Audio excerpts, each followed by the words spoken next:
Welcome back to the party, everybody. I am your host, Lutch, aka TheIndianJesus, here to resurrect the second coming of common sense. And today, we are going to be talking about Dr. Jordan B. Peterson. Before we get into that real quick, I want to give a shout out to the replay gang. Guys, if you are watching the replay, I'm sure you will enjoy this, but it's not going to be as fun as if you were here live now. So every Monday, Wednesday, Friday at 8 p.m. Eastern, unless I let you know otherwise, every Monday, Wednesday, Friday, 8 p.m. Eastern, I will be here. Hit that subscribe button and ring the bell, even though it doesn't really work that well. And you'll be here when I am. Also, real quick, just want to give a shout out to the sponsor of the stream, mysickshirt.com. Whatever your design, whatever your flavor, they've got it, including not only the IndianJesus official merch, but also the shirt that I'm wearing right now.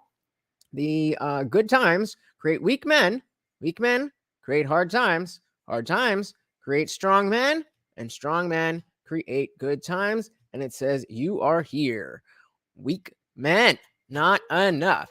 So, how is everybody doing? Who do we got in the building? We got Alex Pickus. Welcome. Then we got Revolvement. What is going on? Everybody brings up that one. Hey, I don't make the shirts.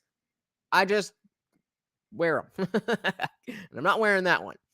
So, as we are trying a new thing here, I figure, there's so much stuff that I see throughout the day on YouTube, TikTok, Twitter, whatever, where, I don't necessarily have enough to make a whole stream about it, but I want to show it to you guys.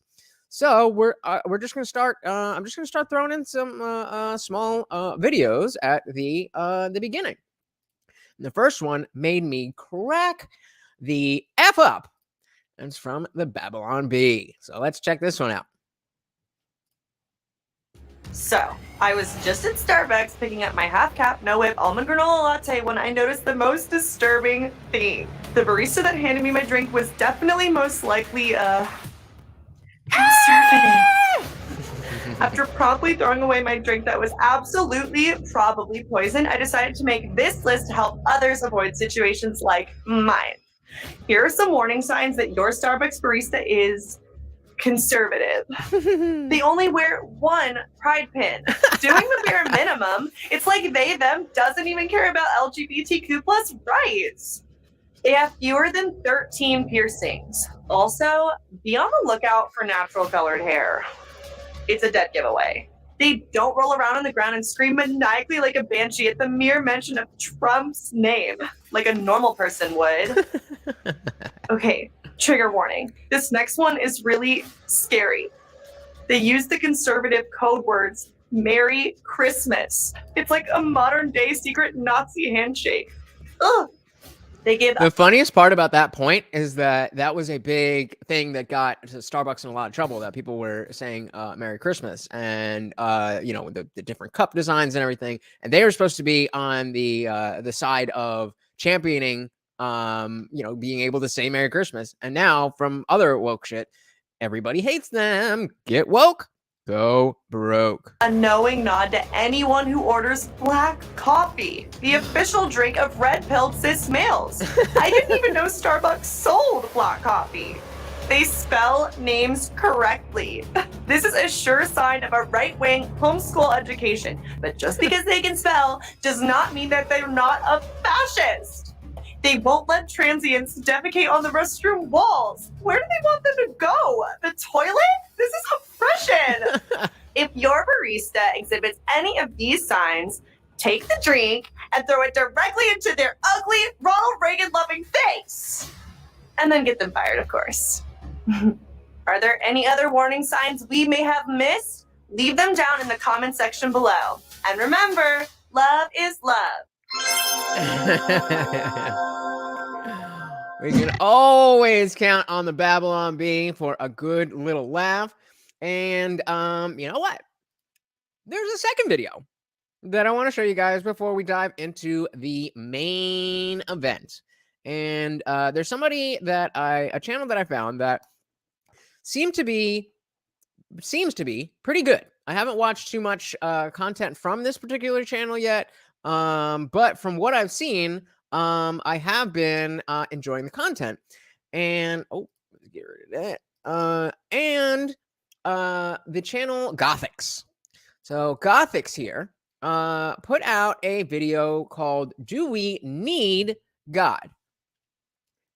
And I watched through a little. Oh, let's see what we got. Revilement says, "Bro, why does all this matter? You're not there because you care about that person. You're there for an effing coffee."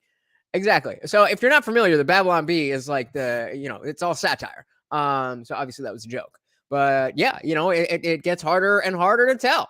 There's really people out there that be like that. But yeah, that's the state of things today. But yeah, so Gothics, pretty much everything that I've seen from her has been more or less on point. And then we get this. Do we need God? And if we were doing a longer stream on this, I would bring this up afterwards. But since this is not the main event, what I want you to do as we are going through this video, remember the video is called "Do We Need God?" That's too small. Whatever. But do we need God? That's the name of the video.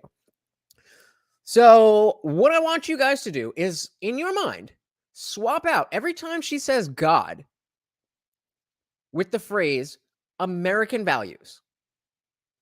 You guys know how often I talk about how using God in your language in politics is a fool's errand. And it's not that people necessarily disagree with the values. They're just averse to religious and dogmatic language. So let's check this out. And do we need God? So swap, listen to it for what it is, and listen to how different the message would be if the question was, do we need American values? I find it pointless to argue. Hold on. What happened there? Struggle streaming. All right, take two. Personally, I find it pointless to argue for the existence of God. I mean, it's an interesting idea to consider, but it doesn't mean much if the person you're speaking with isn't receptive to having their beliefs challenged. Oh, isn't that what I say all the time?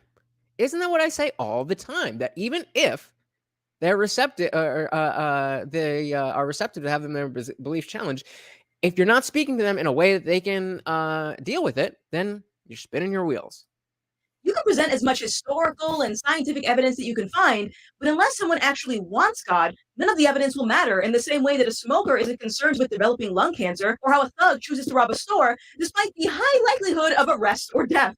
So, for today's video, instead of arguing for the existence of God, I want to argue for the necessity of God, because I believe every single person on the planet needs him, whether they realize it or not.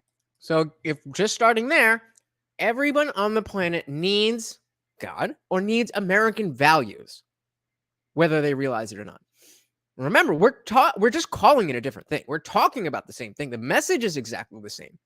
We're just swapping out words. American values. Now, it's possible that this video could come off as a form of preachy dogma to those that can't bear to think beyond the perimeters of their established beliefs, and as a result, lecture me to death about how I've gotten from one cult to another. But I can assure you, as someone who was once very resistant to the idea of religion, I have the perspective of both sides to realize that all of the debauchery and chaos we've been seeing these last couple of years have been the result of godlessness.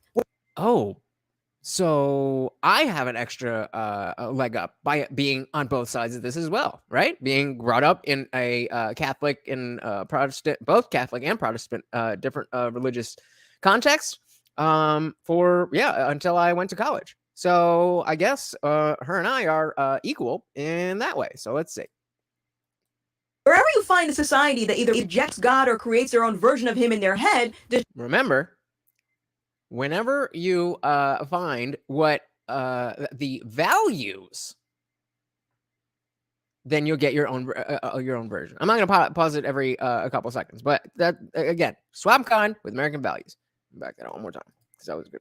Realize that all the debauchery and chaos we've been seeing these last couple of years have been the result of godlessness. Wherever you find a society that either rejects God or creates their own version of him in their head, destruction will always follow. So to all the self-proclaimed free thinkers who can't see the irony in barricading themselves in their anti-Christian space, all while simultaneously criticizing one side of the political aisle for doing the exact same thing, I ask you to propose a resolution. How do you stop a nation from hanging itself when the hate for the other side is so strong? How do you...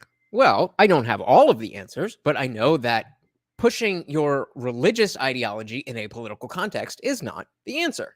Intend on bringing people together when we can't even agree on the fundamentals of biology and human rights? How will you empower people to do good when so much of our culture glorifies perversion, violence, substance abuse, and mental illness? How do you plan on fixing these problems without God? Here's the thought. Do you think the members of Antifa believe in Jesus? What about the BLM rioters or the trans activists? The Bible says you will know them. Hey, we got Lil Toes in the building. Is this girl stupid? And no, I was just saying that I actually really enjoy her content. And this video being called Do We Need God? As you very well know, I hate the religious language in a political context. And I generally agree with the sentiment that she's saying. But nobody who needs to hear it is going to hear it because she's framing it as God. So if you just swap out every time she says God for American values, we need a God. No, we need American values. Then it makes a lot more sense and it's palatable to an entire new population of people. By their fruits, meaning you will know someone is a true believer based on their behavior. This is also why the Bible says the fear of God is the beginning of wisdom, because any logical person would be wise about how they behave if they knew a negative consequence would follow. Think of a God is not necessary for that conclusion. Child who acts up when they're in school, but wouldn't do the same thing in front of their parents. The fear of consequence is what stops them from misbehaving at home, but it doesn't necessarily make them respectful and obedient because their parents are not gods. They've created conditions for when they're well behaved, similar to how social justice ideologues have reservations about who they're kind to. Now, here's the irony. So here's the irony, is that I agree that this idea of respect and having value and fearing consequences, all that stuff is exactly what we want. But if you have to go through God, as I've said a million bajillion times before, you are cutting people out who, through no fault of their own, I can't choose to believe in God if I wanted to, any more than you can choose to believe in unicorns. Go ahead, try it right now. Try and see if you can will yourself to believe that unicorns and leprechauns actually exist. You don't have that ability. Belief is involuntary. And so whether you're, she started this off by saying, I don't want to talk about the existence of God. I just want to talk about the necessity of God. Well, something can't be necessary if it doesn't exist. That is the point. And Vaughn says, I don't know why you would bring God into this, though, because he really don't know if God is real. That's a faith thing. Exactly. Even though she's talking about values, she's talking about ethics. She started off with that Proverbs quote about how you behave and not what you believe. So why are we still sticking to religious language? Whenever a conversation relating to Christianity gets brought up, the people who believe a lot of these progressive ideas tend to say they either don't believe in God or create some obscure version of God in their own head based on their own desires. Exactly. That's what we want to stop. Instead of leaving that void where God once was, then we need to fill it with the ideas of what we want our country to be. Otherwise, as you said, they will fill it in themselves. And people are stupid. So they'll just, as we see, start treating the government as their God. Which is about as pointless as rubbing crystals and sage all over your body with the intentions of manifesting a husband. Agreed.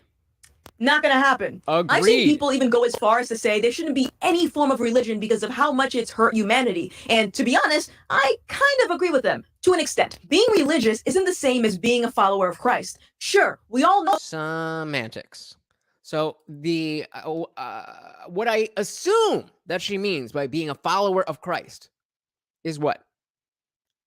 Following the values that are Christ-like. Why do you need to believe in something in order for that to be the right answer on how you should behave? Why do you need to believe in anything? If it's the right thing, you can see it's the right thing because it's working. People will be happier and you'll be able to see, oh, I don't believe in, religion, but these values that helped humanity get to the point where we are today. Well, those are, treat others how you want to be treated. Be grateful. Build a community. Have rituals where you come together and celebrate. Those are things that are good things. Why are we talking about God again? that socially, religion is perceived in a way that suggests believing in God entails a set of rituals like going to church It does. every Sunday, doing good deeds, or memorizing the Bible. And none of those things are inherently bad. It's just that the Bible is not true and the church spouts lies.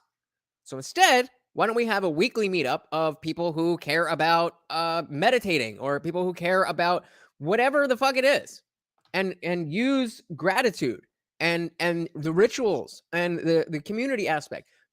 Use it there so that it's not the dichotomy of either you're a Bible thumper or you're a godless heathen who has no values at all.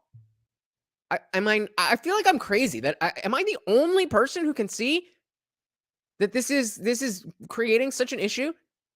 How can I agree with everything you're saying and think you are completely wrong at the same time? All of those things are good. They don't actually prove that someone's a real Christian because the focal point, being that Jesus died on the cross to save us, is getting lost. Religion, as I just described, is what leads to the erosion of God in most, if not all, progressive churches, where killing your baby is now morally right because the non-binary pastor told you so. When the primary focus becomes how much of a good person you are, you end up with Christians who co-sign on every social justice cause that's relevant at that moment. So no, I don't like religion and neither does God, but I understand what people are trying to convey when they say this. And what they mean is referencing the Bible to determine what's morally good is silly because we as humans are perfectly capable of establishing our own morality. Yeah. Correct. That is absolutely correct. You know how we know? Because we already did. We already did. Even if you, unless you believe every single word of the Bible, unless you believe people should die for wearing two different types of cloth, then you use your human rationality to determine what parts of the Bible you like and which parts you don't. So you are already superseding God's morality by deciding, oh, that's silly. That's from olden times. The same human beings who believe it's possible to live your life as the opposite sex with no regard for how that ideology throws off the natural order of the world. Who cares if people are at odds with each other because women want to have their separate spaces from men and don't want to be coerced into enabling someone's mental disorder? It's okay. Keep demonizing the majority of the population as long as Sarah feels validated and affirmed as a lesbian transgender woman. Agreed. You see how we're on the same wavelength? It's the semantics. It's just the use of the words, the way that we explain this message. It's so vitally important. It seems like just a little thing. Well, people just call it God. But that word, that notion of God means so much to so many people in such a unique way that if you're trying to legislate around it, you're stuck.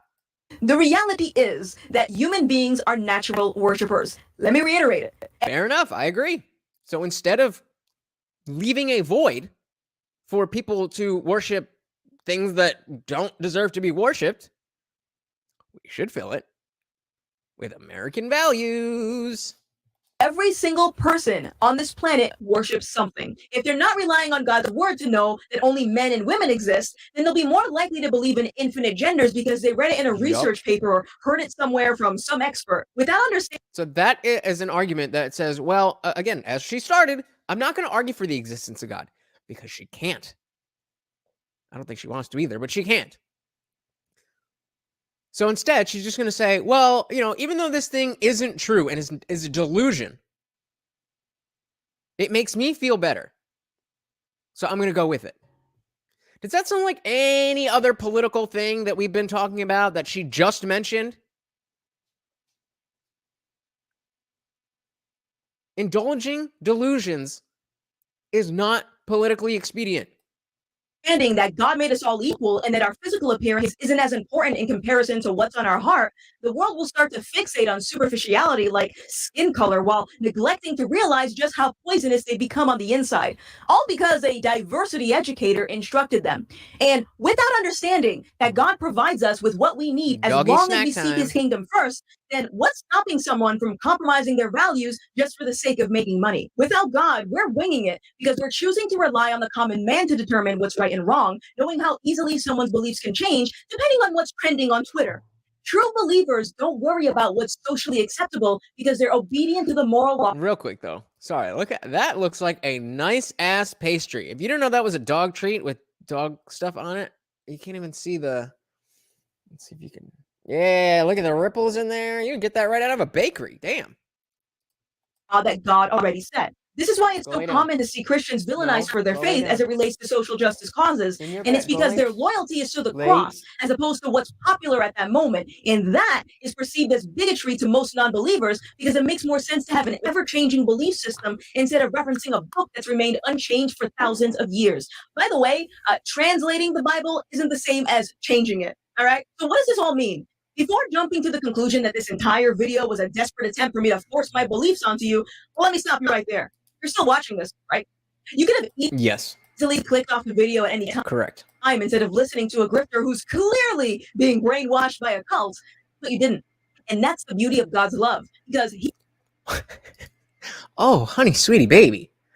That is the biggest cope that I've seen since our last stream when Kyle was coping over the DeSantis.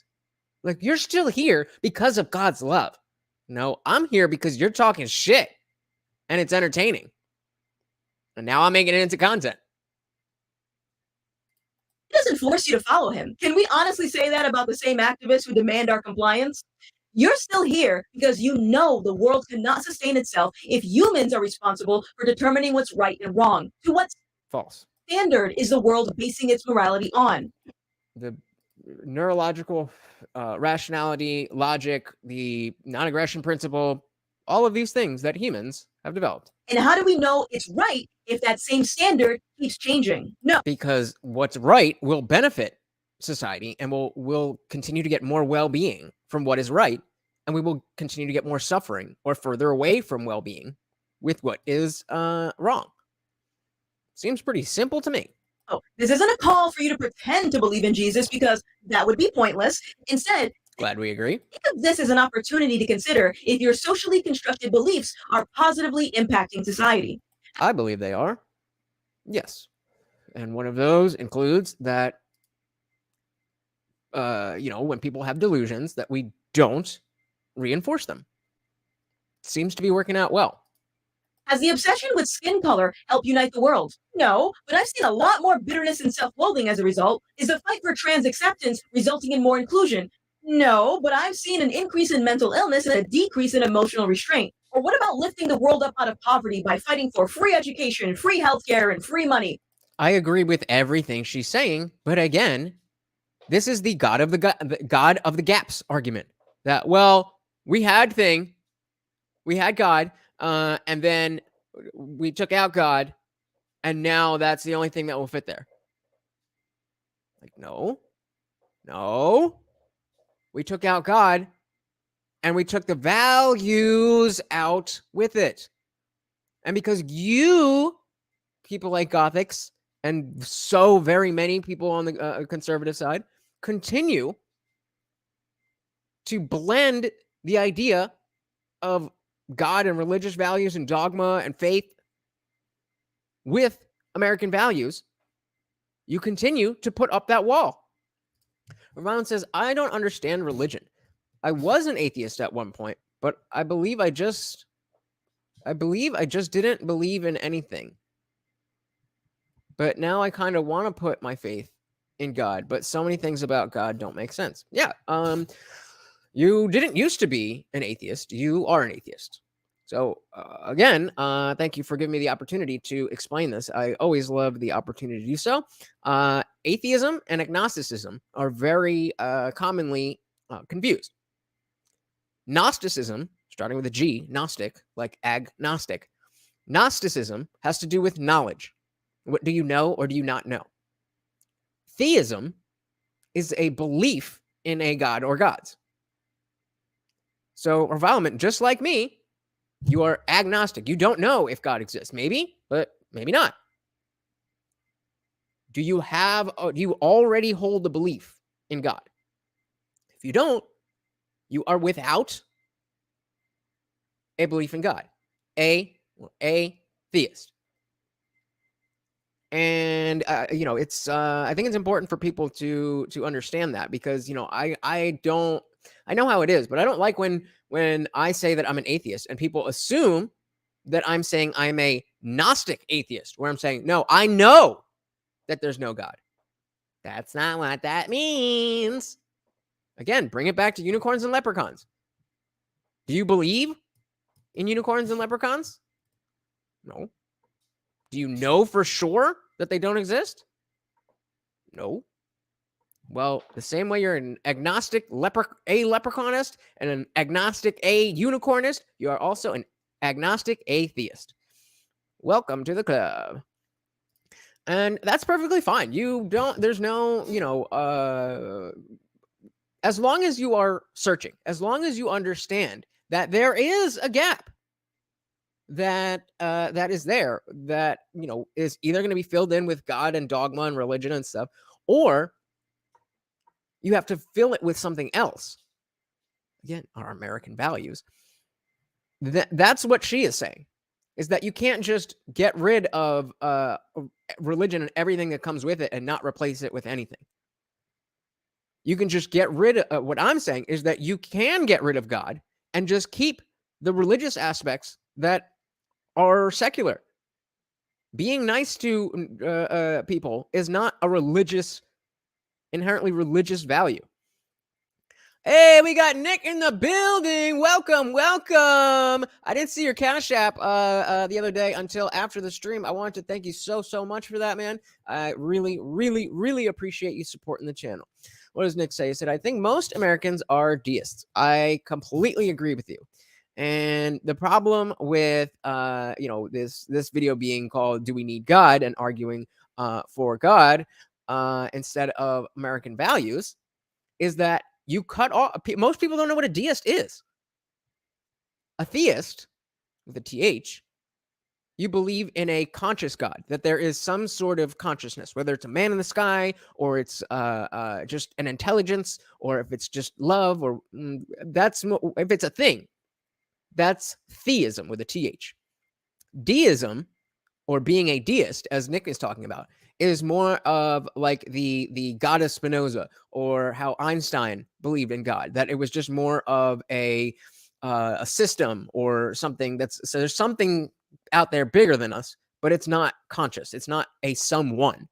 It's a something. And Nick, I think you're completely right.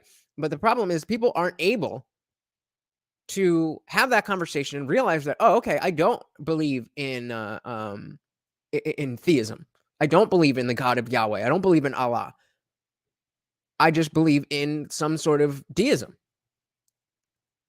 That is what we need.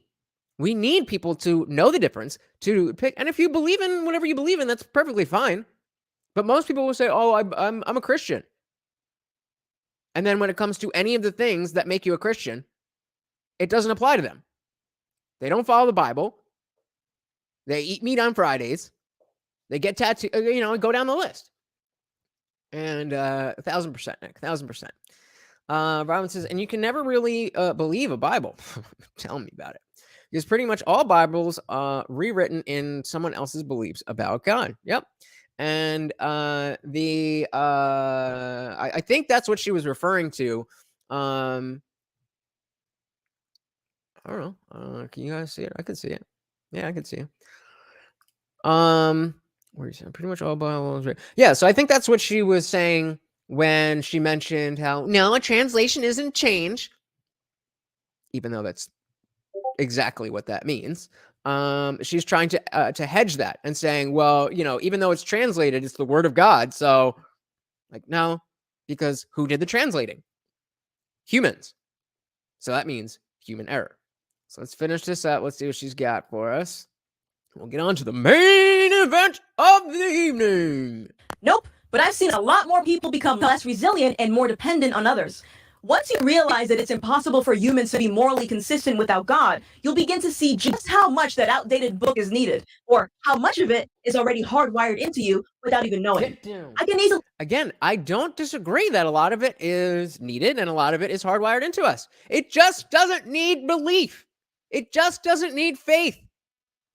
Stop making me throw the baby out with the bathwater. You are tying them together. I just want to get rid of that bathwater. You've epoxied the baby to the goddamn bathtub. That was a weird analogy, but you know what I mean. say that my mom taught me how to persevere, but where did she learn that from? And where did that person learn that from? And what about them? Whoever created invaluable life advice such as this deserves all the credit, as opposed to convincing ourselves that we as human beings are capable of manifesting such wisdom on our own. How narcissistic of anyone to Yeah, how narcissistic and arrogant to think that somebody, in all their infinite wisdom, created a world just for you and is watching over you and cares exactly what you do every second of the day. Yeah, we're in the narcissist. Okay. assume that they know more than the creator of the universe. It's ultimately Well, hold on there. Hold on there. That's, if anybody remembers the logical fallacy, that was begging the question. She said, they think that they know more than the creator of the universe. That begs the question, how do you know there was a creator to the universe? And she's, well, how else would it, which again is the God of the Gaps argument. your choice to consider what you just heard and make your decision based on that, even if it's completely rejecting everything I just said. After all, It's not. And that's, again, the saddest part, is that thematically, I agree with every word you're saying. But because of that one word, this little three-letter word has ruined your message. I'll take this. She got the Bible thing up. What does she say? reason why God says few people take the hard and now. So it says Matthew 7, chapter 7, verses 13 and 14. Enter through the narrow gate, for wide is the gate and broad is the road that leads to destruction, and many may enter through it. But small is the gate and narrow the road that leads to life, and only a few find it. Again, that sounds like something that I agree with. I don't not agree with the notion simply because it was in the Bible. But you can't tell me just because it's in the Bible that it's correct. Almost done here. Narrow path to heaven, and it's because it's much easier to live our lives by our own rules, but our own rules will always lead to greater problems. Thanks for Well, but our own rules that we make up versus our own rules that we thought were made up by somebody else and were actually made up by somebody else. Like, it's sad. It's sad. So, obviously I couldn't do a whole stream on that, but I did want to show you guys. And I don't know. What do you guys think? I think, swapping out that word. If you watch it again and you, if she's talking about values, then we are completely in alignment. Nick says, I'm late. Do you think the concepts espoused in works like the Kybulon should be companion pieces to current religious texts? I have no idea what that is. I'm sorry. Yeah, I mean, I grew up Catholic and I was pretty into, into religion. It wasn't until when I went to college and I started looking deeper because I wanted to know more, because they didn't actually teach me anything in church. They just spout out at you. And so I learned more about the Bible itself, but I'm not familiar with the Kybalion. But please let me know, and if you're still here, I would love to talk about it in the panel time. So, like I said, wanted to get through that just to show you guys that it's out there, and people are still having the same conversation over and over and over, and it's sad. And I just want you guys to be aware of it, so that if you are somebody who believes in God and wants to spread messages like that, that you can do so without shooting yourself in the foot by using loaded language like that. And then alternatively, if you're an atheist, it doesn't mean that you have to completely reject anything that has anything to do with religion, religious text, religious ideas, because there's a lot of good shit in there. There's just also a lot of bad shit in there. If you take the good, you leave the bad, we move on with our lives. I don't know what else we could what else we could do with that. Yeah,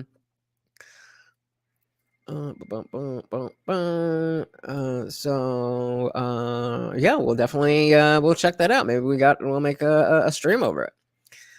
So what you're all here for,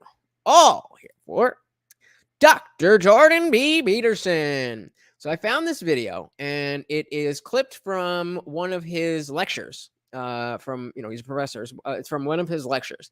They put some music behind it and some B-roll and stuff. But I want you guys to pay attention to the message itself, because I dig it, and I would love to know what you guys think. So please, as always, let me know what you guys are thinking. Here we go.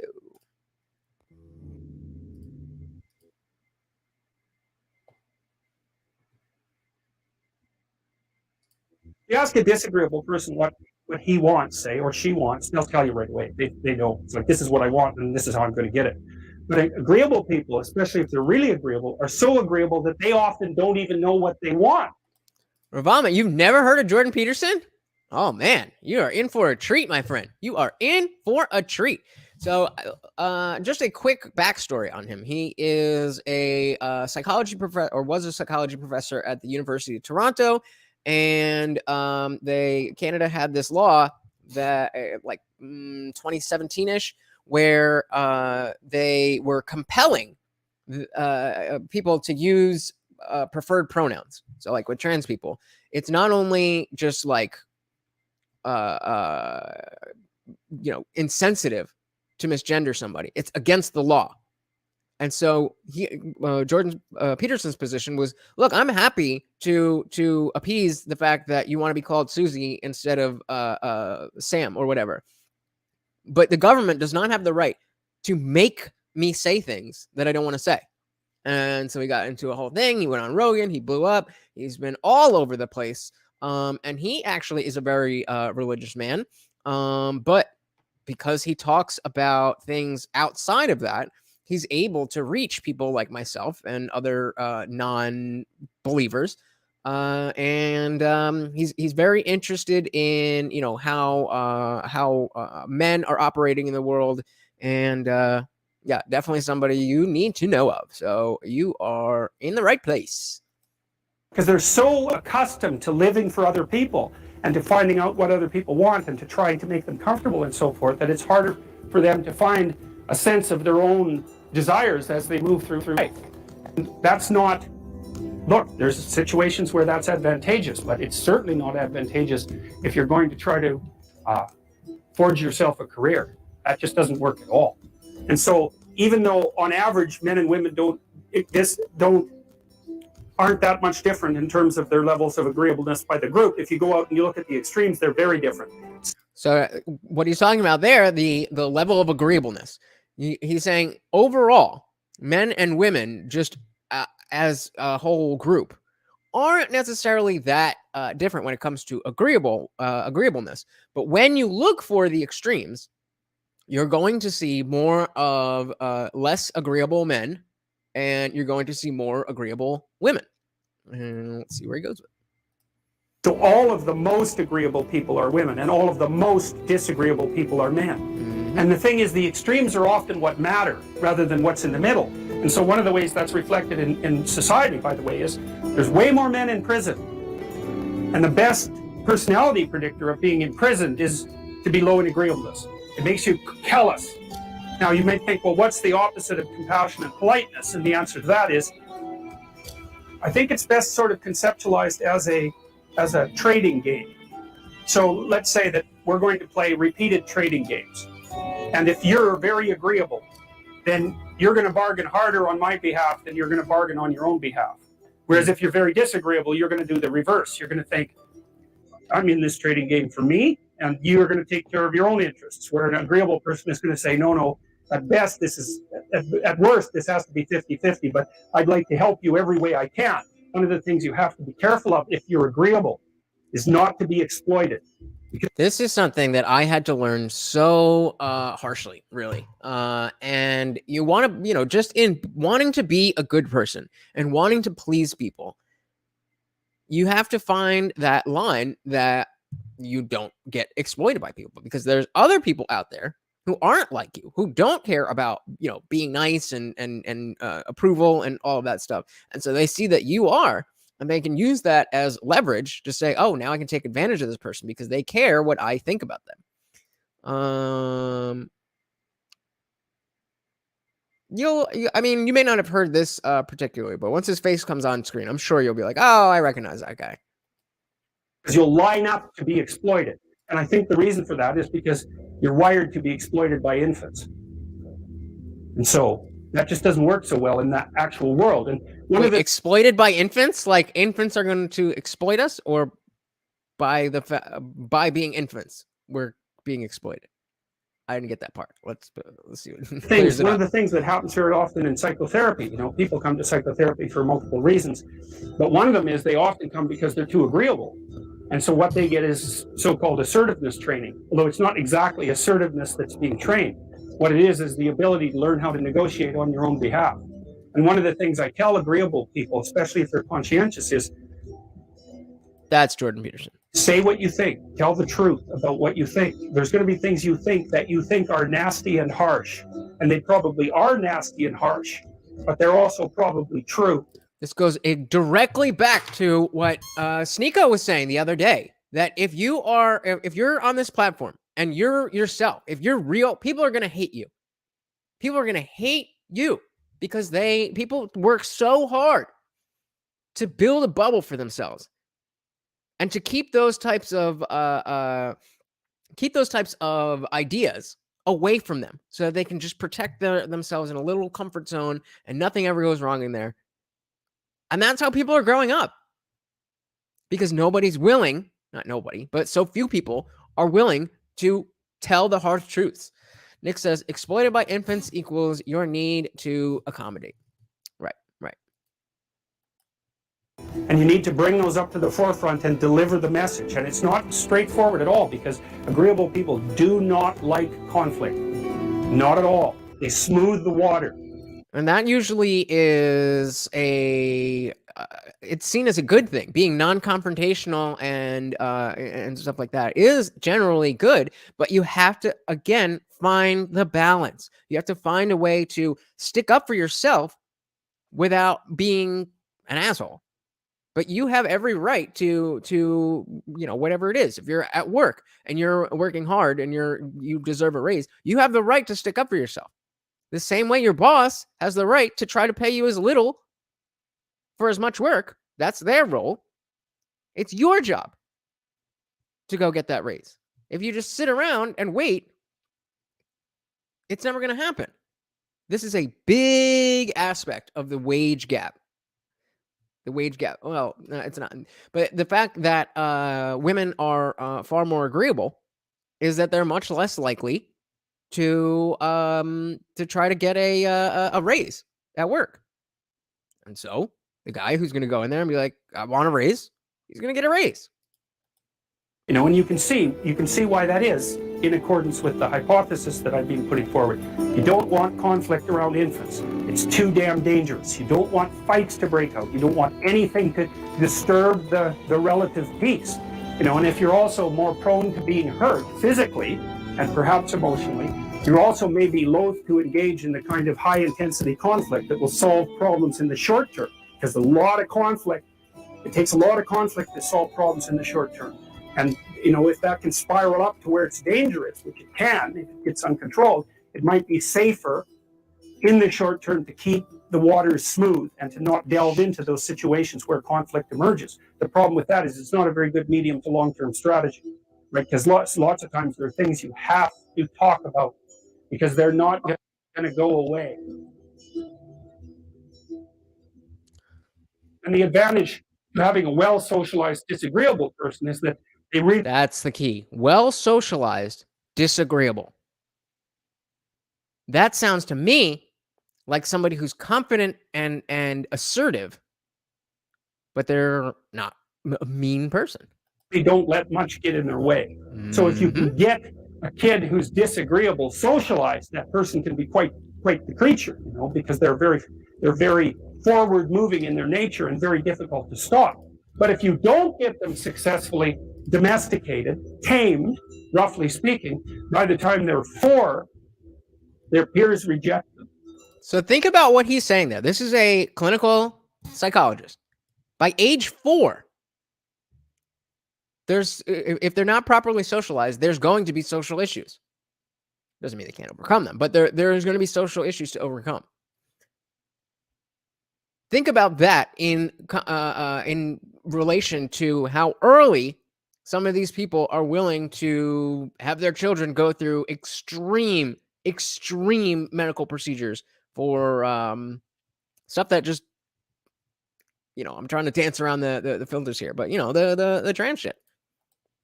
And that's a big problem because your job as a parent is to make your child socially desirable by the age of 4. Like you want to burn that into your brain because people don't know that. That's your job. And here's why. It's easy if you think about it carefully. So you imagine you've got a 3-year-old child, so sort of halfway through that initial period of socialization, and you take that child out in public. Okay, what do you want for the child? Who cares about you? What do you want from the child for the child? You want the child to be able to interact with other children and adults so that the children are welcoming and smile and want to play with him or her. And so the adults are happy to see the child and treat him or her properly. And if your child's a horrible little monster because you're afraid of disciplining them or you don't know how to do that properly, then what they're going to do is they're going to experience nothing but rejection from other children and false smiles from other parents and adults. And so then you're throwing the child out there into a world where every single face that they see is either hostile or lying. And of course, then those children grow up. I'm sure he's going to get to that. But of course, those children grow up. And so those unsocialized, disagreeable children are now just little shitheads. But they don't have anywhere to focus their energy. They don't have any tact, and they don't know how to use that. They don't know how to interact with people at age 4. And so then we see that people, mainly starting with my generation, the millennials, our parents didn't prepare us for this type of society. Partly because they didn't know what was coming, but partly because they wanted a nicer, softer existence for us children. But that hasn't really worked out. It says, you are here. We're at the weak men. Weak men create bad times. Bad times create strong men. Strong men create good times. And good times go back to weak men. And that's not something that's going to be particularly conducive to the mental health or the well-being of your child. If your child can learn a couple simple rules of behavior, like don't interrupt adults when they're talking too much and pay attention and try not to hit the other kids over the head with the truck any more than is absolutely necessary, and share and play properly, then when they meet other kids, the kids are going to try out a few little play routines on them, and that's going to go well, and then they're going to go off and socialize each other for the rest of their lives. Because that's what happens, is that from 4 years old onwards, the primary socialization with children takes place among other children. And so if the kids don't get in on that early, they don't move into that developmental spiral upwards, and they're left behind. And you can imagine how terrible that is, because a 4-year-old will not play with another 4-year-old who's 2. Oof. A 4-year-old will not play with another 4-year-old who's 2. Obviously, we're not doing critical race theory math. And what he's saying is the age of their socialization. If they act like a 2-year-old, no 4-year-old is going to play with them. And then we already have systems in place that make us look for acceptance and at any cost. And then you add in social media, and then you take away God and don't replace it with American values or any values. You get a shitstorm. You get a bunch of people who are sad and lonely and messed up in the head who don't think that there's anything wrong with them. In fact, they think the complete opposite. They think they're God's gift to earth. How is that working out? But a 5-year-old certainly will not play with a 5-year-old who's 2, right? Because the gap is just starting to get unbelievably large. And so the kids start out behind, and then the peers leave them behind, and then those kids are alienated and outside the peer group for the rest of their life. Those are the ones that grow up to be long-term antisocial, right? They're already aggressive. It doesn't dip down. Now, what happens to normal boys, roughly speaking? Imagine the aggressive 2-year-old types. They get socialized, so their level of aggression goes down, and then they hit puberty and testosterone kicks in, and bang, levels of aggression go back up. And so that's why males are criminals between the ages roughly of 16 and about 25. So, and it matches the creativity curve, by the way. It's so cool. If you look at the spike of creativity among men, 16 to 25, and it starts to go down, criminality matches that absolutely perfectly. So that's quite cool. So, and so the testosterone levels raise the average level of aggression among men. More dominance than aggression, actually, and testosterone is by no means all bad. And then it starts to decrease at about age 25 or 26. Wait, he said, fuck, I messed it up. Masculinity is not all bad? That's not what I was told. Which is usually when men stop staying up late at night, stop drinking as much, develop a full-time career, and take on the burdens and responsibilities and opportunities that are associated with a long-term partner and family. It's really useful to investigate the viewpoints of people who have opposing views to yours. Hey, Salty's here. What's going on, brother? You do not need to, what's the word I'm looking for? To prerequisite your question. If you have a question, you are more than welcome to type a question. Because they'll tell you things, not only will they tell you things you don't know, they'll also tell you how to see the world in ways that you don't see it. And they'll also have skills that you don't have, that you could develop. So, for example, if you're an introverted person, it's very useful to watch an extroverted person, because the extroverted person has ways of being in the social world that aren't natural to you, that you can use as to improve your toolkit. But if you're disagreeable, one of the best things to do with disagreeable people, especially if that's alienating them from other people, for example, because it can, people treat you like you're a selfish, arrogant son of a, maybe that's because you are. It's like, okay, so what do you do about that? One of the most promising treatments, let's say, for that is get the person to do something for someone else once a day, just as a practice, and learn how to do it. Maybe you can wake the circuit up, if you think that it's lying dormant in you, which is probably right. You can get that, they say that a journey of 1,000 steps starts with one, or a journey of 1,000 miles starts with one step, or whatever it is. And so just getting somebody to slightly change their path, instead of going this way, you slightly change it that way, and now you're on a completely different trajectory. So Salty says, so why is it a thing that men get longer sentences than women for the same crime, just because they have more aggression? I don't get it. Why is that the rule of law in America? So it's not the rule of law in America. It's supposed to be applied equally, but the way the system works is there is a lot of human element, and because women commit less crimes, and because they can cry and, you know, all this stuff. Then you talk about, you know, different levels of, you know, having a lawyer.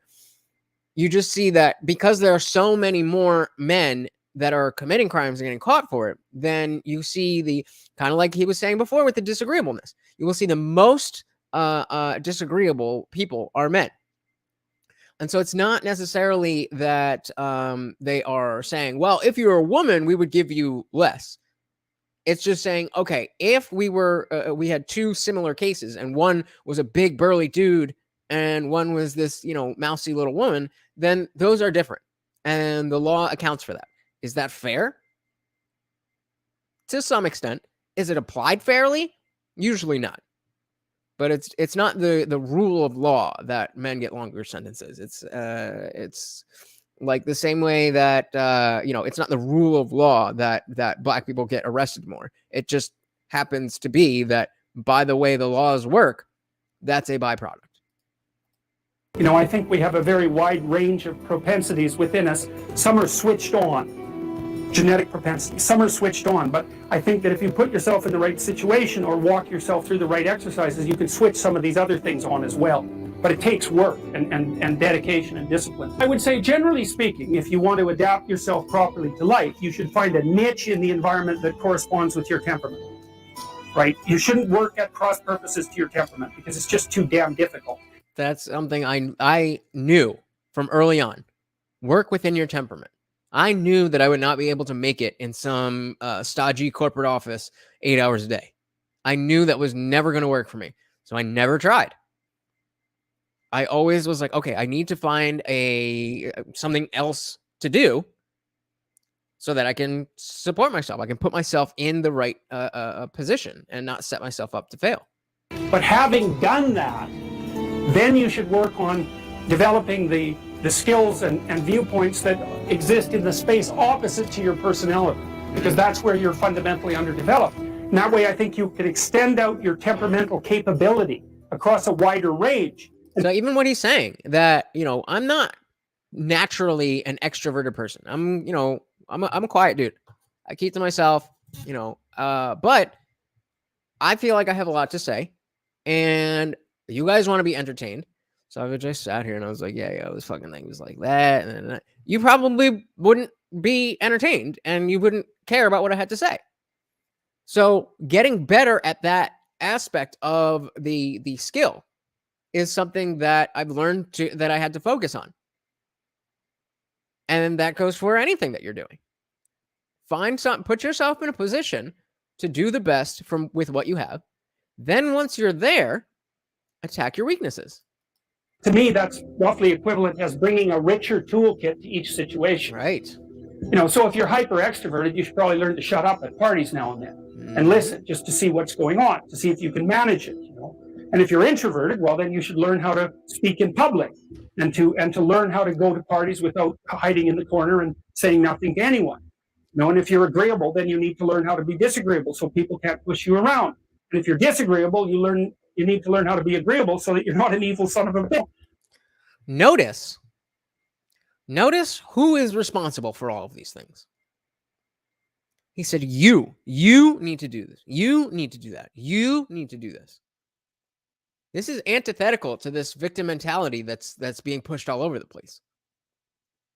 This is saying that, okay, you may be this way, you may be that way, you may be this way. Regardless, you have to identify your weaknesses and your strengths and play to them. It's your responsibility. There's too many people who just want everything handed to them, given to them, done for them, whatever the situation is. They don't want to work. They don't want to do any. And when I say work, I'm not talking about lifting heavy boulders or something. I'm talking about the mental work. People don't want to do it. They don't want to think. They just want to have everything spoon-fed to them. So, and the same thing applies even in the conscientious domain. It's like if you're too conscientious, you need to learn to relax and let go a little bit. And if you're conscientiousness is just like about similar to like the desire to be in control, that kind of thing. If you're a very conscientious person, you're likely going to be more of a type A personality. You're more likely to have things planned out. You're more likely to get upset when things don't go to plan. All those kinds of things. That's conscientiousness. Conscientious. It's time, like, get out the Google Calendar, man, and start scheduling your day, right? And beat yourself on the back of the head with a stick until you're disciplined enough so that you can actually stick to something for some length of time. Again, you. It is your responsibility.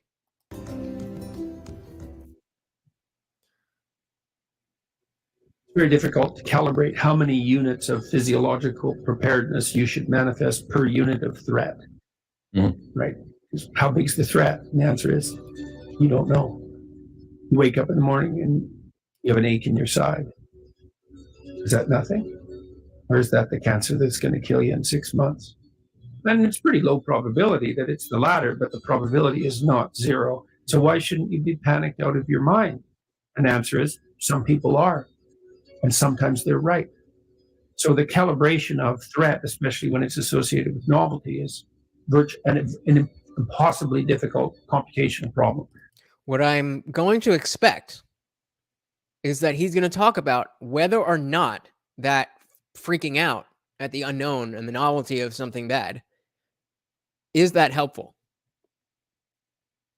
It doesn't seem, it reminds me of a scene from Breaking Bad where Walt is going in for one of his monthly scans after, spoiler alert, after he goes into remission. He's going in and getting some scan, and there's some other dude there, and it's his first time, and he's scared, and he's like, "Oh man, like I don't know," and Walt gives this very stoic monologue, like, "Look, one of these days, I'm gonna come in here, get this scan, and they're gonna tell me that the cancer is back, and I'm gonna have to do this, I'm gonna have to do that, and I have to do that.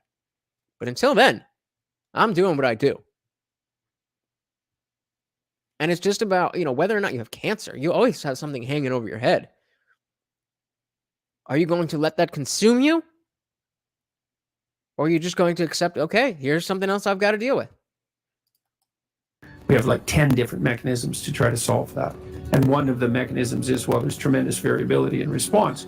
And if you're higher in trait neuroticism, you're going to have the problem you described all the time. You're going to be doubtful about your competence and the validity of your position. And the only treatment we really know for that is to expose yourself to things that you're afraid of voluntarily, and you become braver as a consequence of doing that. But some people have to live with that more than other people. The thing that I realized was that after a while, if you continue to disprove your imposter syndrome in the real world, you have a challenge, you're adamant that you probably won't or might not or don't deserve to get past it, and then you do, after a while, you have to admit to yourself that your imposter syndrome has nothing to do with your capacity and everything to do with your addiction about feeling like an imposter. And well, and that does change as people age. Generally speaking, they become more agreeable, more conscientious, and lower in negative emotion.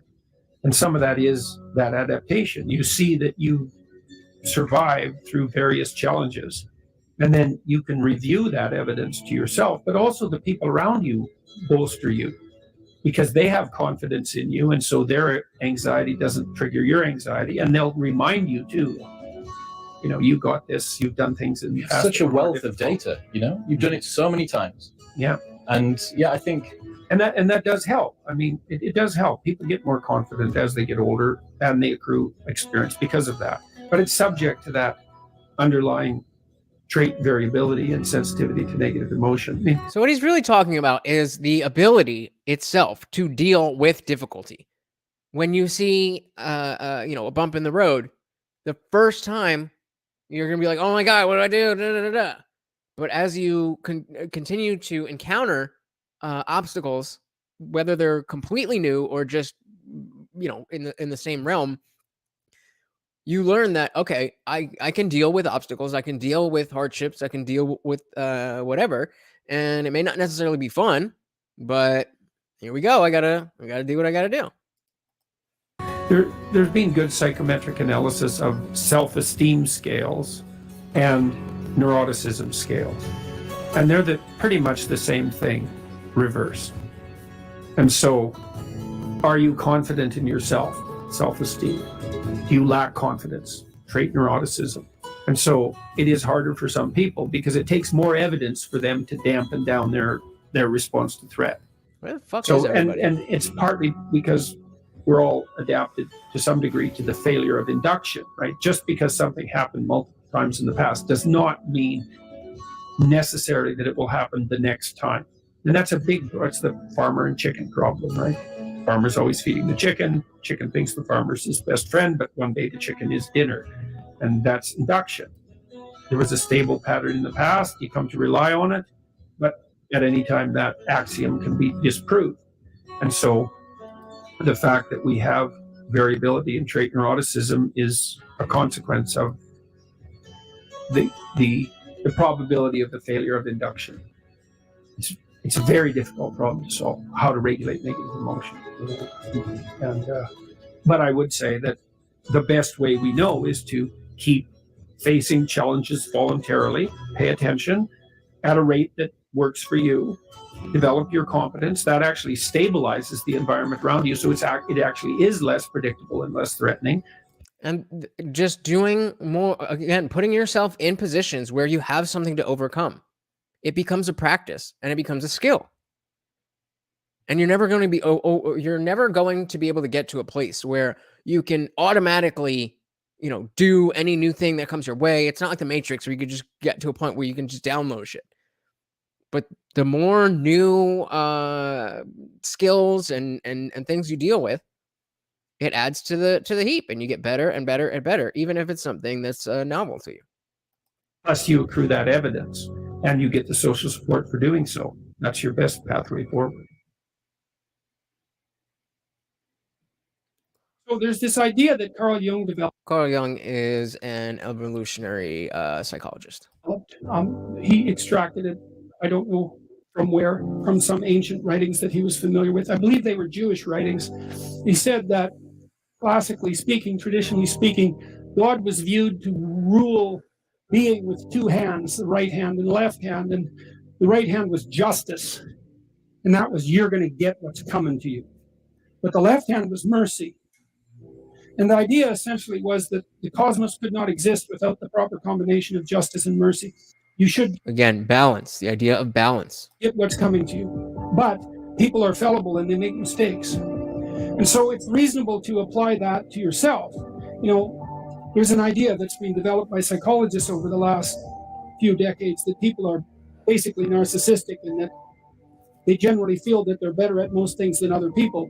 I don't buy that. I don't think the experimental evidence for that is very strong, and I certainly haven't seen that, for example, in my clinical practice, where I've seen that people are generally far harder on themselves than they are on other people.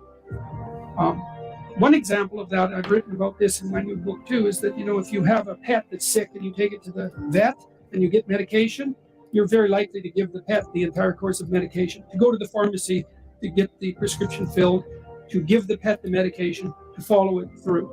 But if you are the person who has the problem, you all laugh because you know the story. It's like a third of you won't even go fill the prescription, and of the remaining 2/3 of you, half won't take it to completion. And you think, well, why are people like that? And I think it's because they know themselves, they have contempt for themselves because of their flaws, and then they come to despise themselves. And I think that's a big mistake. That's not only is it a big mistake, but it's a vicious circle. It's a cycle that once you have a feeling that you are unable to do something, you're not good enough to do something, that becomes a self-fulfilling prophecy. Now you try, whatever the next thing is that you try to do, you're trying to do it, but in the back of your mind, you're like, I can't fucking do this, or I'm not good enough for this. And that makes you give less effort. And then you fail. And then the next time you're like, okay, well, I thought I couldn't do this, but I didn't know for sure. Now I know for sure I can't do this. And it gets worse and worse and worse and worse. That's too much justice and not enough mercy. And, Jung wrote about the biblical injunction that you should treat your neighbor as if he were yourself, essentially. A biblical thing. So what if we take out that part of what he said? And he just said, treat your neighbor as if he were yourself. Would anybody have an issue with that? Would anybody say, oh no, we can't push that message? As soon as you say it comes from God, you're lost. But he talked about that as an equation, which was quite interesting. So, because it's often read as something like you should be nice to people, which is not what it means at all. Right. Because first, nice is a very low-end virtue, but that isn't what it means. What it means is that you should treat your neighbor as if he or she is someone that you wish to encourage and develop, but that you should also have exactly the same attitude towards yourself, which is sort of in some sense regardless of what your opinion is of yourself. Critical, let's say, hypercritical even, which is often the case with people who are anxious or perhaps who are hyper-conscientious. You have to put forward to yourself the same sympathy, we could say, that you would extend to someone else that you cared for. That's the thing, is that you have to come to treat yourself as if you're someone that you care for. And I mean that technically. You have to treat yourself as if you are somebody you care for. I know so much, on the one hand, we talk about how everybody's so, entitled and victimized and, oh, poor me, poor me, poor me. But on the other hand, that comes from a place of all the things that he's talking about, of feeling like you're not worthy. And so again, we come back to the idea of balance. If you can find balance between being nice and being disagreeable, if you can find the balance between being conscientious and, chilling out and being laid back, then you're fine. But when you get into these cycles, that's when you're in trouble. You detach yourself from yourself and you think, okay, well, if I was going to construct a mode of being that was optimal for this person that I happen to be, what would that look like? And that's sort of independent of whether or not you think you deserve it. It's like, maybe you deserve it and maybe you don't. Innocent until proven guilty. That's a pretty good policy. But you should come to lay out a mode of being for yourself that gives you some credit, and that will also help you in your dealings with other people. But it's often very difficult for people to do that to themselves. Mm-hmm. Every time you make a status shift as you move upwards, of course you have imposter syndrome, because when you first make a transition into a new role, you are an imposter because you're a beginner. You don't know what you're doing. And that doesn't mean you're a liar or a fake. It doesn't mean you should presume more knowledge than you have. It's, what did Nietzsche say? Every great man is an actor of his own ideal. And that feeds into the imposter syndrome in some sense. If you want to move to the next stage, at some point you have to act like you're already there when you're just barely started. That can be crippling. Imposter syndrome is a real thing. If you're not familiar, imposter syndrome, it's just kind of the notion that, like, I don't feel like I'm prepared to be here. Or I don't feel like I deserve to be here. Or, especially with people who are, when you get a promotion or you're leading a team or something like that. It's almost like, I don't think I can do this. But what he's saying is, when you've just barely started, you've got to already have the mentality that you are, even if you're not able right now, you'll be able to pick that up because you've made that a habit. That should be a habit of figuring out things that you don't know in general. And that's not a lie. It's the willingness. It can be, and it can degenerate into a lie, especially if you presume more than you know. But if you move, let's say you move from being an undergraduate to a graduate student. Well, all the other graduate students and the professors know that you're just a beginning graduate student. They're not going to expect as much from you as they would from a more seasoned graduate student.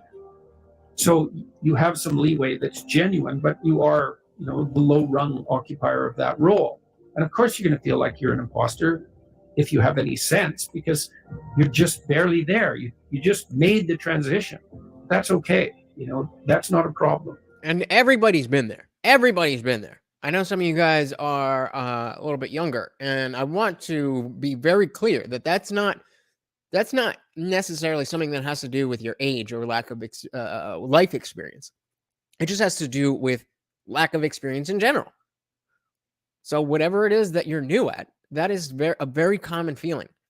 And what he's talking about is the idea that when you recognize that this feeling that, oh, I'm not good enough. Oh, I'm not sure I'm supposed to be here. I don't know if I can do this. When you recognize that that's something that always happens to you, whether or not it's something that should be that, overwhelming or not, it'll creep into the back of your head. But again, it's your responsibility to make sure that you know how to deal with that within yourself. And going back to the ideas of where are your weaknesses and where are your strengths? It's not the same for everybody. It's your responsibility to figure out what the combination is for you. First of all, you have to understand that everyone with any sense who isn't narcissistic feels that. Yep. And it's actually an indication of your mental health and your competence, as long as that doesn't become crippling. It shouldn't knock you out. I'm such a phony. Well, don't be a phony. That's the first thing. If you're dealing with competent people and you admit your ignorance, the competent people never judge you harshly for that, as long as you've been paying attention. So in my classes... That's a good one. Let's get that one more time. And you admit your... It shouldn't talk about, I'm such a phony. Well, don't be a phony. That's the first thing. If you're dealing with competent people and you admit your ignorance, the competent people never judge you harshly for that, as long as you've been paying attention. So as long as you're trying, as long as you're showing that, hey, I'm here trying to do what I'm trying to do, and I'm being authentic. As long as you're being authentic, other people will not only be able to tell, but they will appreciate that. And they won't expect you to be better than you are.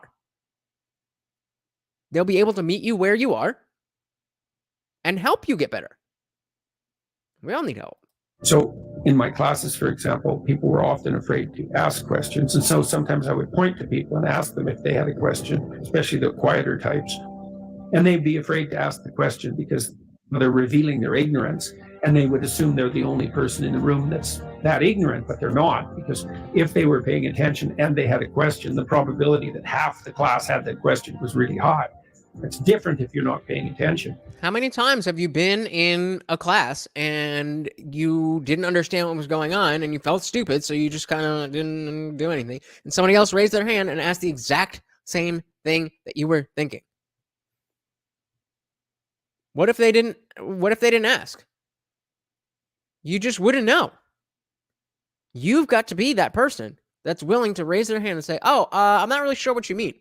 If you watch when I'm talking to somebody else, if I'm debating some discussion, whatever, I ask a lot of questions. Can you clarify that for me? I'm not really sure what you mean by this. Because that's how you have a conversation. That's how you learn. That's how you become a better man. And so you can be ignorant. You can be an ignorant newbie.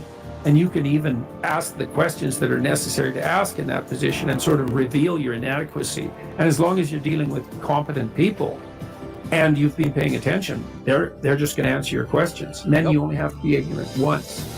That's the thing about asking a stupid question. You only have to ask it once. Then you're no longer stupid. That's a good one. That's the thing about asking a stupid question. You only have to ask it once. And then you're no longer stupid. Very, very interesting. Where are you guys at with this stuff? You're quiet. Now, this young man told me that his life lacked purpose and direction and meaning, and that he was nihilistic until he read Zen and the Art of Motorcycle Maintenance, which is a book I actually like quite a bit. I've read it 3 times at different decades of my life. And one of the things that's very interesting about that book is that it's an examination of the idea of quality, of the idea that there are qualitative distinctions between things and that we have an instinct to make qualitative distinctions. And so a qualitative distinction is simply, this is better than that, which is a judgment. Okay, now what Ratzinger is hypothesizing is that the person in and up, you know how the idea, the modern idea is you're supposed to accept yourself. I think that's an insane idea, by the way. Really, I can't think of a more nihilistic idea than that you're already okay. That's a good point. That's a good point. We try to make it seem, you know, like society tries to make it seem like accepting yourself and self-love and self-acceptance, all of that is happiness. But that would say that you have nowhere to improve and you have nowhere to be a better person, that you are the best that you could possibly be without having done any of the work. Very good point. Very good point. It's like, no, you're not. And the reason you're not is because you could be way more than you are. Exactly. So what do you want to be? You want to be okay as you are? Or do you want to strive towards what's better? I don't know about you guys, but I'm striving to be better. And this young man, this Australian, he said that the reason that Zen and the Art of Motorcycle Maintenance had such an impact on him was because he wasn't happy with his current mode of being, right? He didn't consider the manner in which he conducted himself sufficient. And the fact that the author of Zen, and it was Pirsig, laid out the notion that you could make qualitative distinctions and there really was a difference between good things and bad things, or great things and evil things. It gives you direction. It gives you the possibility of moving upward. And Ratzinger is pointing out, at least to some degree, that human beings are insufficient in and of themselves and need the movement upward. And so they need to conceptualize something like the highest good and then to strive for that. And the thing is that there isn't any difference between conceptualizing the good and being judged. Because if you're going to conceptualize the good and move towards it, what you have to do is separate from yourself all those things that aren't good and leave them behind. And that's why the Redeemer and the Judge are the same thing. And one of the things that's really appalling... He's talking in a way that is very, sounds very religious. But because he hasn't simply used the words, we're all Gucci. You see how simple it is? And I'm not saying Peterson doesn't talk about religion, but you see how simple it is? I think about our modern world is that we're rejecting the notion of qualitative distinctions. We say, well, we don't want to hurt anybody's feelings by saying that one thing is better than another. It's like, okay, fair enough. It's not fun to be cast off with the damned, that's for sure.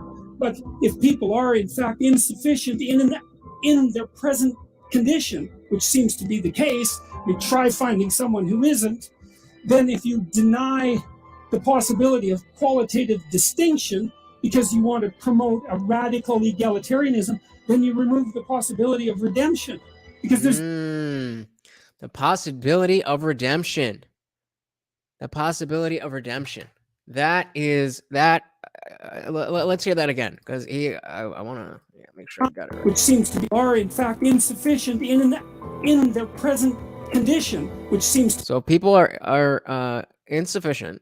Be the case. You try finding someone who isn't, then if you deny the possibility of qualitative distinction. So if you find somebody who is already, let's just say average, and you get rid of the idea of qualitative, that something can be better than something else, because you want to, as he's saying, promote this radical egalitarianism, or really, as it has become, the notion of equity, that everybody should end up in the same place no matter what, then you get rid of anything, any reason, any framework for improvement. Because you want to promote a radical egalitarianism, then you remove the possibility of redemption, because there's no movement towards the good.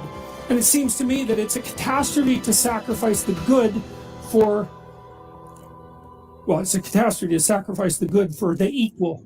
Because for us to be equal would mean, as far as I can tell, that we would all be equally unredeemed and miserable.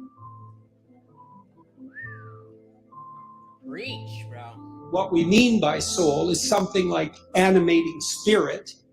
And you might say, well, what's a spirit? And this is, okay, so this is, we're talking about spirit and stuff like that. There is no way for somebody of Peterson's religious persuasion, let's say, to, to be thinking about this in a way that isn't in a religious context. But again, I think he can give us this message without having to use that type of language and be much more effective with it. So let's see. I'm back it up one more second. What we mean by soul is something like animating spirit. And you might say, well, what's a spirit? Who's here? Give me a hello. I feel like I'm talking to myself. And, well, that's actually rather easy to answer. So when a child of 4 is playing house, let's say when a child of 4 is playing house, she acts out the role of the mother. But acting out, that's a strange thing, right? Because she doesn't literally duplicate in her actions or her perceptions in the game what she observed her mother literally doing. So it's her perception. For example, she didn't go into her mother's bedroom when her mother awoke and watched her turn her head in a particular way to awaken and count the number of blinks so that she could mimic that in her play. And you think that's absurd, but it's not absurd if it's just mimicry. Mm-hmm. It's not. It's unbelievably sophisticated. So that's a good point. I don't want that to go unfettered or whatever. That when you see a little girl playing house and or whatever, man, woman, child, but when you see imitation play going on, then it's not mere mimicry. It's not just that they've seen and have downloaded everything and are just spitting it out like rote memorization. It's a conceptual thing. They're conceiving of what would, if it's the girl, what would mommy do in this situation? And so, as he's saying, it's a lot more complex than just mimicking. So what the girl does is she watches her mother manifest maternal behavior across a vast array of instances, and she integrates that with the image of the mother she's received from all the books she's been read and all the little movies she's watched, the Disney movies and so forth, and she abstracts out the animating principle of the maternal, and then she embodies that in play, and usually with a little boy, and that's practice for what's going to come later. It's unbelievably sophisticated, and she's embodying a spirit, and the spirit there is the abstraction of the central animating principle from multiple embodiments of its manifestation. And if you think children can't do that, well, then you don't know anything about children, because they do that all the time in their pretend play, which is a necessary precursor to healthy psychological development. Mm-hmm. And so part of what we refer to as the soul is the presence of that spirit, or maybe even the capacity of embodying such spirits. And it's very difficult to know how deep that goes. I had a vision at one point of all the men in my life who've been particularly influential in a benevolent way, and you think, well, just a mere notion of the idea that there could be a benevolent way that would unite the acts of benevolence across a series of men, that's all comprehensible to you. You take that as a matter of course when you say that there are such things as good men, and you can identify them, right? Something stable about whatever is good across multiple manifestations of incarnation, let's say. And I saw that transform into the Father person of the Trinity as the embodiment of that benevolent spirit. And there it is. But before that, listen to how much he was able to talk about without having to, as a very religious person, without having to go into that language. Now, I don't have any idea what that means metaphysically, because who does? But that spirit manifesting itself within is certainly part of what we refer to when we talk about the soul, and you can see that shine through people. I mean, it's part of what gives someone charisma. It's part of what elicits the instinct to imitate in you. When you see that even in simple things, when you see a remarkable athlete do something incredibly athletic, to put the soccer ball, the football ball through the net, to score the goal, and everybody leaps to their feet in celebration of that. Well, that's a celebration of the divine capacity to hit the target dead on, and it grips you at such a low level, way down inside your soul, that you're compelled to your feet to cheer, and you don't even know what you're doing, but you enjoy it, that's for sure. And that enjoyment is also a sign of the depth and utility of that response. You see this in all the things that people do that are so-called popular entertainment. It's unbelievably sophisticated. The soul is participating in that in the fullest extent. And, you can say, well, there's no necessary use for the religious terminology. It's like, Oh, I do. Oh, I do. well, until you come up with a better word, there's plenty of use for it, because it's a very... And he's not wrong. He's not wrong. Until we have the language to replace the religious language, the religious language is going to corner the game when it comes to talking about spirituality. But we can't develop that language without being able to speak about it without your religious axioms. You have to allow there to be something better before you say, well, do you have anything better? Like, no, I'm just one dude. But I'm sure a lot of people would agree that even if they do believe in God, that like, oh, I have these, I think my son or my nephew, he would definitely listen to me more if I had a way to talk about this without making it a religious thing. Very complex and deep phenomena, and to, just cast it into the realm of superstition in It is superstition. some casual manner it's just not helpful. No. It is helpful. It is absolutely helpful. It is how we get to that place. You just asked for a replacement. You just acknowledged that using religious language is not the best way. But then you can't turn around and say that it's the only way if we haven't tried anything else. In any possible, it's not. And this godless leftism that we have now is not what I mean by replacing God with American values. That's replacing God, or that's not replacing God. That's just not having any values. Helpful scientifically, it's not helpful ethically, it's not helpful existentially. Try treating someone for a while as if they don't have a soul. Just really, I mean it. Just, treat them like a deterministic machine, if that's your belief. That is my belief. Really act it out. You'll be like the most hated person in town in about 15 minutes. Based on what? Based on what? What am I going to do any differently because of my beliefs in that context? How does believing in God versus believing in determinism change how I act? Especially if I agree on the value sets that you have as a religious person. It doesn't add up. It doesn't add up.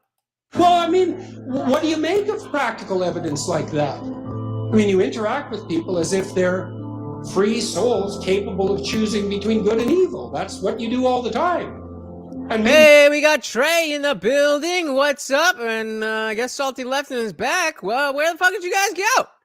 Feel like I'm talking to myself over here. Welcome, Trey. We are just going over a video I found about Dr. Jordan Peterson talking about masculinity and how to become tougher and stronger than most people. And of course, he is typically focused on how men can behave. Not that women are excluded, but that's where we are. How you doing, bud?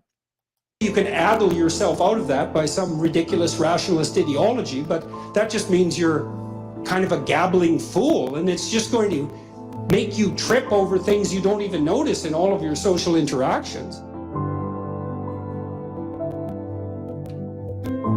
I don't care how you think philosophically or ideologically, you bloody well know that what I just said is true.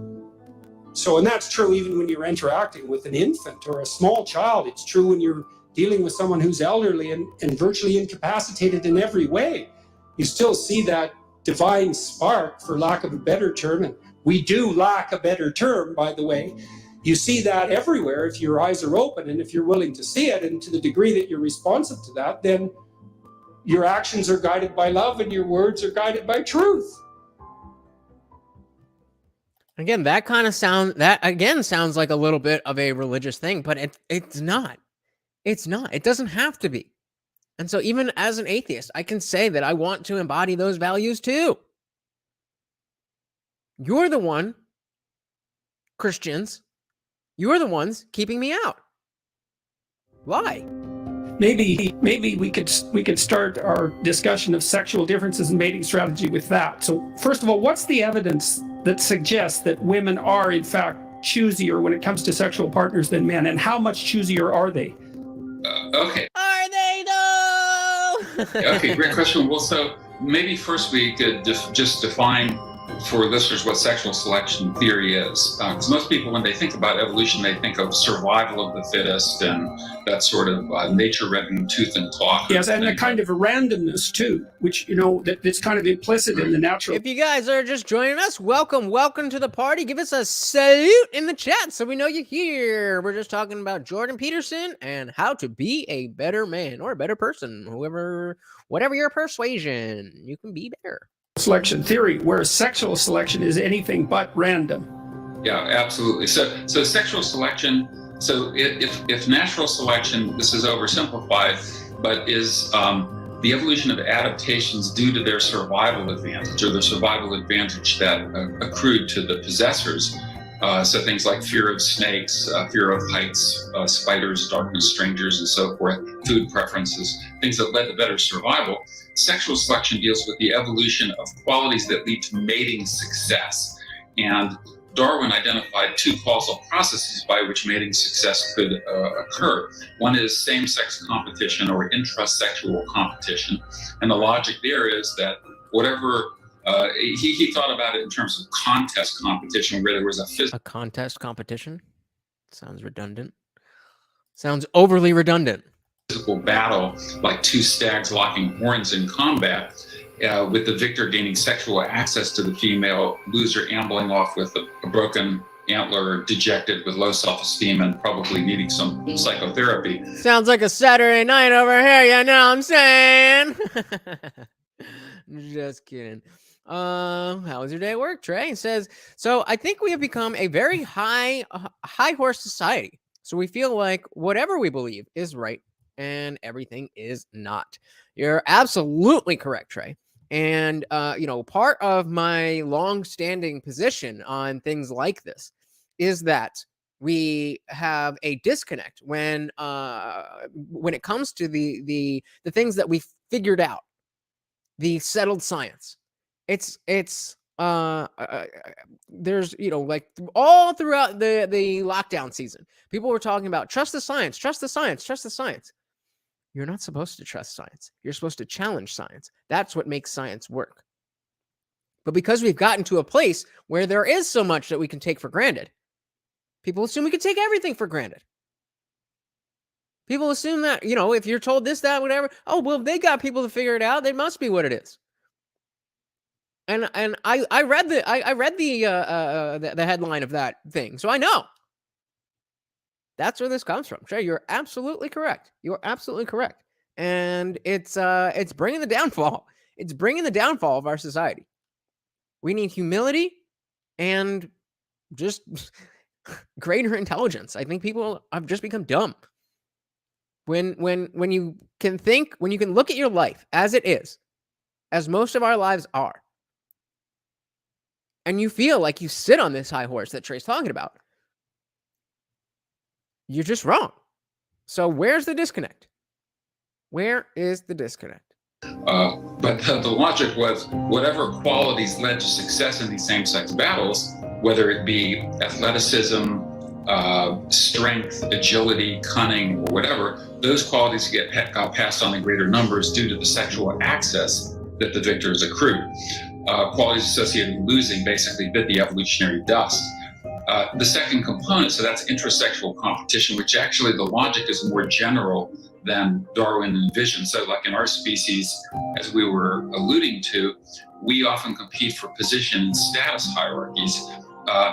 And so we can engage in intrasexual competition without engaging in this physical battle or contest competition. Although I think that it's basically just saying we're at a point in civilization where the competition for sex is not a physical battle, at least most of the time. Contest competition was also part of human evolutionary history with males. The other component process is basically what Darwin called female choice.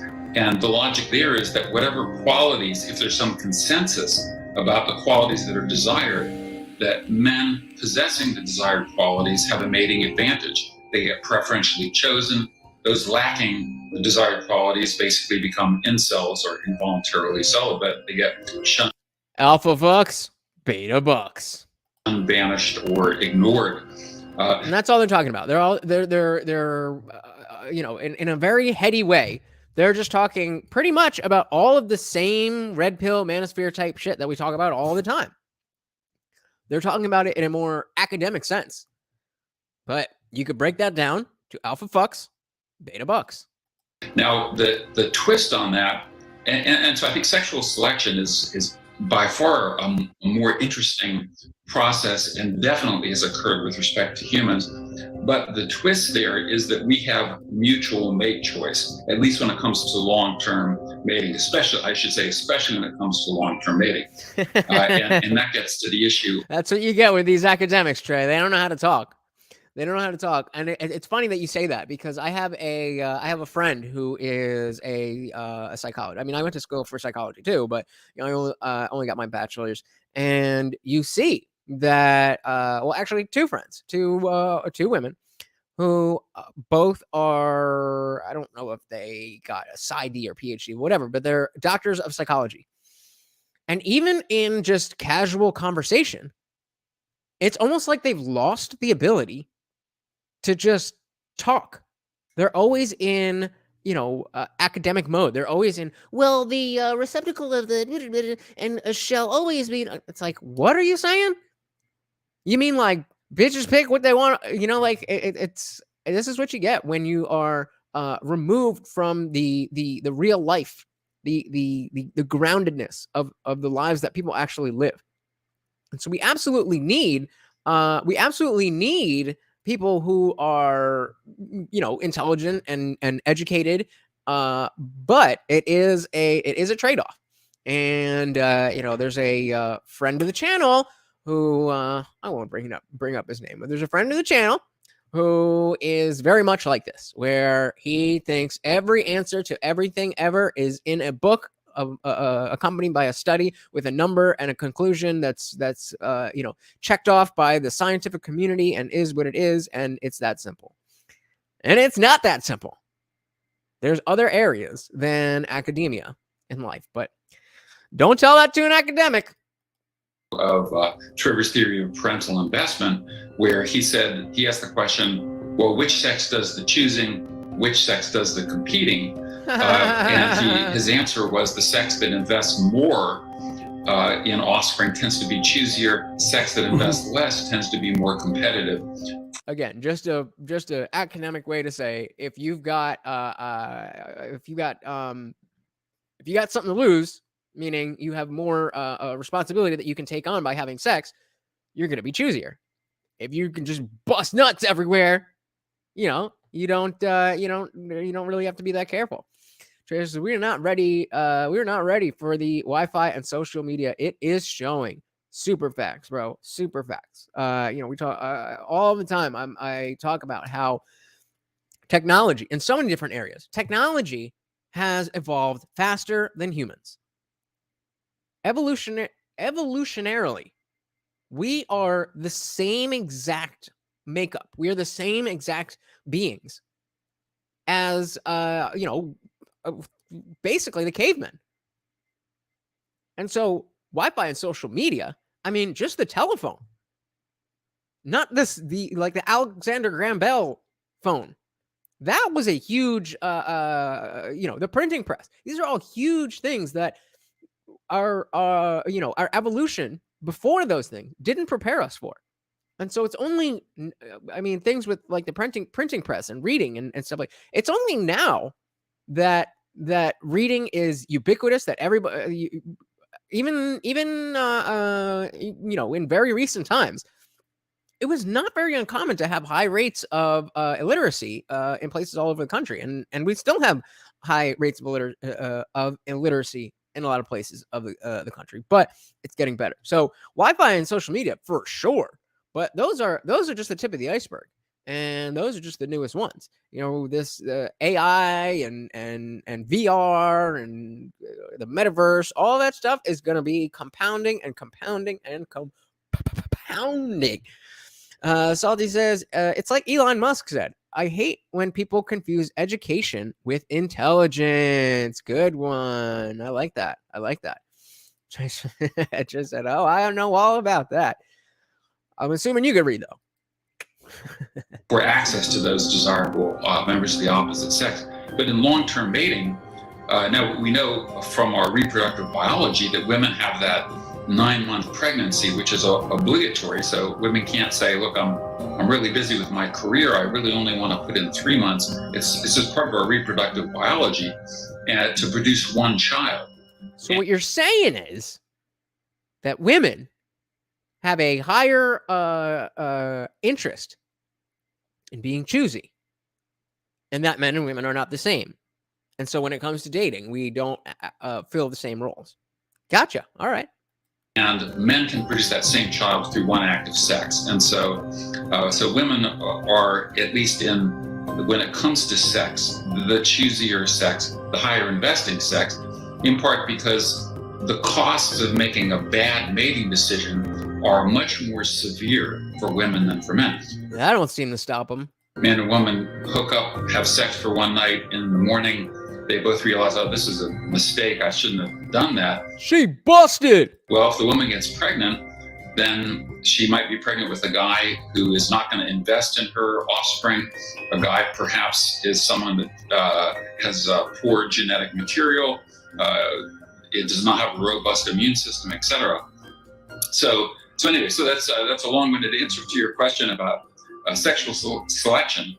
You asked about the evidence for females being choosier, and they are choosier primarily in the context of casual sex or short-term sex. So that's where you find the big sex differences. And so one of the classic... So that's very interesting. So Trey says, Fresh and Fit go to sleep listening to this, just to say it on the show. And that brings up a good point about the red pill space in general, and how we always talk about how, you know, for a while there, we were not sure if Sneeko was getting lost in the sauce. It seems like he was, you know, he knew what he was doing, and he's kind of just playing that to get the views. So you know, no hate there. But it seemed for a little while like he was, you know, he was, something happened. He discovered the red pill, and then he went balls to the wall into his red pill rage. And you know, unable to see anything outside that, and because he was getting so much response from that, he was like, "Uh-oh, is this going to be good for him or not?" And you know, point being that the red pill is definitely a good thing for you, but it should always just be a pit stop. You just want to go to the red pill space to get the information that you need, and then take that information and make your life better with it. If you're just stuck spinning your wheels, watching the same message every day, then you're not really listening to the message. Said went to a swingers party and seen his girl get banged out, and that changed him. Sneeko said that? That sounds like something Fresh would say. Got him. That makes sense. That makes sense if that's what happened to Sneeko, because it takes that just like a drug addiction. We're all addicted to the Disney fairy tale lifestyle. That, oh, if I'm just a good boy and I'm nice and I'm this and I'm that, then I'll you know, find the woman of my dreams, and she's gonna love me, and she's gonna love me for who I am. And it don't work like that. It don't work like that. Makes sense, Sneeko. It makes sense. So Sneeko hit that rock bottom, just like, you know, with my rock bottom, when I ignored the fact that I knew my last girlfriend was 3 weeks out of a 3-year relationship, that she had a 9-year-old daughter, that she had a bad relationship with her, all of her family. She was in multiple abusive relationships, but she showed me her boobies and she touched my pee-pee, so I ignored it. Luckily, I was too much of a blue-pilled beta to even keep her around, and she dumped me, luckily. But that was my swingers party moment. And you know, it wasn't directly right after that, but right around that time, that's when I found red pill content. And that was, 2.5 years ago. And now it's not that I am not tapped into the red pill, but it's not something that I feel like, yes, sir, I did. Not even walk past them. I grabbed them and stuffed them in my pants on the way there. Like, oh my God. Oh man, it was bad. And those were the red pill or the red flags that I noticed being a blue pill plugged in beta. And I still was like, I'll be all right. And I mean, luckily all that happened was that she broke my heart. She fucking shattered my heart. I was just this was right at the beginning of lockdown. So, we didn't have a lot of stuff going on. Everything was locked down. So the two of us were just sitting at home on our phones all day. And I was just, talking to her all day. And oh, salty. Oh no. I'll come back to this. So we all day, we had nothing to do. We're both sitting at home. We can't go to work. We can't go do fun stuff. So we're just sitting at home watching TV like everybody else was in April 2020. And so, not knowing how it looks to a woman if you answer her texts like that all the time. I mean, you guys, if any of you guys are in the Discord, link in the description. If any of you guys are in the Discord, you know that like I'm never really that far from my phone. I have the notifications on. If you hit me up in there, I'll be there. It's not because I'm obsessed with you. It's because it's 2022, and that's people have their phones. I didn't realize that there was a game that you're supposed to play. And even though I was like, oh, I don't like games. I just want to, that's part of the game. And I didn't know. So I just told that whole story, and Salty said, what are all the red flags? This is why you were you here the other day when we were watching Kevin Samuels? If not, I might have to bring you up and watch some Kevin Samuels again with you. But the fact that she was 3 weeks out of a relationship, the fact that the last relationship was a 3-year relationship, red flag. The fact that no, I just I literally just said it. So the fact that she was 3 weeks out of a relationship, she was monkey branching. She had no time to sit with herself and figure out what she didn't like about that relationship. She was just monkey. I was some dude giving her attention, and that's all she needed. The fact that she had a 9-year-old daughter. She had a 9-year-old daughter, and her ex was not her baby daddy. The fact that both of her most recent relationships were abusive. And the fact that I could hear I could hear that she had a terrible relationship with her family, like her parents, and she would tell me all about that.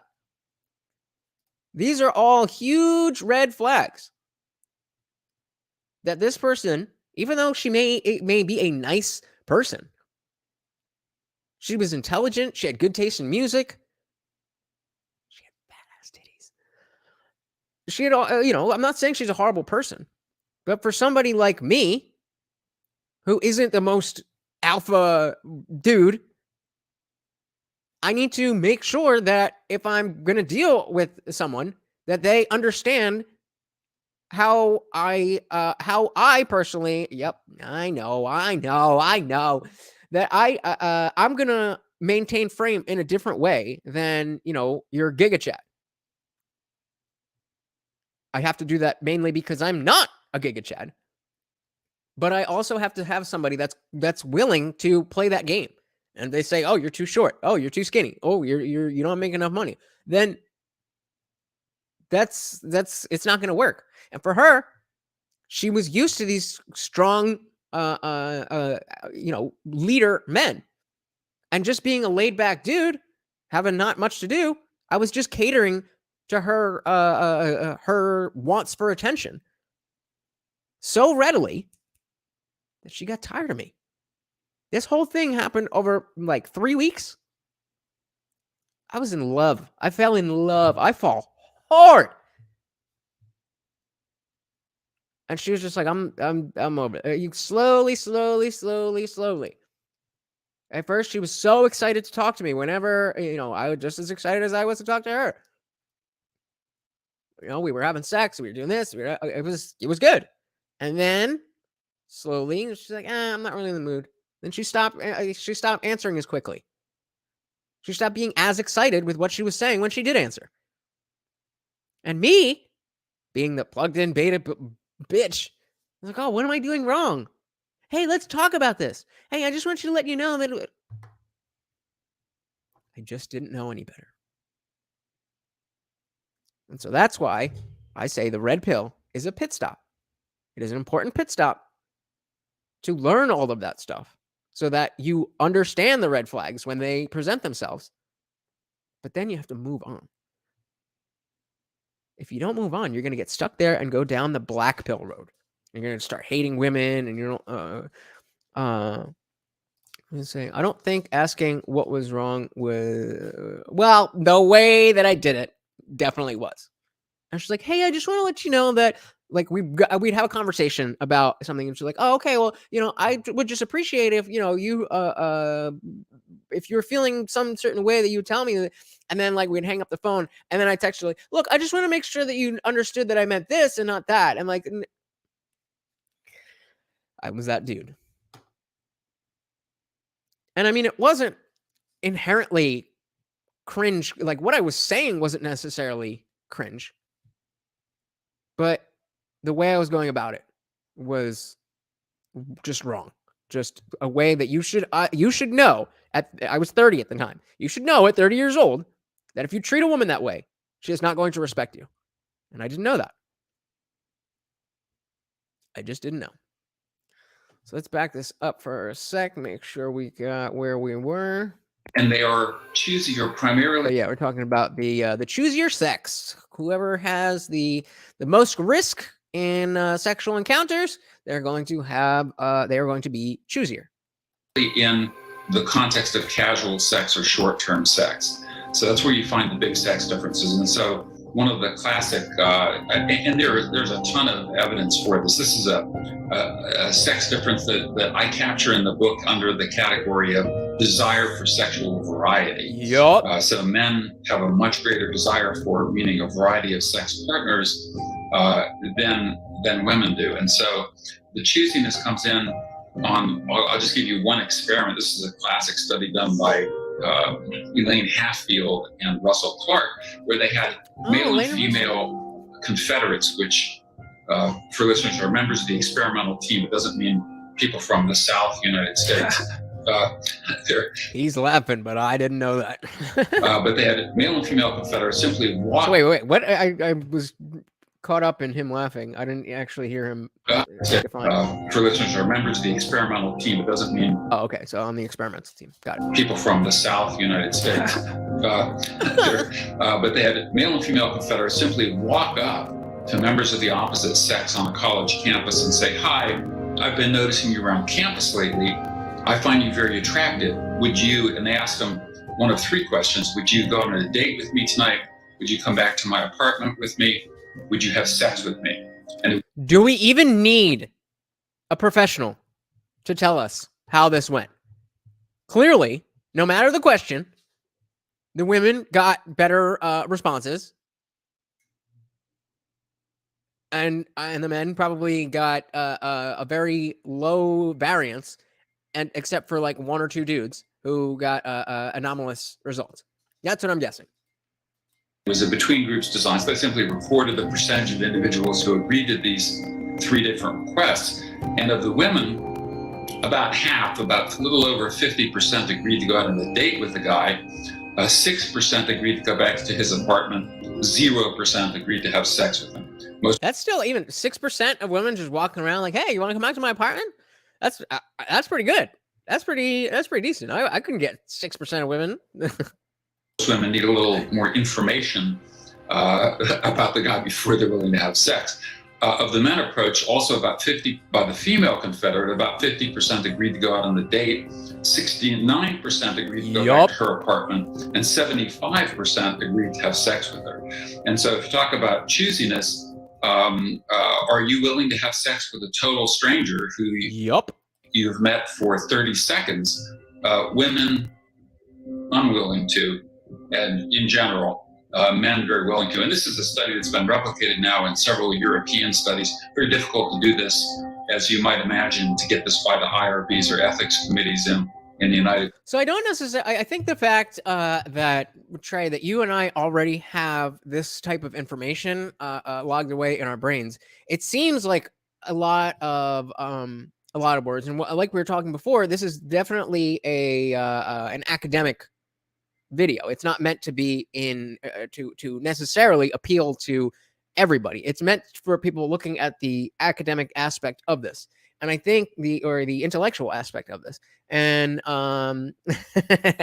just, I'm from the hood. It sounds like a setup. Yeah, and but I think that it's important to not only listen to people who can break it down in the easiest of ways, because when you encounter somebody who's actually thinking about this stuff, who doesn't necessarily agree with you, then one, you want to know that, okay, do you just think these things because you heard them from somebody and it sounded good and it seemed right? Or is there actual science behind this? And when you hear these people saying the same exact thing that you would hear from Andrew Tate or Sneeko or Fresh and Fit or whatever, then you can tell, okay, where's the overlap? The overlap is whatever we know we can trust. Now, if it doesn't overlap, it doesn't mean it's true. It doesn't mean it's not true. But if Fresh and Fit are saying something and Jordan Peterson are also saying the same thing, you could bet your bottom dollar that there's some weight to it. So I hear what you're saying, but you don't need it dumbed down for you. Come on. You don't need it dumbed down. States anyway. I assume it's similar in Canada. Or worse. Or worse. So, but the kinds of studies we really want to do are more difficult to do nowadays. But it's been replicated in several Western European countries, and you can get women off of the 0%. You can get a few percent of the women saying yes if the guy's really, really charming. If he's Brad Pitt or I don't know what the modern equivalent is, Ryan Gosling, which is one of the or perhaps a famous rock star. But that's one illustration of. And that's just the top 10%, top 20%, whatever it is. It's starting look more like top 5%. But that top echelon of men who are getting the options of all women, that's what that is. And so everything we've heard about hypergamy from dudes who have a show trying to dunk on chicks, there's some truth to it. There's a lot of truth to it. And you don't have to feel like the society at large will try to gaslight you into thinking that this is misogynistic or that this is whatever. And if all you can quote is Fresh and Fit, you might not win that debate.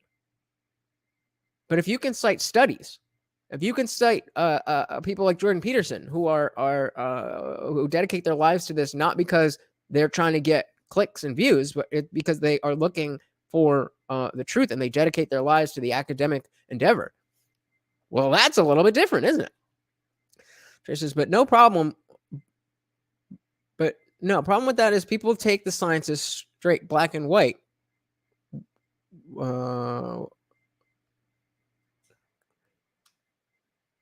When it comes to people take the science as straight black and white. When it comes to women, there's a lot of gray area.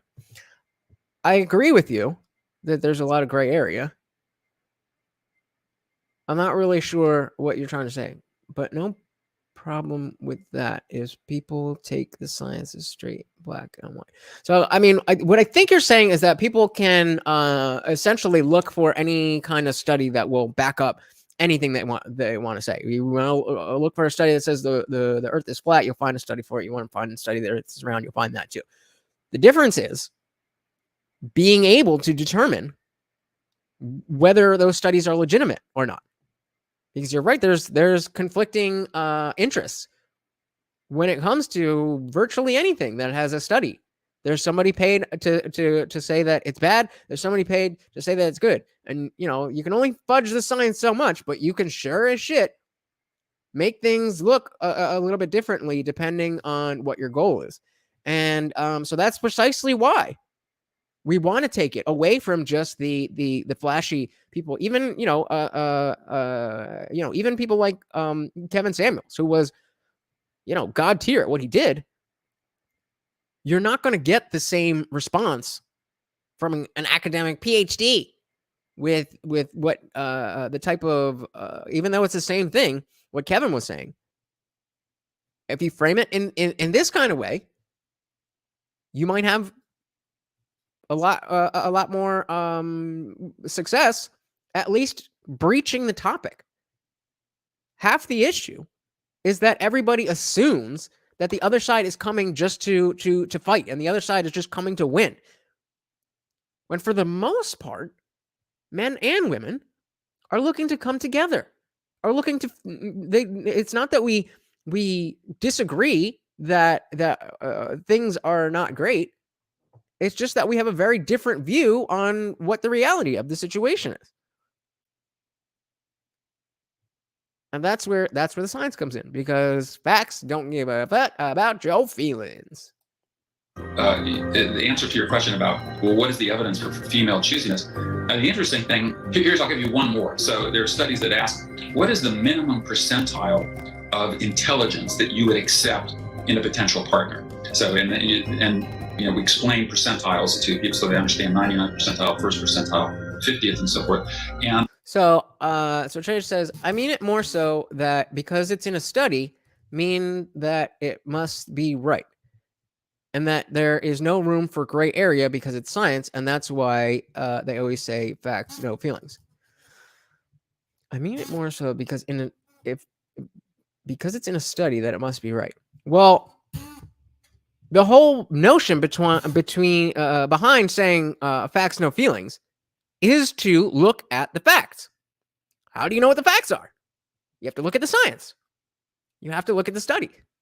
You have to create a randomized control group, and you have to get a experimental group, and you have to do there's a way to do these things that follows the scientific method. And that's how these things get into textbooks or become accepted science. Think about gravity. It's not just that that this is going to fall if I drop it. You already knew that. But the reason that notion is so ubiquitous to all of us is because somebody did the work. People spent decades on figuring out the formulas and the actual mathematics. So that's the facts, no feelings, is that it doesn't matter if you feel like you think Eric Dubay has convincing documentaries about flat earth shit. It doesn't matter what you feel. The facts show otherwise. So it sounds like you're saying that science is more based on feelings, but it's the complete opposite. I would say the complete opposite. And basically, for things like a marriage partner, men and women are roughly equal. They both are very exact. They say what they want, like say 65th to 70th percentile in intelligence. Where the sex difference comes up is just a sex partner, a pure sex partner with no investment. Women still maintain, they still want, let's say, 60th or 60th plus percentile in intelligence, whereas men drop 90, to embarrassing levels. That doesn't really, it becomes irrelevant. The 35th, 40th percentile men go, if she can mumble a little bit, that's fine, or even not. So that's another indication of female choosiness, that is, they maintain greater choosiness when it comes to short-term sex, and are simply less comfortable with having sex with. Another thing to remember about the red pill channels is when they say facts, no feelings, the facts that they are talking about are the facts that people like this have discovered. It's not the Rollo Tomassis that are out there doing the studies. Rollo Tomassi is reading those studies and parsing the different studies and what the different conclusions are and the different methods. Like, okay, if you got a good example for how studies and numbers and statistics can be twisted, talks about how or an example of like the percentage of people who were shot by police last year who were not white. You could say, I'm just going to pull a number out of my ass, but let's say that was 60%. Well, like shit, 60% of the people that were shot, unarmed people that were shot were not white? That seems crazy. But like, wait a minute. Okay, well, how many people were there? Oh, there was only 12 people all year that were shot unarmed. So what about the crime statistics? Who is more likely to commit violent crimes?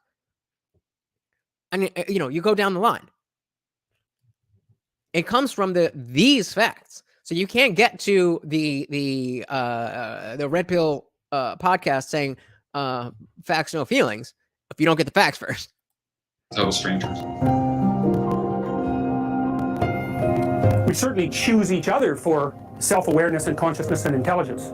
And I don't, if you're choosing a mate, there's an arms race in human beings. We're choosing intelligent mates, that's especially the case for women in relationship to men. So that the idea that that's a choice, well, that's partly why it's Eve that makes Adam self-conscious in the Garden of Eden. And she offers him the apple. She's the one that makes him self-conscious. So even though he is now talking about Bible stories, because I've seen him before, I know this is where he goes. I don't know exactly what he's going to say, but he's going to use the Adam and Eve story as a story, not as historical evidence of anything. I wasn't saying you specifically. I meant the general you, anybody who is talking about facts, no feelings. You got to do the facts first, not you.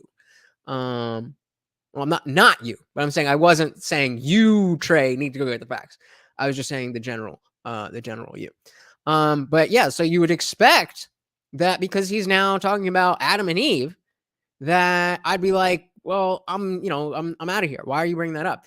And yeah, to a certain extent. But let's see how much of belief and faith and stuff that he's actually prescribing, as opposed to just using the themes of the story to highlight another message. Well, let's see. To men. So that the idea that that's a choice, well, that's partly why it's Eve that makes Adam self-conscious in the Garden of Eden. And she offers him the apple. She's the one that makes him self-conscious. And I think that's actually accurate, because the evidence from the evolutionary biologists is that female sexual selection was one of the driving factors that differentiated us from chimpanzees. It's a major factor. Chimpanzee females are not selective maters. They go into belong to the streets. They'll mate with anything. What happens is the dominant males chase the subordinate males away, and so they end up leaving more offspring. But it's not a consequence of selection on the part of the females. In human beings, it's completely different. That's very interesting. So if you missed that, these monkeys that he's talking about, saying that the female monkeys don't have the same type of choosiness when it comes to sex as humans do. The men the males still have the hierarchy, but it's much less to do with getting the sex. It has more to do, I guess, with their innate, biology. But in humans, the driver for the main driver for that hierarchy is access to women. But these bonobos, or whatever the fuck they're called, they're just sleeping around, and the dude monkeys don't really gotta care, do they? Sealed ovulation. But I mean, I guess, hey, aren't we? We're kind of getting close to that now, Hot girl summer, all that shit. And intense selection pressure from women on men. You have twice as many female ancestors as you have male ancestors. And people can never have a hard time working that out arithmetically, but it's not that problematic. You just think on average every woman had one child, half of men had none, and the other half had two. And that's approximately correct if you average across the entire history of human sexuality. So human males in particular are subject to vicious selection pressure on the part of females. And I also think that's partly why nature is represented symbolically as female among human beings, because after all, nature is what selects. There's no better definition of nature than that which selects. Facts. And see, he can use religious language and religious stories without saying that, because the truth of this story is such that so on and so forth. It's just the ideas, the themes of this story are relevant. So whether it's true or not doesn't matter to the point that he's making. If that is how religious language was the only way religious language was used in politics. And I mean, this isn't even really specifically politics. This is more of a cultural discussion. But the point stands. If people are able to do that, instead of saying, well, I can't possibly conceive of how the universe would come from nothing, so there must be a God. That's very different. That's very, very different. And if you can't tell why, let me know. I have not been doing my job very well. But the themes and messages are what matter. Imagine you ask something like, well, what's the meaning of life? And I would say, well, you should reformat that question. Because what's the meaning of... So I think I know where he's going to go. I'm not sure. But I would also rephrase that question. And I would also say that's not a good question. Because there is no meaning to life. There's no meaning that is here. And then you are here to fulfill that meaning. The meaning of your life is what you determine it to be. The meaning of your life is what you determine it to be. You have that right and you have that ability. And you have nothing stopping you. And even though Peterson believed in a very strict God, I'm willing to say, or I'm willing to bet that he's going to say something along the same lines of what I did, rather than just follow God's word. It's not a good question because it implies that there's a meaning to life, a meaning. Boom! And perhaps there isn't a meaning. You could ask, well, where do people derive the meanings in their life? Well, you tell me, but I'll make a little list and see if you can add to it or object to it. You probably need a career or a job. Yep. Well, why? Well, because otherwise you'll starve and freeze. Mm-hmm. Right? It's a necessity. You have to generate enough to protect you from the elements, let's say, to protect you from privation. That's not a consequence of capitalism or anything foolish like that. It's a consequence of hunger and the need for shelter. Capitalism is an attempt to address that, not to cause it. And you could argue that another system might do it better, but even if you did argue that, you can't lay the necessity at the feet of capitalism. You need a career and a job, partly out of necessity, partly because we need to be of service to other people. We need to be of service to the community. It's a deep need for people, especially if they're conscientious and agreeable. You need to be educated to the limits of your intelligence. You need an intimate relationship. You need a family. You need friends. You need to take care of your mental and physical health. You need to regulate the effects that temptations have on you. And you need some sort of higher order spiritual or philosophical pursuit. Notice he didn't say you need God. He said you need some higher philosophical pursuit.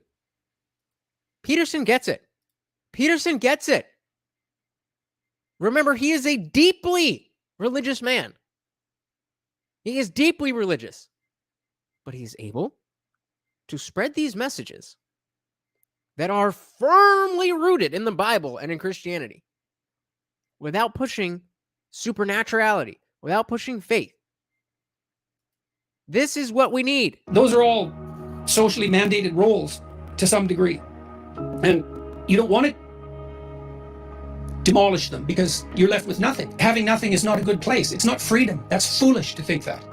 Freedom is the ability to choose between jobs, let's say, not to choose whether or not you have a job. When I was younger, when I was 10 or 12, I used to think that being an adult meant doing whatever you want. It's only when I got older that I Lisa Chan. realized being an adult actually means having responsibility. A sign of maturity isn't doing whatever you want, whatever you feel like it. It's having obligations and responsibilities toward other people. You just made a case for identity as social responsibility and duty. That's a lot different than identity as felt sense. I mean, it's just not helpful to have your identity be your felt sense because it doesn't buy you anything. And you pointed out that for you, there's some peace in fulfilling your roles properly. So you have a number of games which you chose to some degree voluntarily, but which are also socially structured.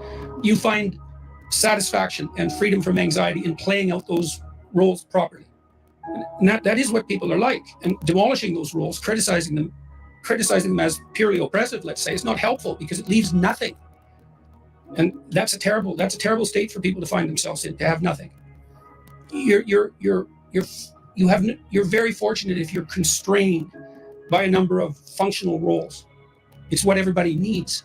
I mean, some people need less of that than others. If you're highly open in your personality, so fundamentally creative, and you're low in conscientiousness, so you don't like order, you don't need order, well, a little bit of structure goes a long way. But that is me to a T. I am not super conscientious. I don't need, like my mom is very a highly conscientious person. She can't even, even after I will clean up, if she comes over here, she will oh my God, how do you live like this? Because there's a dish in the sink and I haven't swept that day. And you need to be able to you need to understand your own limits in that kind of stuff. And then you need to understand what you are willing to endure and what you need to avoid the things you want to avoid. And live the life you want to live. There aren't many people like that who are highly functional. It's also extraordinarily difficult to make your way in the world as a spontaneously creative person. It's very difficult to monetize that. Some people do it extraordinarily well. They're geniuses. Even they're very rarely economically successful. Belief is what you stake your actions on. Well, and there's choice in it too, and that's faith, I suppose. So, for example, false. As we said before, try to believe in unicorns right now. Did it work?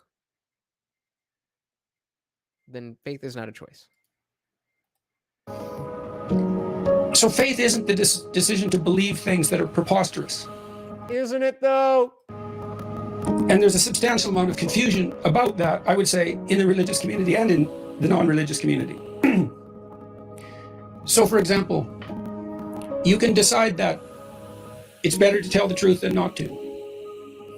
And it's a decision because you're not basing your action on your observations of the outcome of the actions that stem from that decision. You've decided to look at things in a certain way. So I could say, I've decided to do what I can to say what I believe to be true, because I have decided that, to believe that, to assume that, to have faith in the proposition that there's no better way forward than the truth, no matter what it looks like. And again, that is a very wordy way of saying that you should always tell the truth. And I'm someone who I don't see the value of white lies, and I'm a very open person. I'm very straightforward. And not everybody likes that. But sorry, it is what it is. And I find that it serves me better in my life. The people who, I wasn't always like that. In the same way, I was that blue pill, beta, whatever. I was also somebody who was very agreeable and very much always trying to get people to approve of me, as I was talking about before. And that just turns into a never-ending cycle of trying to prove that you can continue to do this thing that you don't believe in. You want to present this thing to the world, this thing being this image of yourself. But it's not you. And no matter what that image is, and no matter who you really are, you'll never be able to keep up the image forever, and it will be infinitely easier to just accept you are who you are, and you're just going to work on that. Not just you are who you are, full stop. That's what Peterson was talking about earlier. How people are just, how nihilistic it is to think that you're just at the peak of your existence by being born. But just acknowledging where you are in life, where you are as a person, what you have to work on, and then working on those things. Seems pretty simple. We got about 5 minutes left here, and then I'll drop the link for you guys. And that's the thing. That's why the decision of faith is necessary, because it gives you a particular angle on the evidence. Maybe I say something I believe to be true, and I get in trouble. And then I might say, well, the fact that I got in trouble indicates that saying what's true wasn't the right thing to do. It's like, no, not necessarily. Let's back to this. Is important. I don't even know where the sentence is going, but It's important. And then I might say, maybe because it gives So he's talking about, again, telling the truth. You a particular angle on the evidence. Maybe I say something I believe to be true and I get in trouble. And then I might say, well, the fact that I got in trouble indicates that saying what's true wasn't the right thing to do. It's like, no, not necessarily. It might be that saying what I believe to be true was the right thing to do despite the proximal outcome. You have to make decisions about how you're going to interpret the facts. You have to make decisions about that. Those are decisions of faith. And so then you decide what you have faith in. Well, here's some things that I would like to have faith in if I could manage it, if I could be strong enough to manage it, let's say. I'd like to assume that existence is worthwhile and that we should all work for its furtherance and its benefit. Oof. Existence is worthwhile, and we should fight for its furtherance and benefit. That's a powerful statement. Existence itself. Existence is worthwhile, and we should fight for its furtherance and benefit. Now, again, I know that Dr. Peterson is coming at this from a religious belief. But I don't have to disagree with him because that's the case. Existence itself is worthwhile, and we should fight for its furtherance and its benefit. And you say, well, is that true? Well, there's a lot of suffering in life. There's a lot of suffering associated with consciousness. You could make the case that there's so much suffering that the whole game is suspect. And that's a valid claim. Yep. But it's not a claim I want to make. So I'm not going to live out that claim. I'm going to try to live out the alternate claim. That's actually pretty powerful for me personally. I don't know if I've talked about this on this channel before. So let's go. I don't know if I've talked about this on this channel before, but I mean, I've told you guys how I was a drug addict for a good 5 years or so, pillhead and doing all that fun stuff. But I was also, how do I say this on YouTube? I was also somebody who wanted to delete themselves for a long time, starting when I was very young.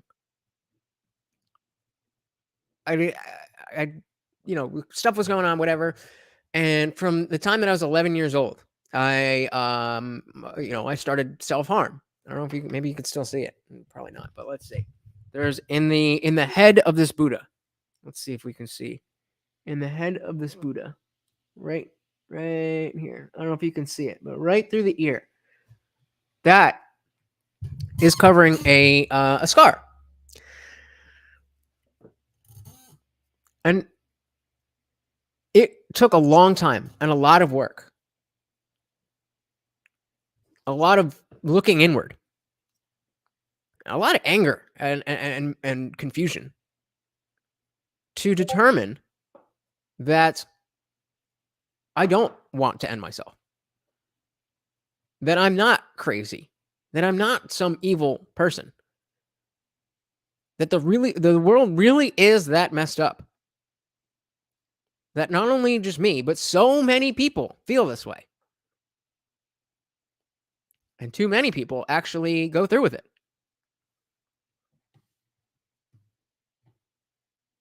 It's not fun. It's not fun to be there. And it's very, very easy to just say, no thanks. I'm good. For a long time, especially after my best friend died in 2013, my family is thicker than blood tattoo, AMK. That's his initials. After that, I was already not in a good place. He died in 2013. And I was like, what am I doing? What am I doing here? I'm just waiting until it's my turn to go. I'm just biding my time. I'm living day to day. And especially when you're in the throes of an addiction, it is very, very easy to keep that thought and just perpetuate it. And one day rolls into the next. And before you know it, months and years have gone by.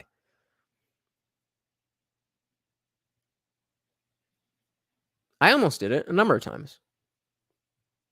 But for whatever reason, I was basically just like, nah, fuck that. I'm going to make this shit better. A lot of it was caused by a lot of the things that I talked to you about. I would talk about that with other people who didn't really appreciate it. And it made me feel like, A, I must be wrong. And B, if I'm so wrong about these things, then I must be crazy. I'm not crazy. You're probably not crazy either. You just haven't found the right outlet. Or maybe you have. Welcome. Welcome, welcome, welcome. If you're just joining us, I am Lutch, aka the Indian Jesus, here to resurrect the second coming of common sense. That common sense being your existence matters and is worth fighting for.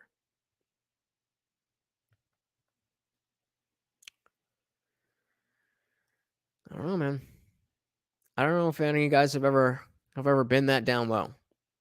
But crawling out of that hole is an accomplishment. And so you don't got to tell me, but if you have, I applaud you for just being here. All right, let's finish this up. Things considered, I think that would be better. You could say, well, you're justified in altering falsehoods if it's expedient. That's why people lie, and people do lie, and so obviously they believe that to some degree, because otherwise they wouldn't lie. But you could decide that you're not going to do that because that's wrong. Well, that's not so much an observation as a proposition. I'm going to live my life as if that's wrong. Mm-hmm. And I've derived both of those principles. Let's say the wish for the furtherance of being and the idea that truth is redemptive. Those are fundamental Judeo-Christian propositions, maybe the most fundamental Judeo-Christian propositions. I don't disagree. Those are Judeo-Christian propositions. But it doesn't need a belief in a god or gods to uphold them. They seem to me to be valid, or valid enough to stake my life on. That's the decision of faith. What are you going to stake your life on? That's manifested in action. It's not manifested in your claims about the explicit contents of your descriptions of the world. This ideal does look in our structure. And you can say, well, it's the internalization of a social ideal. It is that. It's more than that, though. It's probably the internalization of a biological ideal. But it's more than that, because why that biological ideal? Why did that manifest itself rather than some other ideal? These are all ideas I'm trying to work out while I'm writing this next book. You see, well, I can give you a bit of a prodrome of that. And real quick, though, Trey was talking about how, it's a lot of words for not saying much. And I do agree it's a lot of words, but I disagree that it's not saying much. I think this is getting much deeper to the heart of the issues that we talk about all the time as men and dating and red pill. And it gets to the issues on a deeper level. And it's not just about, okay, how do I fix this for me? It focuses on what is the issue itself. And I think both of those are important. It's not one or the other. I think both of those are important, but this is offering what that isn't. Men, roughly speaking, gather together in groups to accomplish tasks they regard as significant, important. And they vote among themselves, so to speak, as to who they'll elevate to a position of status and authority. The men are constantly getting together, deciding amongst themselves who they're going to hoist up on their shoulders and carry cheering out of the stadium. And women peel from the top of that. And so the men vote on the best men, and the women select them. And that's our... They will stand at the finish line and wait for the winners. Evolutionary history. That's sexual selection. We're participating in the... That's hypergamy. Joint creation of an ideal that's negotiated between the sexes. And I think that's undeniable biologically. Boom.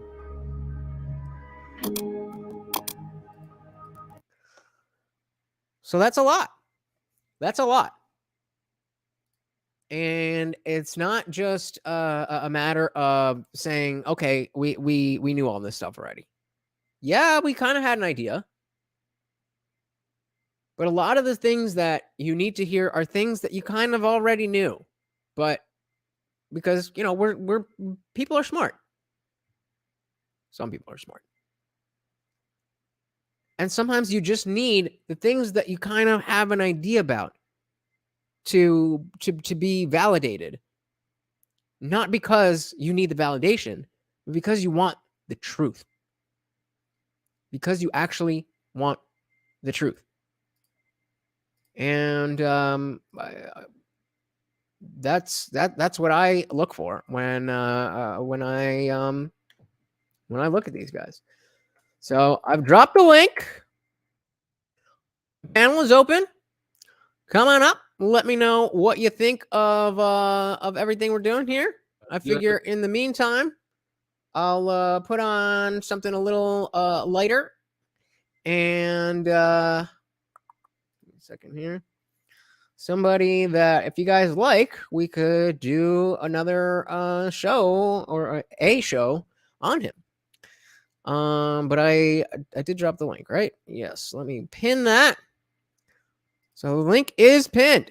Whoever would like to come up, please come up.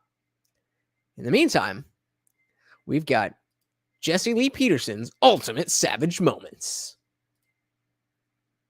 If you're not familiar with Jesse Lee Peterson, let me know. I will give you a little rundown. The Race and Equity Center serves as the nexus of practice, policy, and research dedicated to eradicating the social ill of racism. And how do you do that?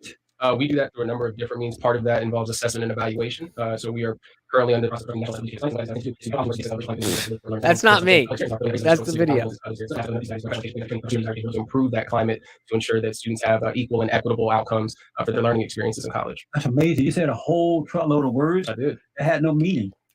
You write about your anger in an article at ebony.com. The Lovers Rock featured confessions of an angry Black woman. So you are an angry Black woman? No, not at all. Well, one thing, the editor titled the article that, so I'm not an angry Black woman. I'm not a stereotype, but I do sometimes have hot temper. And Slim, you agree with me that most Black women are angry? No, I won't agree with you on that. Why not? Because you can't make it. I don't know every Black woman in the world that can't make that statement. Again, as my wife said, it's a stereotype. Have you ever met one that was not angry? You sound ridiculous right now, and this is not what we. No, you brought it up, Star. So I didn't know. Are you guys familiar with him? Brought it up because of the article, and I'm trying to explain to you based on your tone of voice, but it's not. And this is not what we agreed to interview for. But you're thinking this is going to be a positive thing, and you're not making this a positive situation. But it is positive. No, it's not. The truth is positive. This is not the truth because this is baseless. You don't have any facts. Your anger is showing. Star, your anger is showing. I'm not angry. Hey, Alex is back. Missed the whole show. That's all right, though. The panel is open if you want to come up and chat. We're just watching some Jesse Lee Peterson highlights while we're waiting for anybody who's got the balls to come on up. Even if you missed the show, we will have lots to talk about. So hit the link. You upset my wife. Okay, and that's good that you have a church now. You don't got to cam up. Let me ask you a question. Would Jesus call her wicked? Yes. He would call her evil. Why would he say that? Because she is of her father, the devil. Can you define evil? Maxine Waters. I'll say, can you define evil? Maxine Waters. Tell me about your hat. How come your hat look funny? It looks funny to you. It's called a pussy hat. So you got your pussy on your head? That's right. Interesting place to wear. I know. You said you grew up on plantation. You grew up in Alabama. And all the things that you saw when you was a child. Did you forget about all those things? Yes. I came across your show one day. He said, yes, I forgot about all that shit. So if you guys are not familiar, Jesse Lee Peterson is a wild-ass, far right-wing, super religious dude. And it's just sheer entertainment that this man really believes everything that comes out of his mouth. We're gonna go for about 10 minutes. If nobody comes up, I'm just gonna end the stream. I'm home. No, I'm not at all. Yes, we are all sluts. You're a slut. All these dudes behind you are sluts. Your cameraman's a slut. Your PA's a slut. And your mic's a slut. Your mama's a slut. Your grandma's a slut. Everybody. Is your mother a slut? No. Men don't want sluts as wives and mothers of their children. Who cares? You can't live your life for no man. It's not about men. Who cares about men? If I sat here and lived my life for Who cares about men? This is what they think. This is what they think.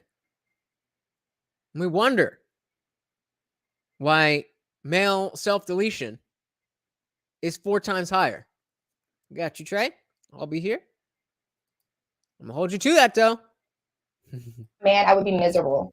But you do understand. You're already miserable. And a man would not want a slut to be the mother of his children. That's right? not true because not real men. What is a slut real man, Jesse? What is a real man? You? Yes, a real man that love what's right. He does what's right. He Well, then why do guys marry porn stars? Because they hate the mothers. You know, I went through a divorce and then I started dating after that. And it's like, well, going out on a date with a guy makes me a slut. And that's just what I'm going to be. I don't think going out on a date makes you a slut, but having sex with different men makes you a slut. Well, what does it make you if you have sex with different women? A slut maker. Oh, wow. Isn't that amazing? I don't think going out on a date makes you a slut, but having sex with different men makes you a slut. I don't think going out on a date makes you a slut, but having sex with different men makes you a slut. Well, what does it make you? Oh, it's still going. A slut maker. A slut maker. A slut maker. A slut maker. A slut maker. A slut maker. How long is this fucking song? Jesus Christ. A slut maker. All right. Well, somebody's coming up. Come on up. Come on up. Sexism, the structural connection of the power to the prejudice, that certainly exists. And I'm sure that you are interested in ending unequal access to resources, for example. No, I'm not. Give me another example of sexism. Donald Trump feeling cavalier about talking about grabbing What is wrong with this dude's eyes? women inappropriately. But he did it as locker room talk, and that most men have done that. You never had that conversation? Oh yes. Let me start off by saying you have had that same conversation, right? I haven't had that conversation. But you've talked about what you like to do to women in the privacy of men, when it's just you and other men around. In your lifetime, you have talked about sexually what you like to do to women, right? Maybe. I think sexism comes in with the groundwater. What is a man? Biologically, there's certain plumbing and chromosomes. Right. Beyond that, men are whoever they want to be. What does that mean? It means if a man wants to be tender and compassionate, or if he wants to be ambitious, or he wants to be brave, a soldier, or something like that, whatever men want to be, whatever feeds them internally, that's what a man is. Is a tender and passionate man a man, or is that a girly man? No, it's certainly a man. Yeah. It's not a girly man? Would you agree with me that Barack Obama is and was a girly man? Certainly he was much more tender than other presidents. Tender, yeah, he was very tender. And there's a chance when somebody is emotional that they're more connected with their fundamental humanity. And so are you a tender man? I hope to be. Are you tender? I think I am, but a better judge of that would be... so does your wife think that you're a tender man? I think she does. She's told me that, yes. And she like that? Yeah. Women don't normally like tender men. They like masculinity. They like men who, like a Donald Trump. Except for the women who complain about being sexually harassed and But tender people are not powerful people. I think Jesus was tender, and I think Jesus was powerful. No, he was not tender. He was anything but tender. I think we have a different analysis of Jesus then. He was like a Donald Trump, but he... I just want to real quick as they're talking about this stuff, because again, Jesse Lee Peterson is a pastor of some sort. You know, you guys remember when when I went on Darshan McAway's channel, and that dude Henry was there, and we had that conversation, and I just find it funny that apparently Henry doesn't like me. That's the words that Darshan used, because he said what Henry said was way worse. And I just find it funny that, you know, the most Christian people never act like Jesus. Did it perfectly. He does say what's on his mind. Yeah. Isn't that cool? Well, it's different from many politicians who are trying to parse their words because... Those are tender men. And so are you all right, both man and woman? let's finish up with this now guy, we're and then teaching out the difference we've between got a masculine and special male. guest. I try to be caring. I try to be responsible. I try to be Definitely adult, not a I special try to be guest. engaged, enthusiastic, and thoughtful, and tender, and sensitive, and all of those things. And I think women are that way, as well as people who don't share a gender binary at all. That's amazing to me. That's amazing. Trey Williams in the building. What is going on, brother? What's up, my brother? Nothing much. Just finished washing my ass, so finna smoke some of the devil lettuce, as my mom likes to call it. Nice, nice. I got 2 J's rolled up, ready to go. More of a blunt guy. I used to be, but the raw cones with the it's so easy. It's so easy.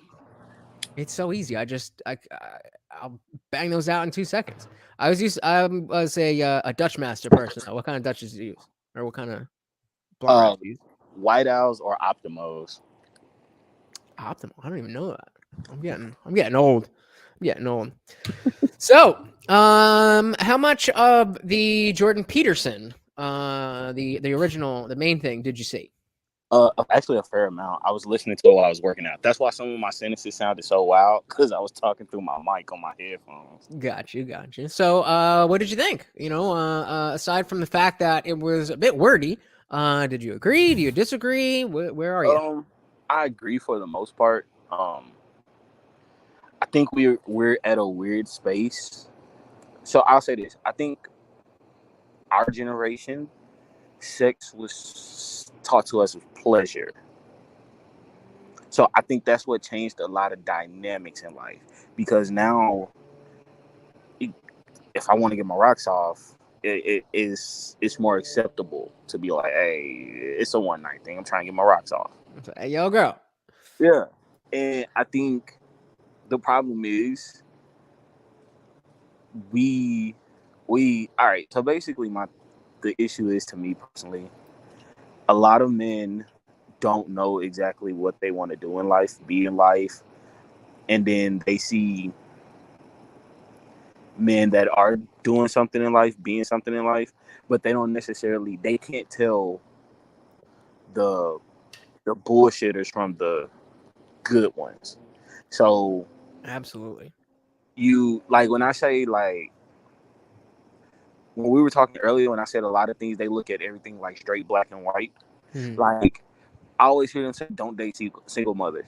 Me personally, I don't give a fuck who you date. I think you should have questions, have vetting.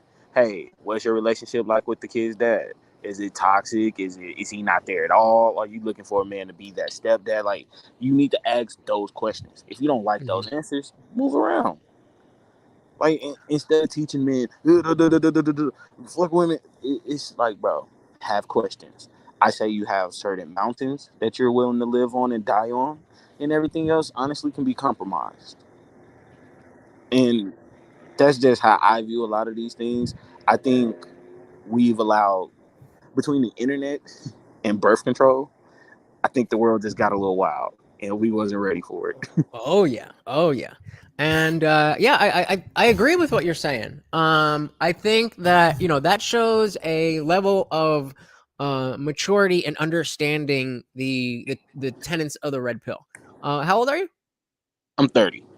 Yeah, so we're a little bit older than I think the target demo for those podcasts are like a little bit younger, kids who are watching and using their parents' credit cards and dropping super chats, all that kind of thing.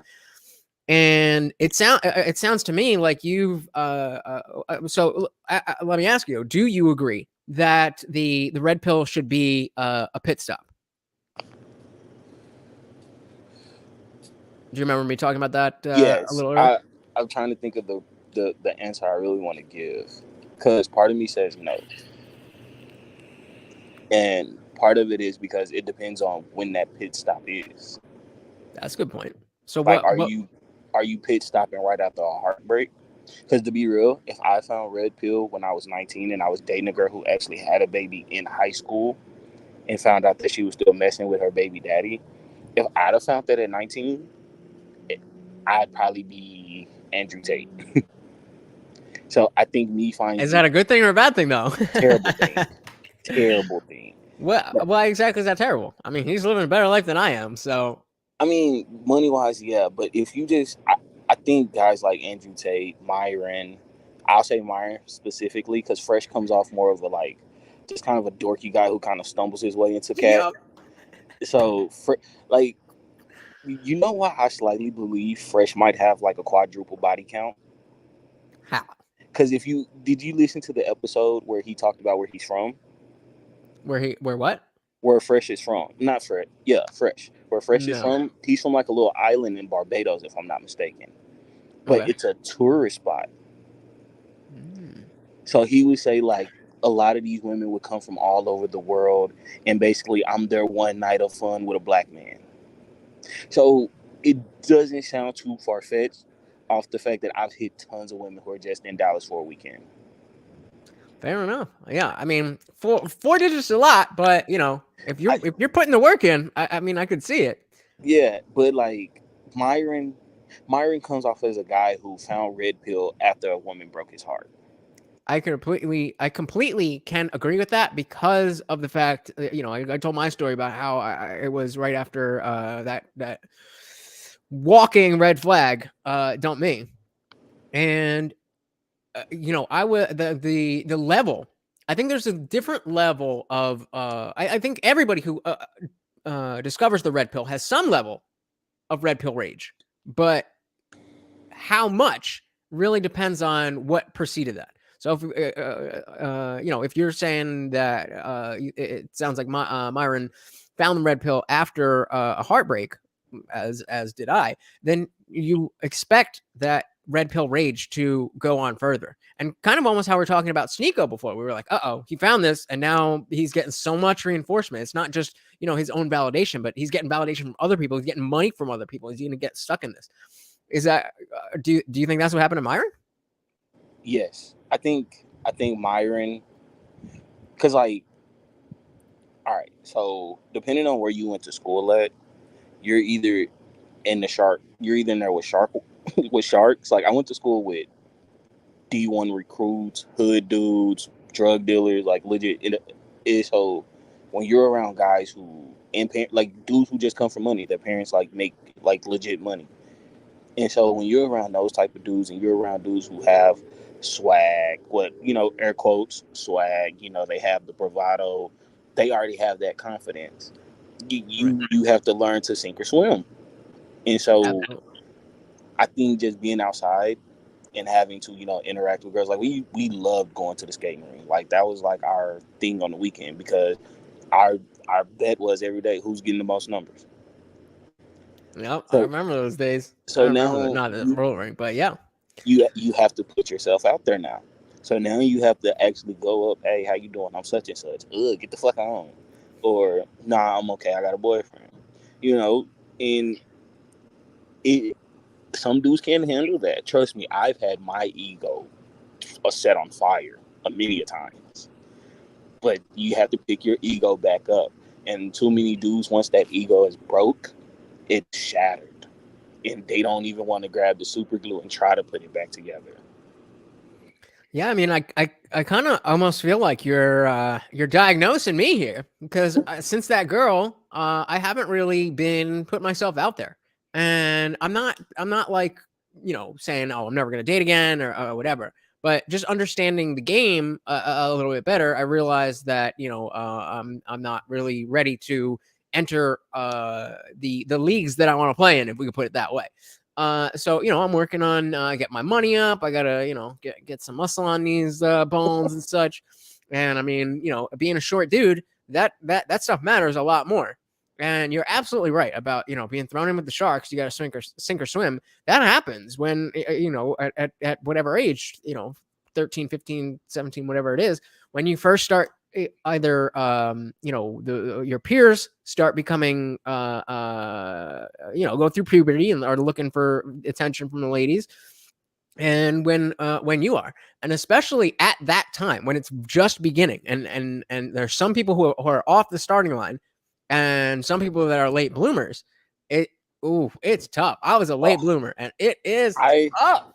I was like a middle bloomer because like I had to adjust from one set of people from being like around nothing but white kids to being like okay, so I went from being around all black kids to white kids to all black kids.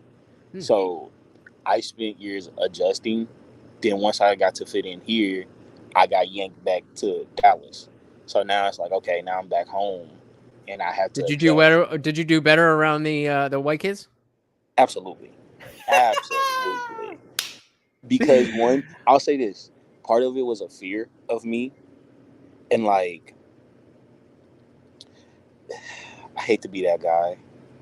I really hate to be that guy. Do it, baby. The Midwest is so goddamn racist, but it's that racist. We're like, you're exotic. No, not that even kind of thing. that. No? Like, my aunt was so I had to move to Ohio because my mom got disabled. She crushed her L4 and 5 lumbar in her back. She was a registered nurse carrying a patient. Oh wow. So at that time she couldn't walk, and my sisters had both already graduated high school, and I was in the 5th grade. So I moved up there because I had a cousin who was like a year older than me, and my aunt was like a high-ranking government lady. Like, she worked in the accounting, but she does it for the military, and she did it for like 30 years. They moved her out there because of that. So we had money. We had a brand new built house. Like, we literally live in the same neighborhood as y'all. But I played for like a select football team and a select lacrosse team, and lacrosse too. The only black kid on my team. And when I remember, I think there was one. Where I lived, there was a bunch of Indian people. So there was another Indian kid on my lacrosse team, but it was me and him, and then a bunch of whiteys. In the lacrosse league, I was legit the only black kid in the whole lacrosse league. Wow. And then on football, I was the only black kid on my team. Oh, and really? Like, literally, each team had one black kid. Like, it was about 12 black kids, and there was probably like 2 on each team. Like, so how did that affect how you operated? I had to stop saying nigga so much because that word flies. But then also not understanding micro racism. Like, it didn't register to me that I couldn't spend the night at the slumber party because I was the only black kid at the slumber party. It didn't register to me that every time it's time for us to go out of town on a like select trip, do y'all need help with the trip? Like, I know times get hard. Do y'all need any help? Does he need new equipment? Like, my aunt makes almost $100,000 a year. Like, what are you? We live. Like, need help? I live 3 doors down from you. What are you talking about? So like, I didn't understand those things, and then like, I got called a monkey in middle school. Like, little kid called me a monkey, and I beat the dog shit out of him. Like, and so I got suspended for 10 days.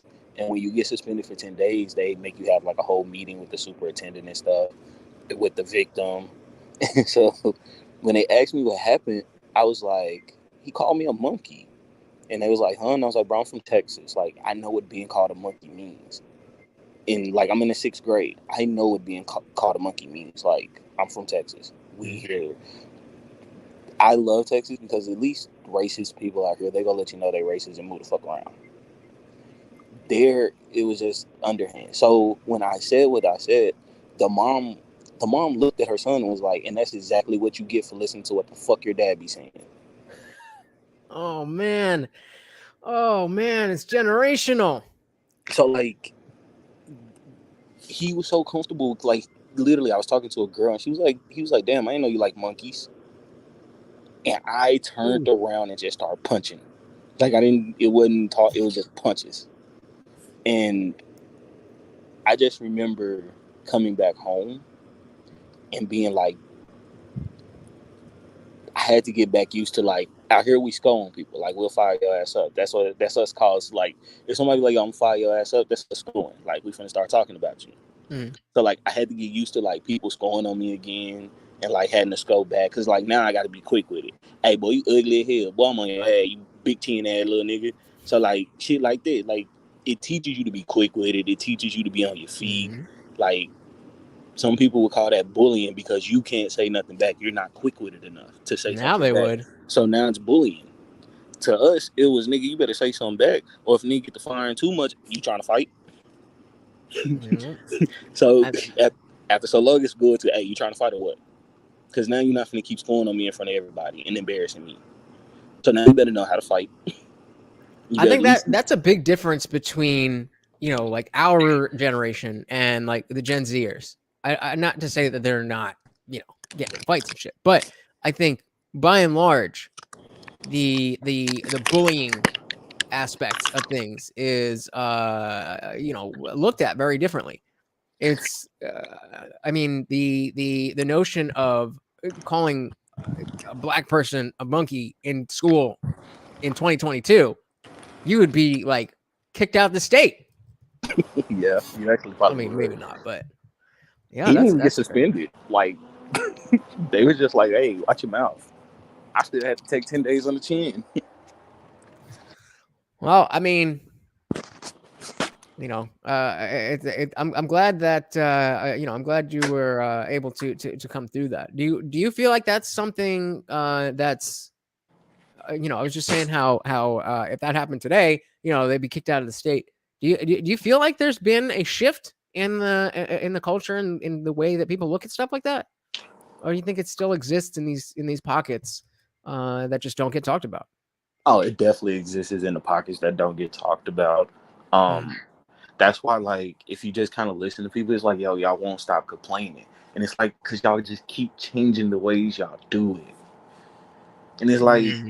You ever been somewhere and you kind of feel like everybody's looking at you because you the Indian dude there? Yup. Yeah. So, and I mean, for me, there's not as much attached to being Indian as there is to being black and experiencing racism for being Indian versus being black. So I don't, you know, obviously I can't, you know, I can't completely empathize, but I definitely have had that experience. And so like now think about being the Indian dude in the room and everybody staring at you for that. Now think about how we kind of think about black people. What do you mean? If you're going to just go to stereotypes, because until I talk, most people be like, "Oh, I didn't think you would be like this." Because I have tattoos, I have chest tattoos, arm tattoos. Like I don't have no neck or face tattoos or nothing, but people just automatically assume like, "Oh, and you from Oak Cliff, which is like a hood out here." So it's like, "Oh, and you're from the hood," but like you don't even know I went to school in the suburbs. I come from a very decent home, a very stable home, and so like you don't even really know me. But when I'm in the room with people, like legit, I've had people like I love riding the train because nobody sits next to me. Nobody. No. I mean, the good parts and the bad, right?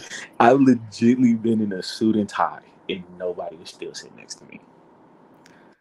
Yeah, I think personally for me, the bigger thing was my height, rather than my race, and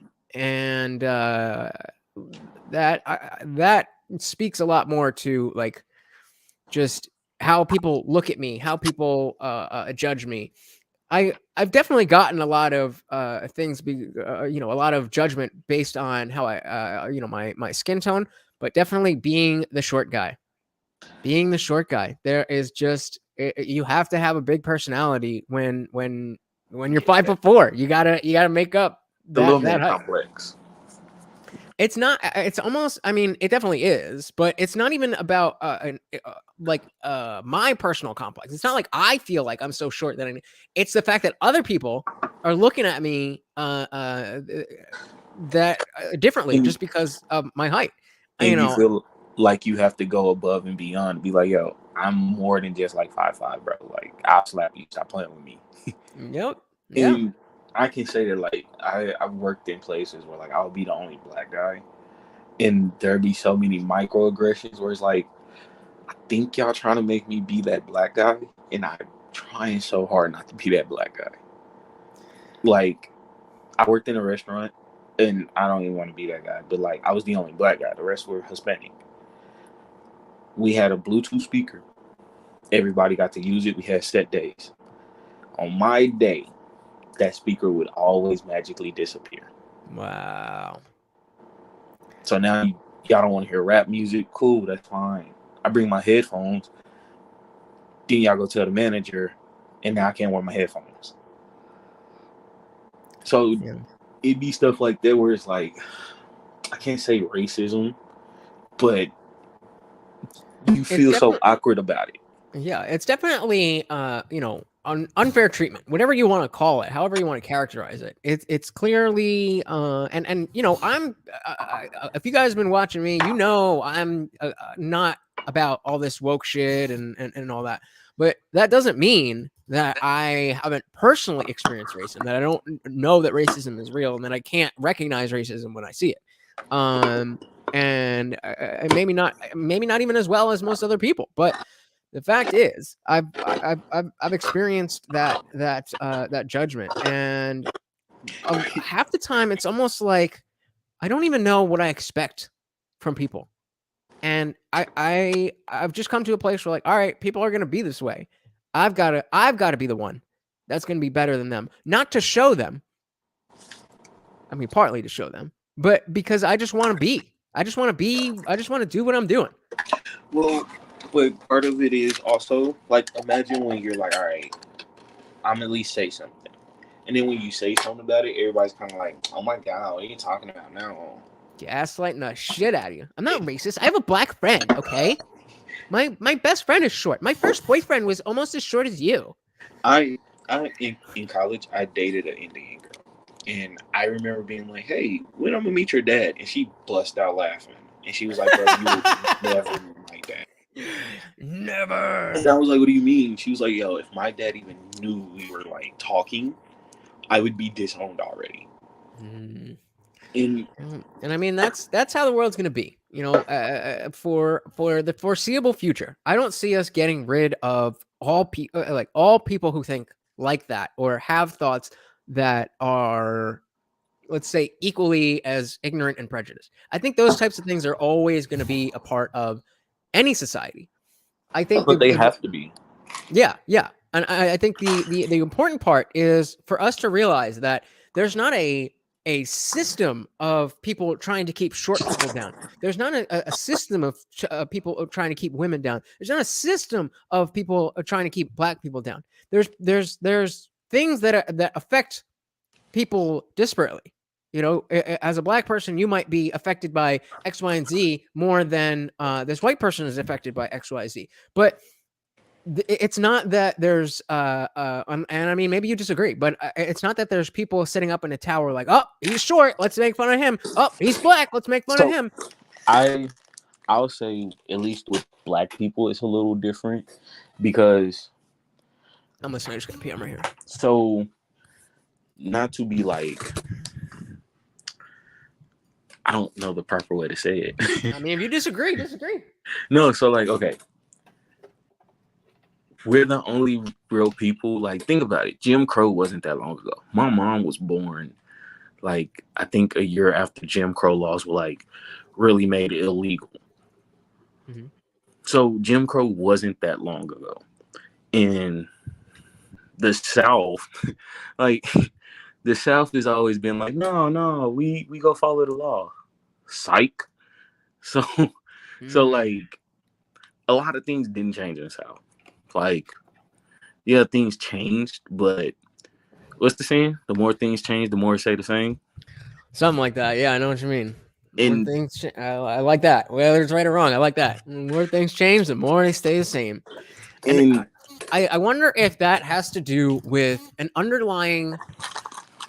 I don't know what the word is, but something that's innate in people, separating themselves and not being, I don't want to say not being aware of it, but not seeing the error of how of their thinking. And because to give you an example, it feels to me like the people who are most often engaging in prejudiced behavior are not the rednecks, or like, oh, you damn Negro, da da da da. It's not those people. They'll say shit like that, but that's about where it ends, except for the extremes. It's the people who are like, voter ID is racist. You can't expect black people to be able to get a driver's license. Like, wait a minute. What the fuck did you just say? Yeah, absolutely. And the what do they call it? The bigotry of low expectations. Are you familiar with that term? Mm-hmm. That's what I feel like is a much more prevalent thing. And because we've pushed away the notion of blatant racism, but we haven't really tended to the actual ideas from either side. The people who are like, oh, there's no more racism, versus the people who are like, yo, we're dealing with racism every day. We're living in two different worlds, and the language doesn't allow us to connect those worlds. So, have you ever heard about COINTELPRO? I think so. Remind me. So, COINTELPRO is basically like the FBI's, basically the FBI's Cold War against like black leaders. So, like, okay, I've heard of those. Yeah, they killed guys. They had a big hand in the Nation of Islam getting rid of Malcolm X. They had a big hand in Martin Luther King's discrediting. I don't necessarily know about the assassination because I haven't found nothing that's just like that was the FBI. But I mean, yeah, the FBI, they're all so. But they did what they did to the Black Panther Party was like, man, and so when they did that, and that was like early 70s, early mid 70s, late 60s. And so you kill them, and then you give us like them shucking, jiving ass niggas like Jesse Jackson and Al Sharpton. Like, to be real, the black community do not respect them. Like, we'd be like, oh, they shucking, jiving ass niggas. Like, that's what we call them, shucking, jiving ass niggas. And like, so now you do that, and then Ronald Reagan comes in. Ronald Reagan was also the governor of California who had a big hand in destroying the Black Panther Party. Like, he was the one who signed the law that they had to start putting the guns up and stuff like that because the Black Panther Party would walk around the neighborhoods with their shotguns to basically essentially police the police. I didn't know that was Reagan. That was Reagan. And he comes in, and then that's when the whole Jerry Blandone, the Iran-Contra happens. Where now they're actually helping sell drugs to our community. They help them develop crack. These are real things. And then when we kind of bring it up, people be like, nah, there goes that conspiracy shit. But no, these aren't real actual files and documents that like the Freedom of Information Act can give you. And so let me play devil's advocate for a sec. So we know that that's true. That the FBI was supplanting drugs in lower class communities specifically for the result that they got. I like to give people the benefit of the doubt and thinking that they're more likely ignorant than they are malicious. And so, do you think that it could be that mentality of brushing off all of that stuff? Do you think there could be a level of well, you didn't have to buy it, and you didn't have to do the drugs, you made that kind of mentality? Do you think that's part of it? No. And I'll say this why. Because we look at the opiate addiction a lot different. You didn't have to get off the Oxycontin and slide over to the heroin. Same thing we said about crack. You didn't have to do crack. But let's keep in mind, crack was basically smokable cocaine. Mm-hmm. Granted, it got stepped on. It started getting baking soda and stuff put in it. But cocaine was the most acceptable drug of the 70s. Yep. 70s, early 80s, cocaine was acceptable. So we go from that, and then you go from that to, I'm going to give you 20 years for every crack rock well, not 20 years. I think it was like 7 years. 7 years for every crack rock for like every month that is a gram of coke. Wow. So now Yeah, you're. it's crazy what the media and the government together, with the media presenting crack cocaine and powdered cocaine as two completely different things, and then the government treating crack as a completely different drug than cocaine. And then It's what crazy. what did Hillary call us? Super predators. Yep. Because now you've introduced. That was right. That was right when Biden was passing. Biden and them were working on the crime bill, right? Yep. So, like, I good job, Democrats. I personally didn't vote. Me neither. Because I don't believe in voting for the lesser of two evils. I think that's the dumbest goddamn thing in the world. Yeah, I've said a number of times on this channel that, I wasn't really super into politics before the 2016 election, and then I was watching the mainstream media news, and I was like a Bernie bro, and I was all about it. And then, of course, the DNC fucked over Bernie, and because I'd been brainwashed by so much CNN and MSNBC that if Trump got into office, that the world would end, I felt an obligation to vote for Hillary Clinton. And so I did that. I did that in 2016. And despite having been a drug addict for years, despite a number of other things that I don't even want to talk about, that voting for Hillary Clinton is the most shameful thing that I've ever done. It may not be the worst thing I've ever done. It's the most shameful thing. I've never voted. And I mean, that's the only time I did vote, and so I think the presidency is rigged. I think everything else is kind of straightforward. Like, I think they do the straightforward on kind of most of the stuff so that they can rig the other stuff. I don't know if it's so much rigged as because I don't feel like it needs to be rigged. Before, like, if you think of the before Trump time,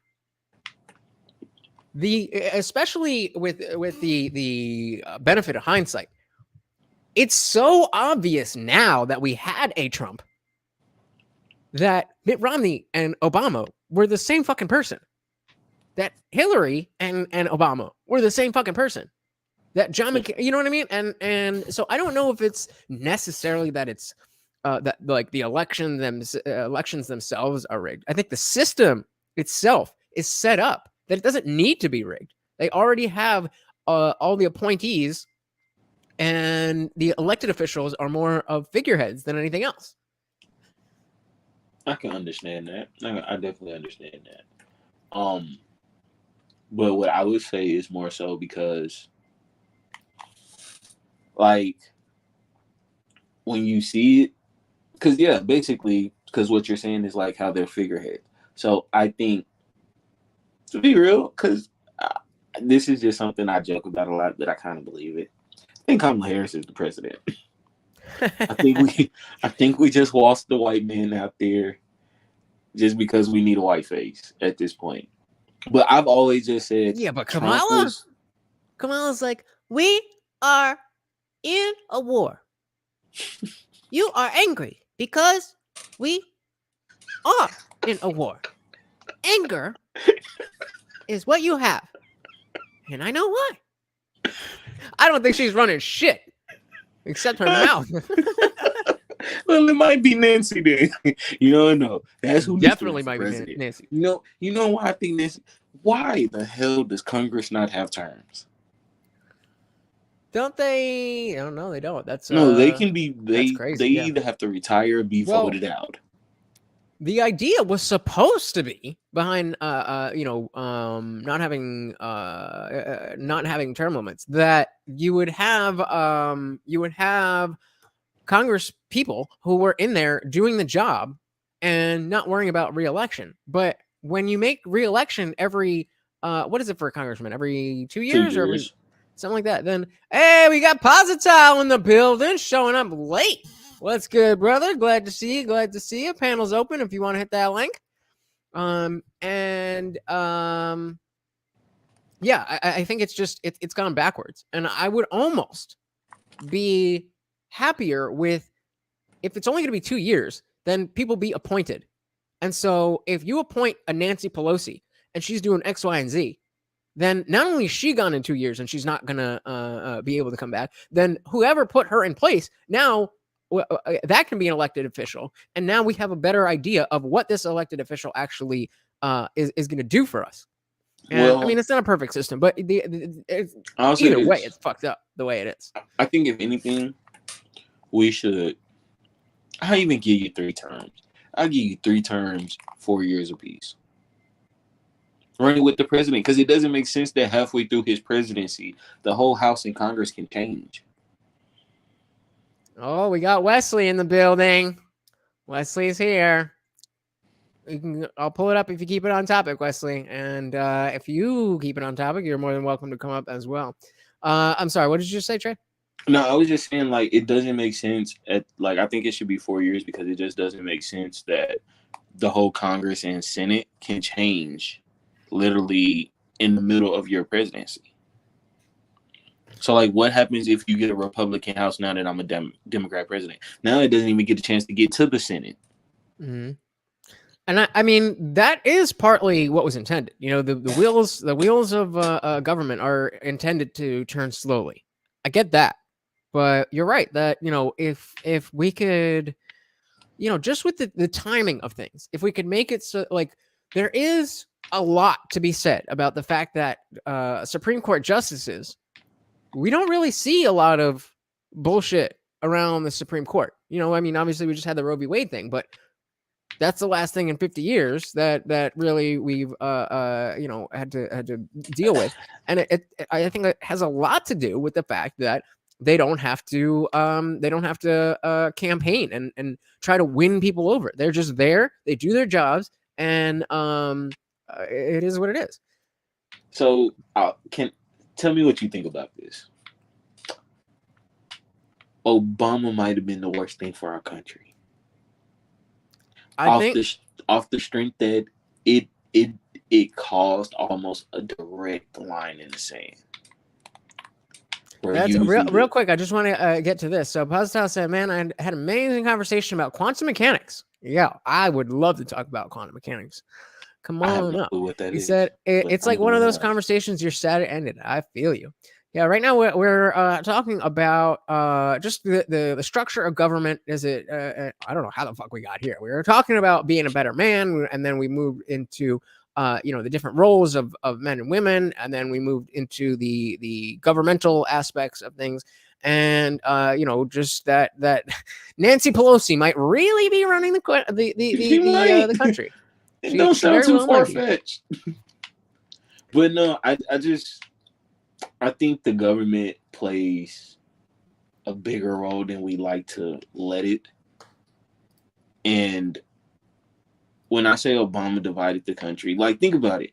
Trump was yelling since 2011 that our president wasn't born here. Yeah, that was wild. And then became president the next term. What's your opinion of Trump just generally? Hilarious guy. I've always loved Trump because I thought he was funny. I thought he was the most entertaining president we had. I would watch his press conferences just because I knew I was gonna laugh. But I think he also exposed the government for the stupid people they can be and the highfalutin, high maintenance wannabes that they pretend not to be. But as far as him, he just couldn't get out his own way. Like, I think he's not smart enough to get out his own way. Like, he literally, if he'd have just shut the fuck up at the beginning of the pandemic, he'd have probably still been president. Mm-hmm. Yeah, I think you're right. You're right about that. I'm not comfortable saying I don't think he's smart enough. I think that he's just not. He wasn't qualified enough. He's obviously not say smart enough. Too prideful. Even that, I don't think that's because he was, you know, in business. He was, whether it was above board or not, he was very much. He very much was, you know, successful. And I think the thing is that it just he didn't know how to do government. He didn't know how to run things like a government, as opposed to being the CEO and being the boss. And that's where I would kind of say ego kicked in, because there were points during the election where people was like, yo, black people low key want to vote for you, but you keep seeing stupid shit like the shit you keep seeing. And then it went from, we should try to find the best person, to, hey, whoever can get this man the fuck out of office. And even the Proud Boys thing, when he was like, yo, will you just say, I denounce white supremacy?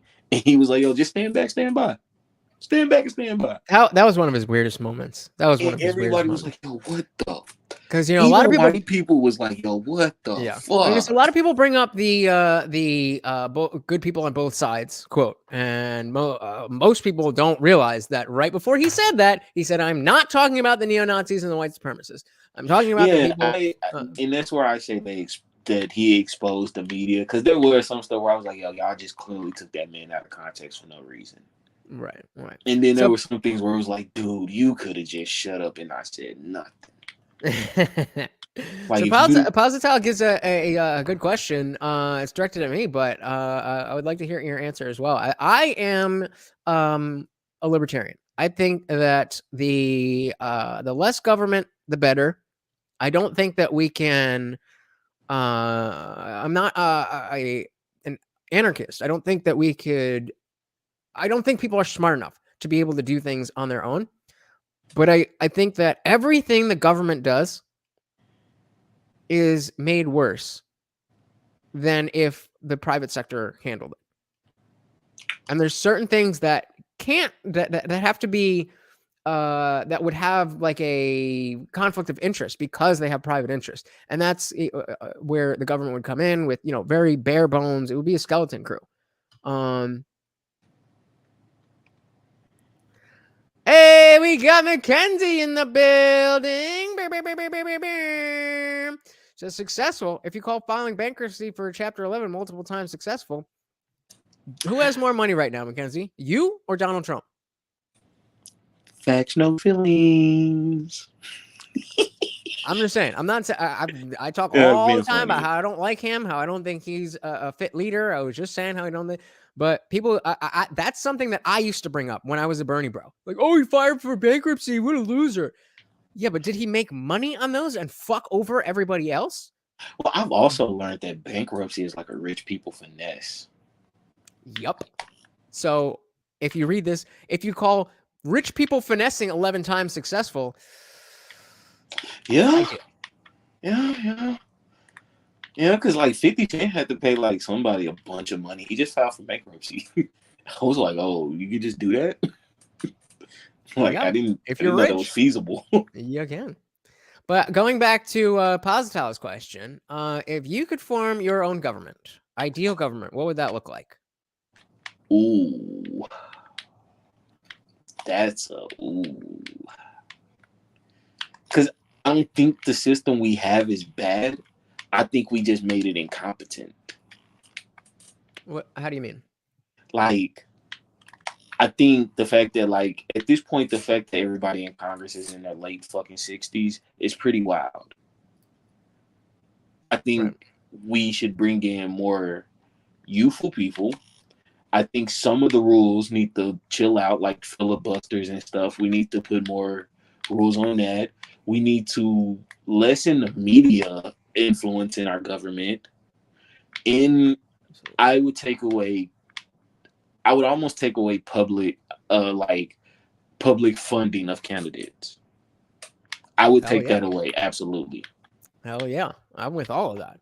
Because the fact that a corporation can support your campaign is wild.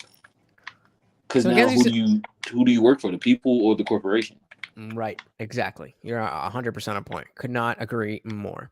Mackenzie says, what difference does it make if he has more money than me? Well, we're asking, the qualifier was, is he successful? So if he has more money, I would say it like he's more this, successful. Mackenzie. And I mean, he can get in rooms that we definitely can't. And I mean, if you choose to define the success as, you know, you have your family and you are, That's fine, but that's also not really what we were saying. You know, the man.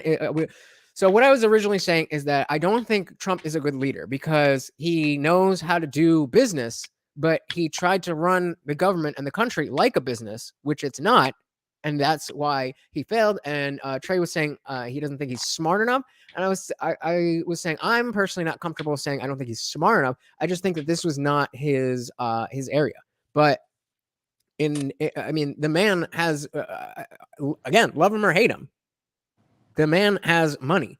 And if if we're measuring success by money, if we're measuring success by status, if we're measuring success by your family's status, I mean, on what metric is he not successful? That doesn't mean I like him. That doesn't mean that I want him to be the president again. Family status, maybe. How so?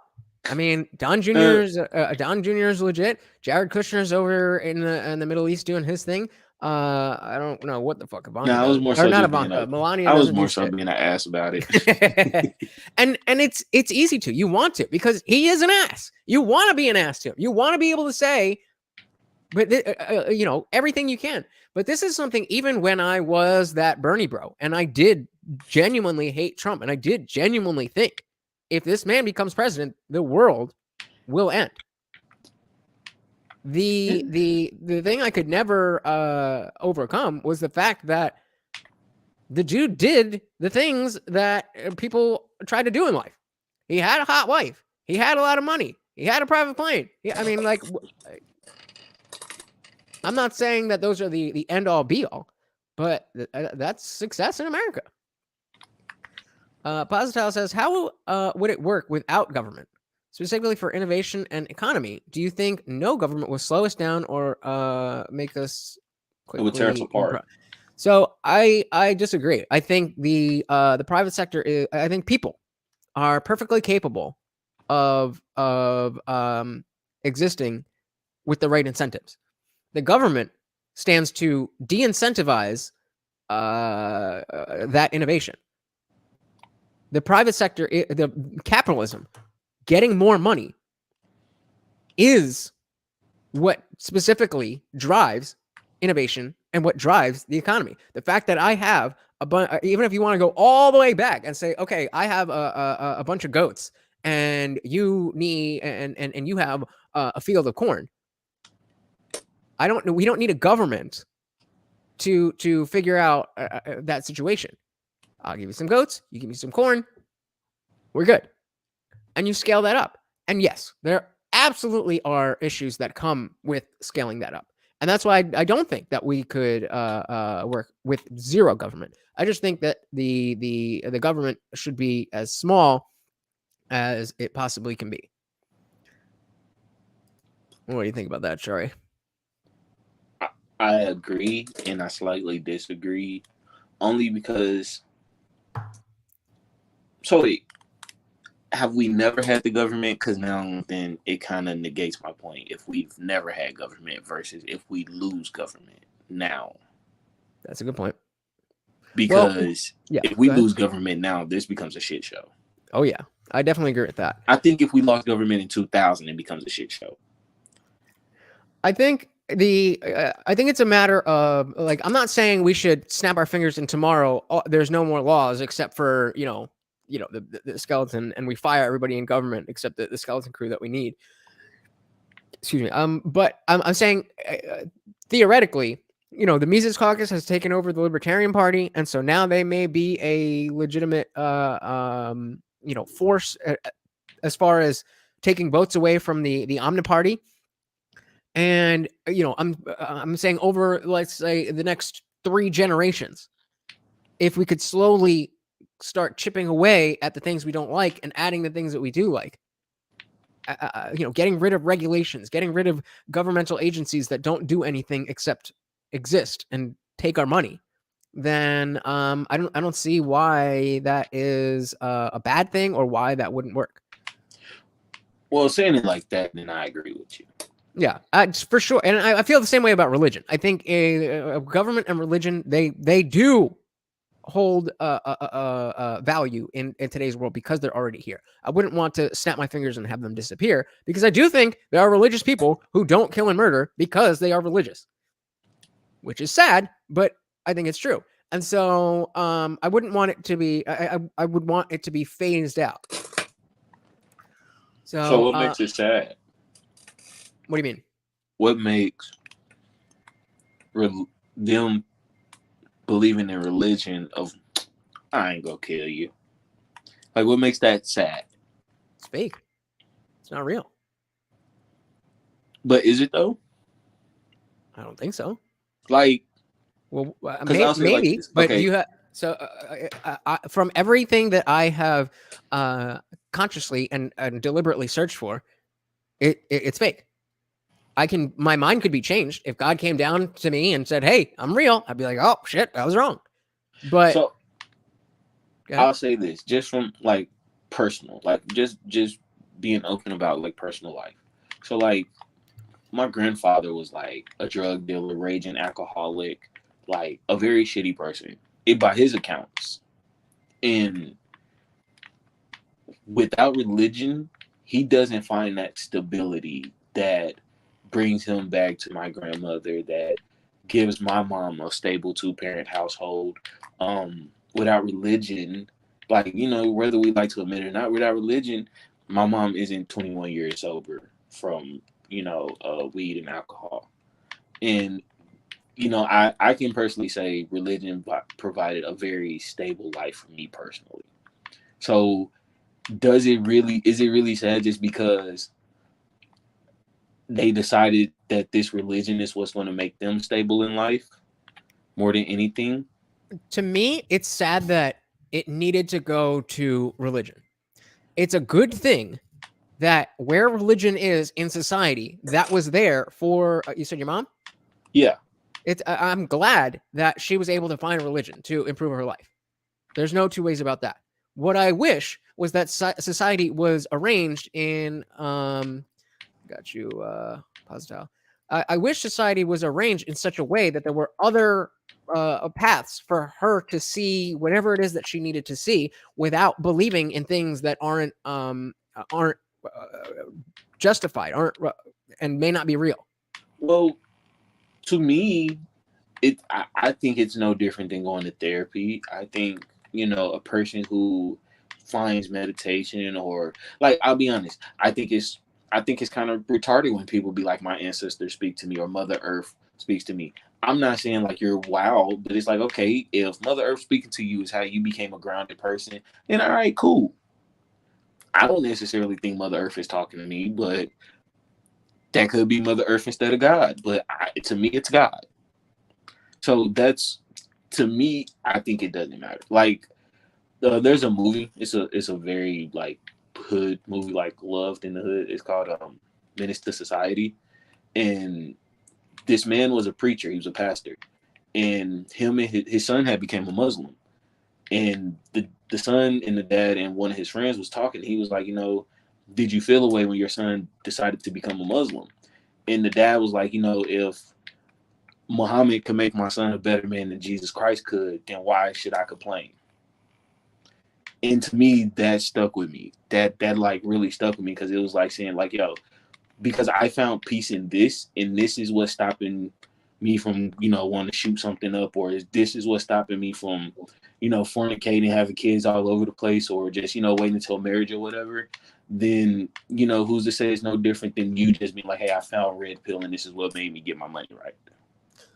Well, I'm going to add Positile here. What's going on, brother? Yo, how you doing? How you been? Can you hear me? Yes, sir. Yeah. So Trey was just asking about you know, how we would know what can you rephrase your question, Trey? Sorry. Well, I was more so saying like, because you was like, you know, the fact that somebody found religion is what's stopping them from like killing somebody or something. Like, and you like you slickly said, and you was like, you know, that's sad. And I was just asking like, you know, what made that sad? Because I think that's no different than a person, you know, like finding therapy or finding red pill or just whatever started making them a better person and healing whatever past traumas they had.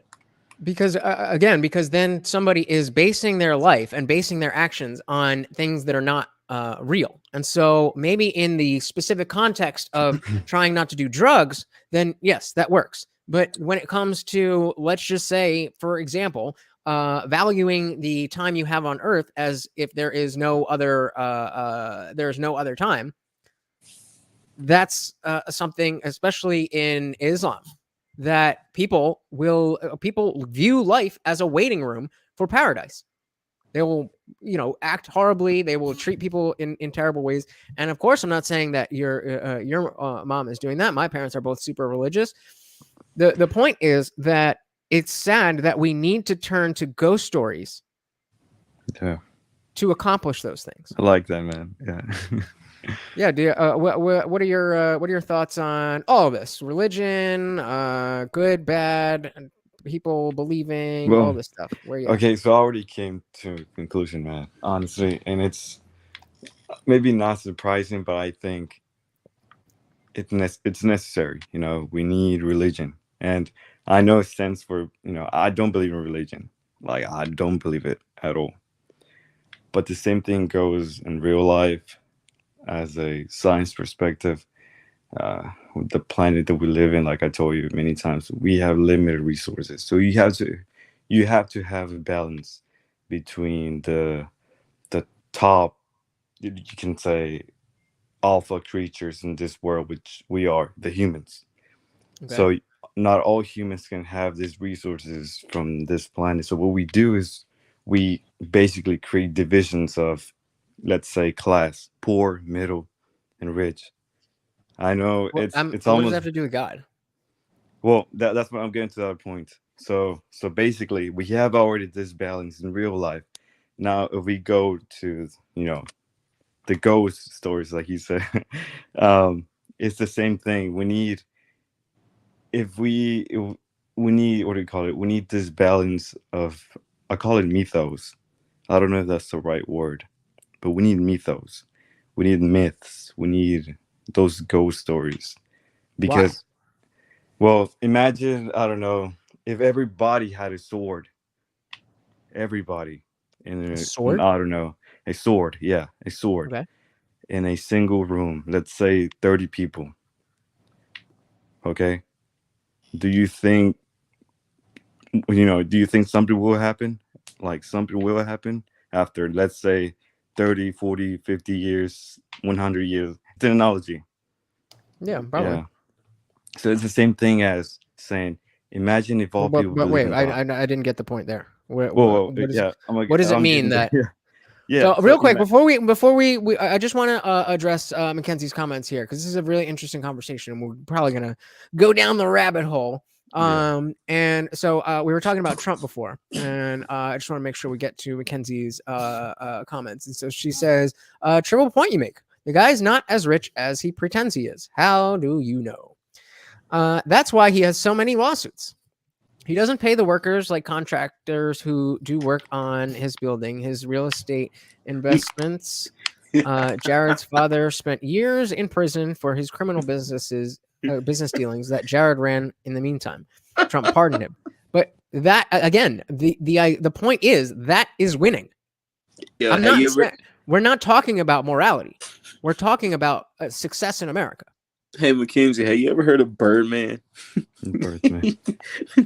Birdman's the CEO of Cash Money Records, and he has literally ran off with every check from Drake, Nicki Minaj, Lil Wayne. Lil Wayne had to sue him. Birdman's a billionaire because he's literally not paid a producer or nobody.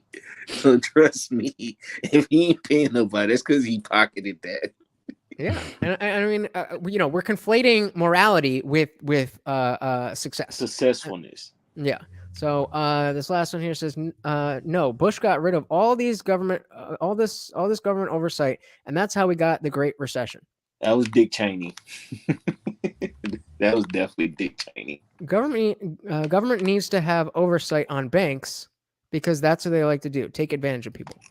But I hold on, I agree with you. That's what they do. They take advantage of people. But when the government steps in and creates these avenues for the banks to do that stuff. That you can't just start a bank and do that. Well, that's where the government gets in the way. And so if we were to get rid of the regulations, then the banks who are taking advantage of people will go out of business. They'll go out of business. That's the point that about government. The recession happened because the banks were bailed out. If those were private businesses, they would have failed. But they were too big to fail. But that's where the fact that the CEO of Chase Bank can directly fund your campaign. Yep. That's where Kraft Macaroni can fund your campaign. Exactly. Now, am I really going to go out of business? Because if I go out of business, then who's funding your campaign that you so magically happen to get funds from when you need it? Exactly. So I just want to make sure we got to Mackenzie's comments there. Posital, I think it was to you. So real quick, I just want to address this real quick again because I think I didn't explain myself well. So the same example as a 30 man, let's say, on the room with a sword. You think something will happen, like you said yes, which is the same thing I will say. So what does that mean? Imagine the same thing in the real world. Everybody believing in God, let's say. Do you think something will happen? Like I mean, you mean like it did many times? Exactly. Thank you. Now imagine this: if we all stop believing in mythos and a God, do you think something will happen? Well, those are two different things. We don't have to give up. Imagine. Okay. I'm sorry for. Well, you can use this as the same example. Like, let's say instead of now having 30 men in a single room with swords, let's say 10 of them don't have swords, but the others they do. So now the 10 men without swords, they need to adapt. They need to become intelligent, persuade the other ones with swords, or some of them, to be part of the group so they can defend them, let's say.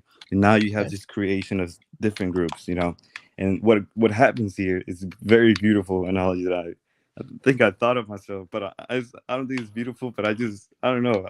I'm glad I thought Lay it on about us. So what happens is that you reduce the casualties, actually. Because now, in terms of time, if you now this part, this division of groups will not fight each other, they will not, because you have, I mean, it's not they will not, but like you will reduce the probability of problems to begin. I don't know how to explain it, but you will reduce the you lost me. Yeah. Let's go back to the original scenario. There's 30 men in a room and they all have swords. Yeah. Eventually, something would likely happen. Exactly. So imagine sword like. So Bible, what? So like wait. religion. So we have that situation. How is that analogous to there being religion versus no religion? What is the connect? Let's say the non-religious people. Let's say the people who don't believe in religion are the people without swords. Okay. Or it can be either way. Both. It's it's just an analogy. And now the people who do believe in mythos and religion are the people with swords. Okay. All right. So many years ago, everybody has swords, right? Everybody. And what happened is that, because of the different ideas, ideologies, and, people, they're trying to prove that their God was the right one, you know what I mean? War started happening. I do. But here's the thing, brother. Yeah. So you know what a sword is. I know what a sword is because we've seen swords before. Yeah. So a more appropriate depiction of that scenario would be that there's 30 people in a room and none of them have swords, but 20 of them think they do have swords. So they're running their mouth off thinking they got a sword. And then the other 10 are like, I know none of us, we just got to fight if we're going to be here. We're operating on reality. The other people who think, because show me any evidence of the existence of any religious anything. So I'll say this, and I can kind of see where you get your like thought process from of it. So I'll be real. When it comes to religion, that is pure feelings. But what I will say is, I think what we call consciousness, a gut feeling, that little person on your shoulder, whatever we choose to call it, I think that's no different than somebody being like, God told me this. I think if you were like, yo, I had a gut feeling not to go there, and then it ended up being like a shooting or something, somebody would be like, God told me not to do that, and then I didn't do it, and this happened. So that go ahead. So to me, that's no different. Like I look at religion more so as a guide. Treat people how you want to be treated. Like that's the ultimate guideline of it. Treat people how you want to be treated. But I do think there are people who get radicalized. But there's people who get radicalized over anything. Yeah, you're right. I had to get my chakras in line. I don't even know what that meant. So I'm sorry. Yeah. So the idea there is that we are if we're not operating on the same, if we're not operating with the same language, then we are not communicating appropriately. The same way, if you're speaking to someone who speaks Swahili, you're not going to be able to communicate, or you'll have to draw pictures. It's going to be very rudimentary, right? So if you're operating on the idea, on the reality that there is a God and a heaven and then how you behave is going to be affected by that. And so in modern day America, most of the time, all that means is, oh, you think you pay a little bit more close attention to your inner dialogue, a physiological, biological thing. But what happens when we have, as you said, people can get radicalized. So when you say, oh, well, I think God is just love, but that's not what God, or you say I'm a Christian, I think God is just love, but that's not what Christianity is. So now you're stretching, your belief of this. Wasn't it you who said most Americans are deists? That was you, right, Trey? No. Oh, well, somebody said most, I think that was Nick. He said most Americans are deists and they believe in something, but they don't believe in like a guy that's up there listening to your prayers, reaching his hand into the universe. And if you pray for something, he can change it. Most Americans believe it as, like you said, as a guide. The problem is when we perpetuate this idea of the idea of this amorphous guide type thing, but we use the language of the bearded man in the sky, then the extreme people are being their ideas are being perpetuated by you talking about God and religion and faith and so on and so forth. So that's why it's not okay. But to me, that's no different than saying like Jewish people are the inferior race. I don't think that's a good way to go either. What I'm saying is like those are equally bad things to think. In my opinion, I think what happened was, and I said it earlier in a comment, I think because we've become such a high horse society. Because like there are people in my granddad church I absolutely despise. Because like you're definitely not what you're living. Like I was raised up in, like, my granddad's a pastor. Like he has his own church and everything. But even then, growing up, he always taught us, like you have no heaven and hell to put a man in. Like that's not your position. That like even in the Bible it says only God can judge. So just strictly off that, you have that was Tupac.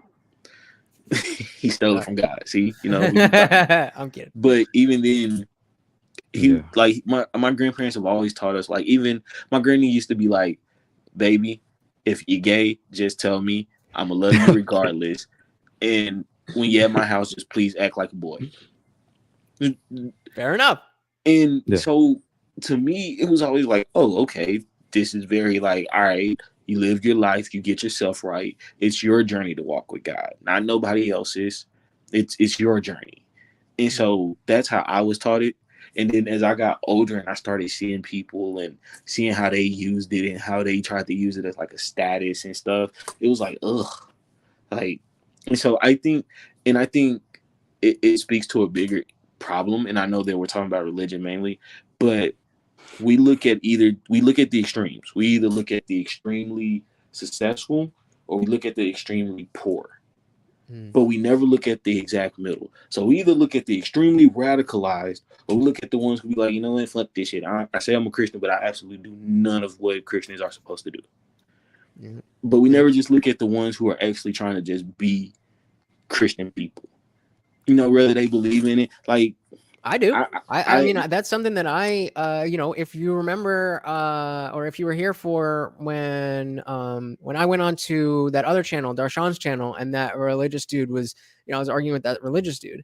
I think very much about all of this stuff very frequently and how it fits into a framework, and the notion that leftism, political leftism, is a new religion, and all that stuff. It comes from not having those American values.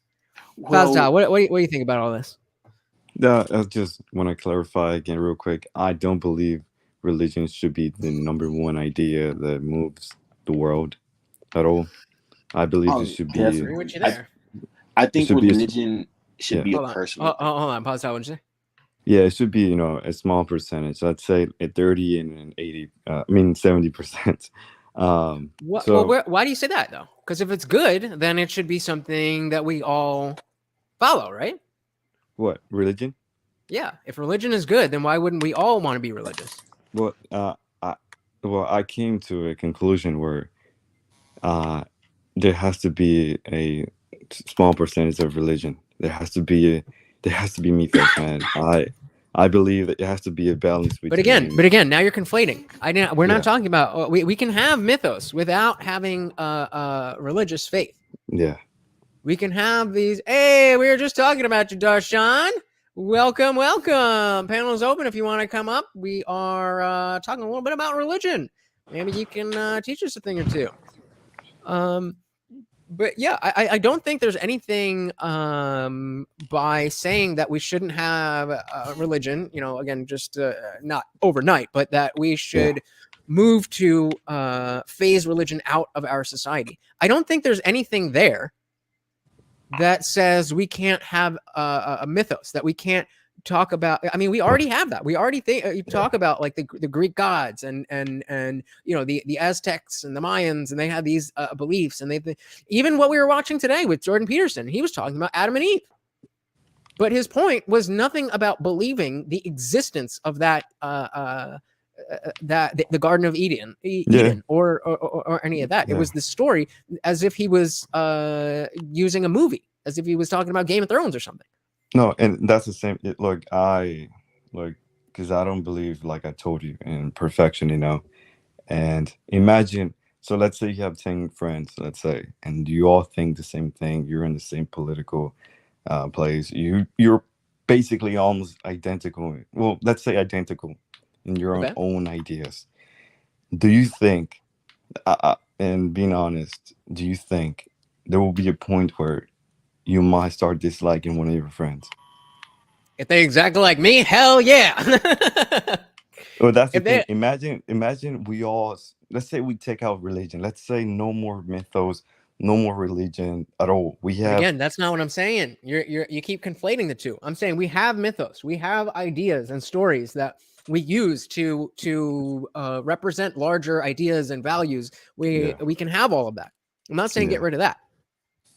And I'm certainly not saying, I'm actually saying the opposite of that we all need to think the same thing. You're the one saying for religion that we would all have the same thoughts. As I was just about to say with Henry, that when I was on Darshan's stream, he was, or actually it was the next one, is in the comments. And on the stream with Darshan, there was two Christian men, and they were talking about how they talking about their beliefs. And I was questioning, like, okay, where does interpretation come into the equation? Because you guys both believe in the King James Bible. You both believe Jesus Christ died on the cross for your sins 2,000 years ago, died for 3 days, all of that. You believe all of that. So if you don't have the same exact conclusions, then either one of you is wrong, both of you are wrong. Or yeah, either one of you is wrong or both of you is wrong. You can't both be correct. So you're saying like come up with a universal definition to describe. No. I'm saying that's what religion does. I'm saying when you get rid of religion, then we go back to the point about life having no meaning.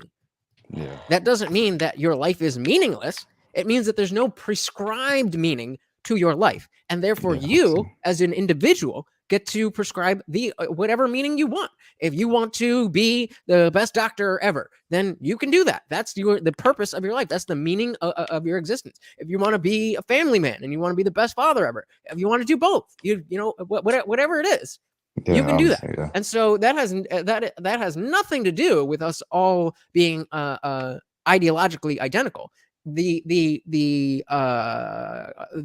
situation that you're presenting, or the analogy that you're using, would be more relevant for a religious framework where everybody does have the same rules and everybody does believe the same thing. No. Oh, okay. So yeah, might have, it's really for me hard to describe myself sometimes. But that's right. I get the point, I totally get it. And like I said, I don't believe I just don't believe in a religion. I personally, I don't need religion to keep my life going, going on like other people, I'll tell you a secret. None of us do. Yeah. So it's like, it's like I don't support it at all, at all. But I actually, do have this. Yeah. Sorry, go ahead. Yeah, but I do have this firm idea where either way, I'm sorry if I keep saying this, but either way, I mean, I really want to be wrong, and I've been thinking about this. I'm still thinking about it, and I'm even hearing you right now. I'm like, man, like I still, trying to, I want to be wrong with this, but I still believe, even though I don't believe in this belief of, idea of religion at all, I still believe it's quite necessary. But I believe people should really have a division between real life and the idea of religion. Like he said, Trey, is your name? They should use religion as a therapy, not the people who needs them, because at the end of the day, we all are not the same. And maybe there's some strong, people who have strong minds and can open their minds to many things. But at the end of the day, we're surrounded by so much different people, so much different families that. Well, that actually brings a good point. I was going to bring it back to to Trey, and you were talking about how religion helped your mom out of addiction, and again, I would, in the way that I see it, we would be living in a world where, I mean, obviously it wouldn't be perfect, but that the notion of whatever it is, Trey, that your mom gets from religion today, I would want her to have gotten that from just her American identity. Does that make sense? No, and I'll tell you why. Okay.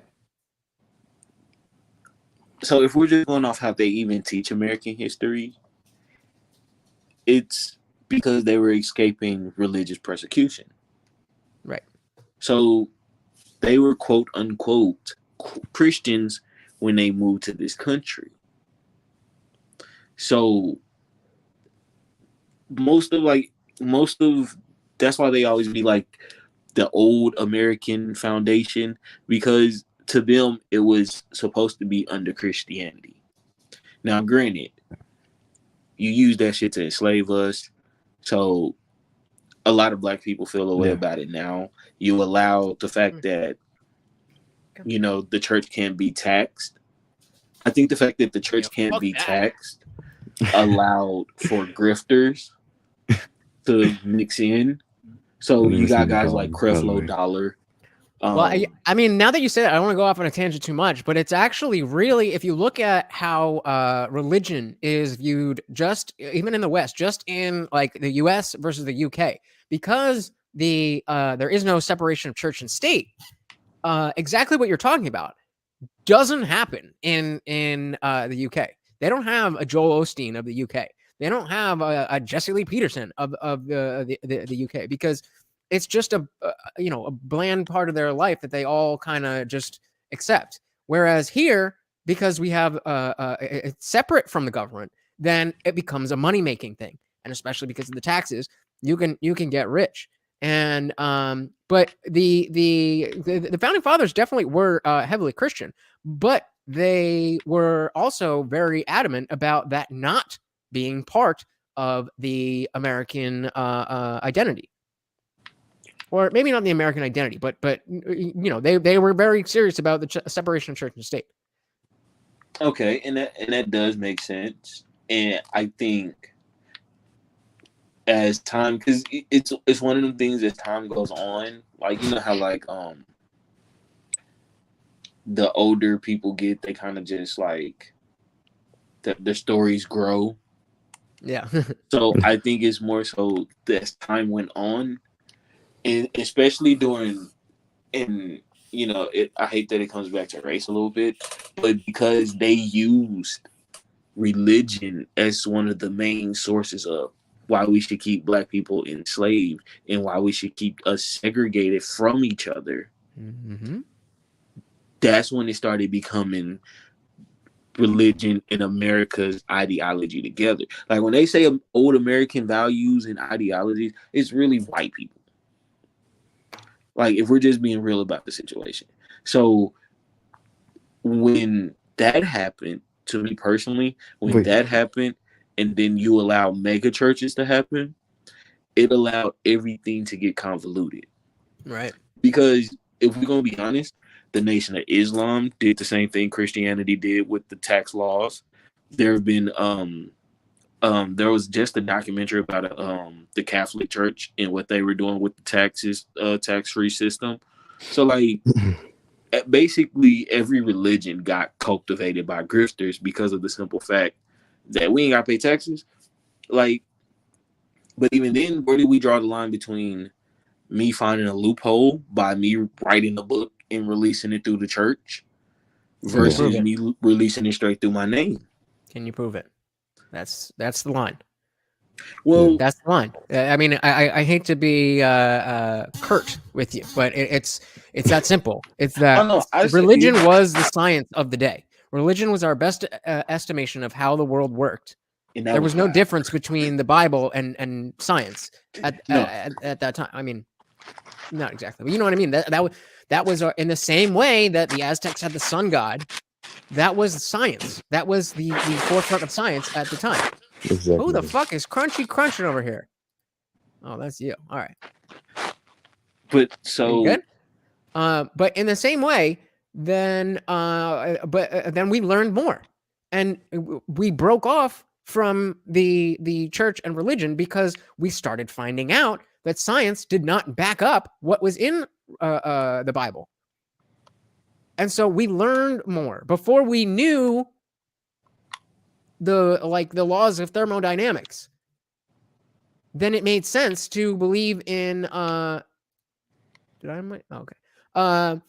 it made sense to believe in in whatever else because we didn't have a better answer. Now we have better answers that are we have evidence, we can replicate studies, that's what science is. Yeah. Well, one, like in the beginning, I said religion to me is purely, emotion. So I don't argue, the science versus religion. Yeah. Like I said, to me. Yeah. But the sad part is that some people don't distinguish emotions towards real life, Exactly. So but that can be said for anything, honestly. Like what? It should be scary. It should be scary if there's no people. Okay, when you allow emotions. What's unfalsifiable about the red pill? What is something that the red pill people say that cannot be tested? Oh, well, saying it like that, no. I didn't know you were saying it like that. But what I thought you were more so saying it like, got you, salty. What's the difference? Like, because legit, to me, red pill is no different than somebody finding religion and changing their ways from it. Like, you've seen, like, how Sneako's gotten so deep in the red pill, all because of some wild stuff happening. It's no different than somebody hitting rock bottom and doing heroin, and now they turn to religion to clean themselves up. And now how we see Sneeko starting to go One's overboard. real and one's not. The effect may not be any different, but what if they turn to the magical unicorn in the sky? Would it be different then? So I live by personal choice, personally. So I'm no. Wait. Because you said it matters because they found they hit rock bottom and they found God and they use that to springboard their life. Would it be? Would we say that we should support the existence of the magical unicorn religion because there was a guy who used to do heroin and now he doesn't do heroin anymore because he thinks the magic unicorn tells him not to? I'd say he's still on heroin. He's doing heroin. I like that. Yeah. Good one. But Trey, do you see my point? Yes, but I mean, my thing is just clearly like, if I found it and it helped me, then does it really matter? Yes, because you're not the only person in the world. And so if we have this thing and it helped you, that's great. I'm glad that it helped you. Yeah, but don't it can also be what drives an entire nation to accept stoning women who go to school. True. You can't separate those things. Those are the same thing. Very true. So for us to say religion is necessary, it would mean that there is nothing in existence that can get people off drugs other than lies. And I don't believe that. Exactly. No, I don't believe that you should only subscribe to religion. Like I personally believe everybody makes their own choice. You choose to live how you live. Whatever helps you become a better person. My argument is that that's not a good position to have. So real quick, let's let Salty get in here. What's going on, Salty? Nothing much. So my view on this is that so from my religion, our religion is basically placed on your freedom, on the freedom of choice. Sort of on the freedom of choice. Like, so if you choose to be religious, well, your life can be happy, but that's not to say, oh, you're a piece of shit if you don't choose to believe that. Like, if you don't choose to believe in God, that's your choice. We're not gonna say it's my choice. It's not my choice. I tried very, very, very, very, very, very, very hard to believe in God. It is not a choice. Belief is not a choice. Do you, Salty, do you believe in unicorns? No. Okay, can you switch that and believe in unicorns now?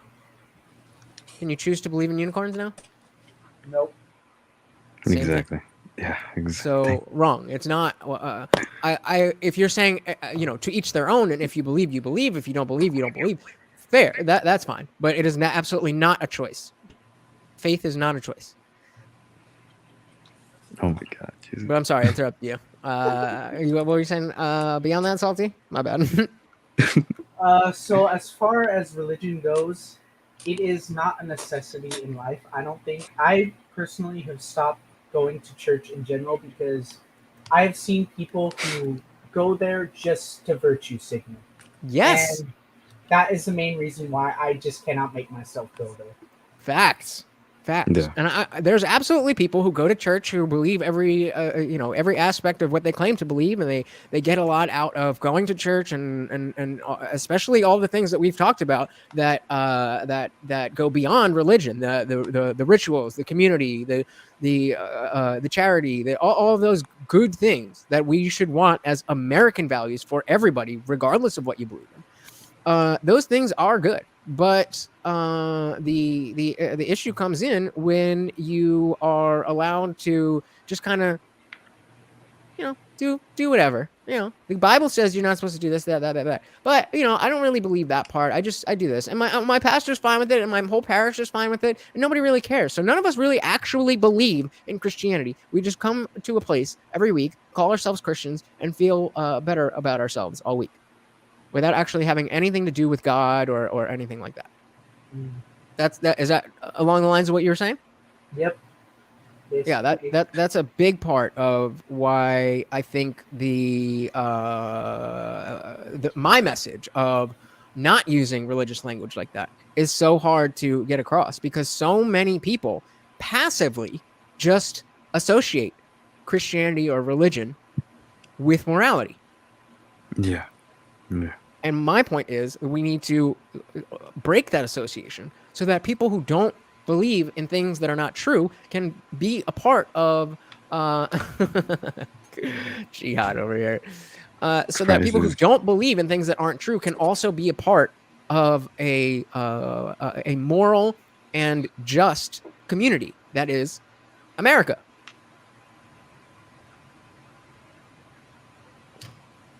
Know what I mean? Right.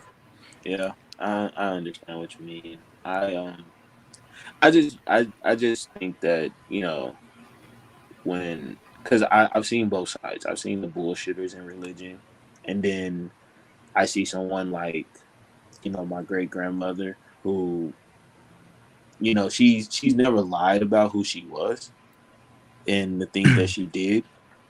But at the same time, when she said that she decided to make that commitment to Christ, she made the wholehearted commitment. So, you know, like even my grandmother, my biological grandmother that's still alive, never heard that lady cuss a day in my life. I've never heard her, you know, just be absolutely mean and spiteful to anybody. She's very, like, I would almost say she's the closest thing I've seen to somebody who actually, you know, tries to walk the exact Christian walk. So when I say I've seen both sides, and maybe, and I can clearly say I'm biased. I can proudly say that I'm biased because, like I said, I don't think that my family would be as stable without it. Yeah. So and that's in a small scale, but think about it. But in terms of think about it like large this. scale, science has done more things to society than religion. Pause now. What you say? But yeah, that's in a small scale. Yeah, in terms of a small scale in a family, in a religious family, yeah, it's good. But in terms of a large scale for society, science has done more good things than religion. But my way thing more is, things. Yeah. so my thing is this though: if it worked for me, and it worked for another person, and another person, does it hurt to try it if you've actually seen success from it? Yes. Yes. No, it doesn't. Because that's no different than you trying a business venture. To me personally, it's no different than you trying therapy and it's not working. Business venture. Well, think about it. Not every business succeeds. Not every business succeeds. There you go. So exactly. So you find it, you try it. If it's not for you, if we it have doesn't tried work, for many years, but it's always not. creates more. So maybe there's another aspect of truth and reality that is valued in different amounts. It sounds like, and this isn't, this isn't saying anything bad about you. This is just what I'm gathering, that you don't seem to really care whether it's true or not. You just care about the results. Is that fair? Yeah, definitely, 1,000%. I think if it helps you become better, and you know, when we say better, of course, we mean like morally. When I say morally, like you're tolerable. You're not a jackass to everybody. So what if it makes your family better, but it makes 15 other families get killed for being apostates? And I'd like to bump in here for a second. So, adding on to what Lex just said, I have seen families who are completely healthy because of religion, but then I have seen other families who just So let me say this. No, hold on, say it. What are you saying, Salty? Bitter to one another because someone will not choose to go to church. Yeah. Oh, no. See, I think y'all are thinking that I don't think there's another side to the bullshit. And I 1,000% know there's another side to the bullshit. I can't speak for them, but I definitely can. I'm not saying that you can't see that there's another side to it. I'm saying I don't think that you are seeing the two sides in the way that they truly are. I think you're seeing the side of, well, it helped my family, therefore, exactly, whatever else, even though there is bad aspects to it, I don't care because it helped me, Yeah. which is fair. You're allowed to think, you're allowed to think that. And I mean, if my family was torn apart by something and religion helped bring it back together, like I would never attempt to have this argument with your mom. I wouldn't do that. I wouldn't attempt to have this argument with my mom because it's where we are. It's not helpful for me to be right about this. So in that sense, you are correct in that the results have a significant significant level of weight, that it is actually helping people. There are people whose lives were saved directly because of what they've done, those actions were driven by their belief in God. They thought God said, don't do that bad. Whatever it is, that is absolutely true. The fact is, though, that by all scientific accounts that we can trust, God didn't talk to those people. So now there's something else that changed. There's some other process that helped your family that we don't know about because you're just calling it God. Well, so like I said, I believe religion is more so a blueprint of at least a morality blueprint. But it's not. No, it's not. Well, let's say Christianity is not, because religion can be, but Christianity is not a blueprint. It is a hard and fast rule book. And so, it depends on but that's why I say I think that's where how you're raised in it comes in. That's what the religion. No. Christianity is based on at the very core, Christianity is based on the belief that there was a man who was the Son of God who died for your sins and came back to life, or will come back to life, depending on. So if those things are not real, then it matters, because whatever else you're attributing to religion, you're wrong about that. Even though you're getting good results, you're attributing it to the wrong thing. So other people who are trying to get those results may or may not, because it's the religion itself is not the cause of the result. The religion may cause the confidence that causes the result. The religion may cause the change in thinking, or whatever the case may be. But we should be able to access that thing without having to believe in things that are not falsifiable, things that are not real. Yeah, totally agree. Yeah, I understand. I always want to preface it with I do exactly understand what you guys are talking about, 1000%. And when I was saying I think it depends on how you're raised, because again, my grandparents found religion later in life. They didn't find it early. Like, I think there's a difference between people who grow up in hell and brimstone, fiery household versus I found this when I was 35 and it really helped me clean my life up and it helped me become stable. So hold on, sorry to cut you off, but that's a perfect example. That's a perfect example of why religion is not what it should be. So whatever you find when you're 30, in the second example, when you're 30 years old and you find this, that, those things should be available to our consciousness. We should be aware of the things that, whatever it is that you're finding in the Bible at age 30, why were you not taught that as a part of your American identity when you were a child? That is the point. The point is by religion gatekeeping these values behind a belief, behind faith. The values we all agree on, but they're being gatekept. And further than that, that's not even to bring in the people that are abusing them and misinterpreting this, that, or the other, which is not Muslim extremists, because the Muslim extremists are the ones who are actually listening to the Quran. Like giving all the credit to religion. Trust me, if you're willing to blow yourself up, you 1000% believe. So and I know at this point it's kind of becoming a circle, but for me, like when I think about it,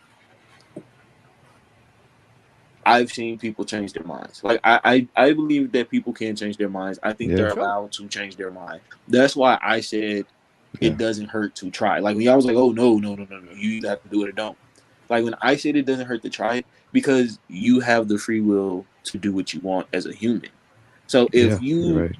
you know what, hey, because like, all right, I hated singing in our church choir, but my mom felt because I was the pastor's grandchild, I had to be in the church choir.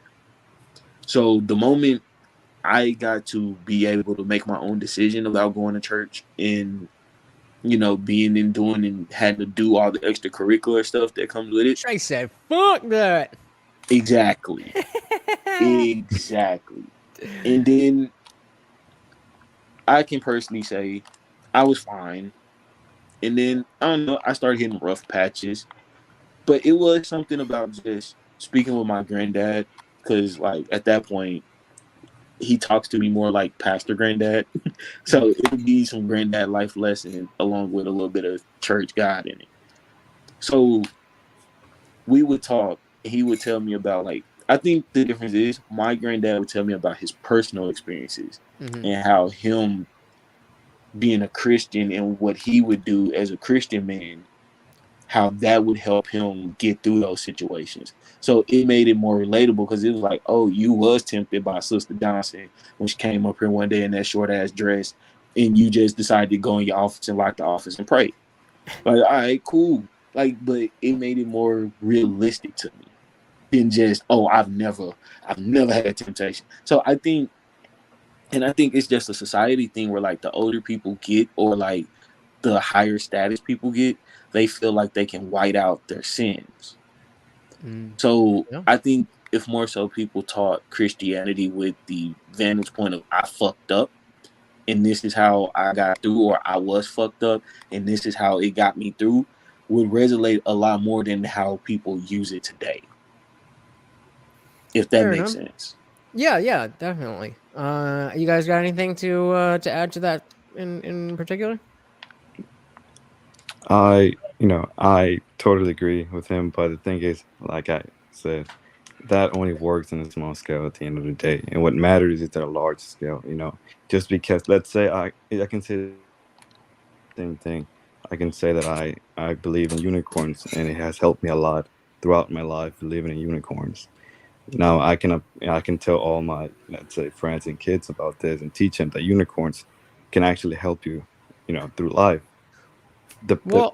Sorry to cut you off. That's I agree with you, but the unicorn thing is not necessarily, that wouldn't really be any bigger of a deal than you believing in God.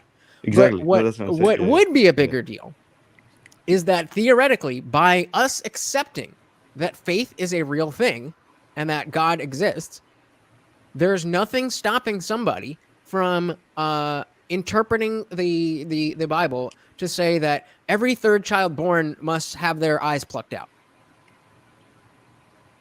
Yeah, that's why. How do you, if somebody reads the same Bible that you're reading, and that's their interpretation, how do you get around that? At that point, I'm just gonna scroll through the Bible and I'll be like, wait, hold up, when did it say that? Trust me, my favorite question to my grandma used to be like, if Adam and Eve had 3 sons, then who was they fucking? So, like, I mean, I have questions. I'm not, like I said, I'm not naive, but at the same time, I'm biased. So I think growing up in it and seeing how successful it was to at least stabilize my family brought that bias in, which is understandable. And Absolutely. At least I'm man enough to admit, like, yo, I'm biased when it comes to this, and that's cool. I respect any and every man that whatever they choose to make them a better man, I'm all for it. And I won't knock it. Now, if I see somebody that's like finessing the game with it, then I'll be like, hey, I don't think you should fuck with that type of stuff because they clearly finessing. You should try this person. Or maybe this. Like, when it comes to Red Pill, I don't promote Fresh and Fit to people. I'll be like, yo, you should try the Roommates. You should try E.T. the Hip Hop Preacher. You should try these guys. So it's still like, it's still stuff like that. So I think it would be more so like, because I follow Like on my YouTube, I have one pastor who speaks just strictly about getting over like masturbation addiction, stuff like that. So that type of stuff, like when you're able to sit and tell people like, hey, I dealt with this strong addiction. This is how I found religion. This is how God helped me get through it. I think it sounds a lot better than you fucking heathen. Stop masturbating and stop watching porn. Like it sounds a lot better than that way. So I think just if more Christian people wasn't so fucking highfalutin and on their high horse, Yeah, totally it agree. wouldn't be so bad. Definitely. Well said, brother. All right, so we're gonna start winding down. Trey, I'm gonna give you the floor. If you got social media, YouTube channel, anything like that to call out, let the people know. The floor is yours. The On the Cool podcast will be coming soon. It'll be me and my best friend. Just two guys shooting the shit like we are doing now, just jumping all over topics.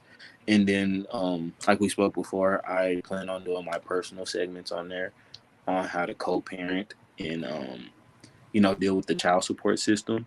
Because I think we give a lot of our young men bad advice and, teach them that the child support system is some boogeyman. So I just want to teach young men how to deal with it, how to finesse it a little bit, not illegally, but legally. And, just teach them how to just co-parent since there's so many single mothers out here.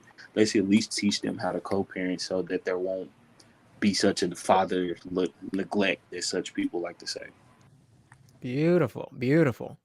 All right. Well, who did we lose? Oh, we lost Salty. Before you dip out, Darshan is here. I was just wondering if there's anything you came up to talk to Trey about, since I know you guys are Christ brothers.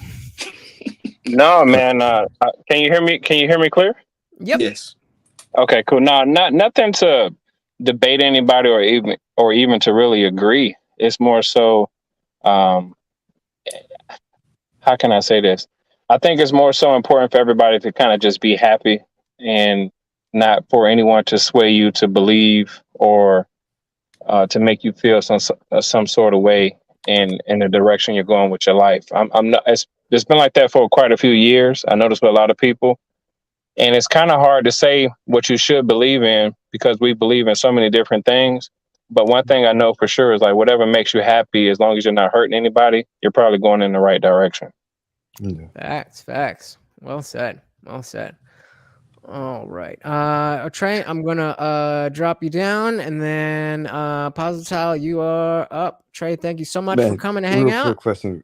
I'm sorry, I just had this question and I couldn't ask it. Yeah, go ahead. What's the difference between saying no government, and saying no boss in a business? You know what I mean? Like the difference, or if there's a difference between saying, "Look, I don't need no government." Well, in this society. I mean, if I understand your question correctly, I would say that a government is a body above all of the trade that's going on. You can say that, yeah. Exactly, yeah. So I believe that as a society, we are capable of trading with each other without needing somebody to step in and make sure this is going right and that's going right. If somebody sells a bad product, then people are not going to buy their products anymore. Somebody offers a bad service, nobody's going to give their service anymore. And the government, in every way that I can see, always slows things down and makes things inefficient. Whereas an individual, an individual who's a boss of a company has a stake in that and is the boss because he's done the work. Yeah. Man, next time I want to ask you next time so we can talk about it more, but I know you have to go now. Sounds good. Anything else for the people? Giving you the floor. The floor is yours. No, man, I'm just very glad that I was part of this again, and I'm gonna keep it going, man.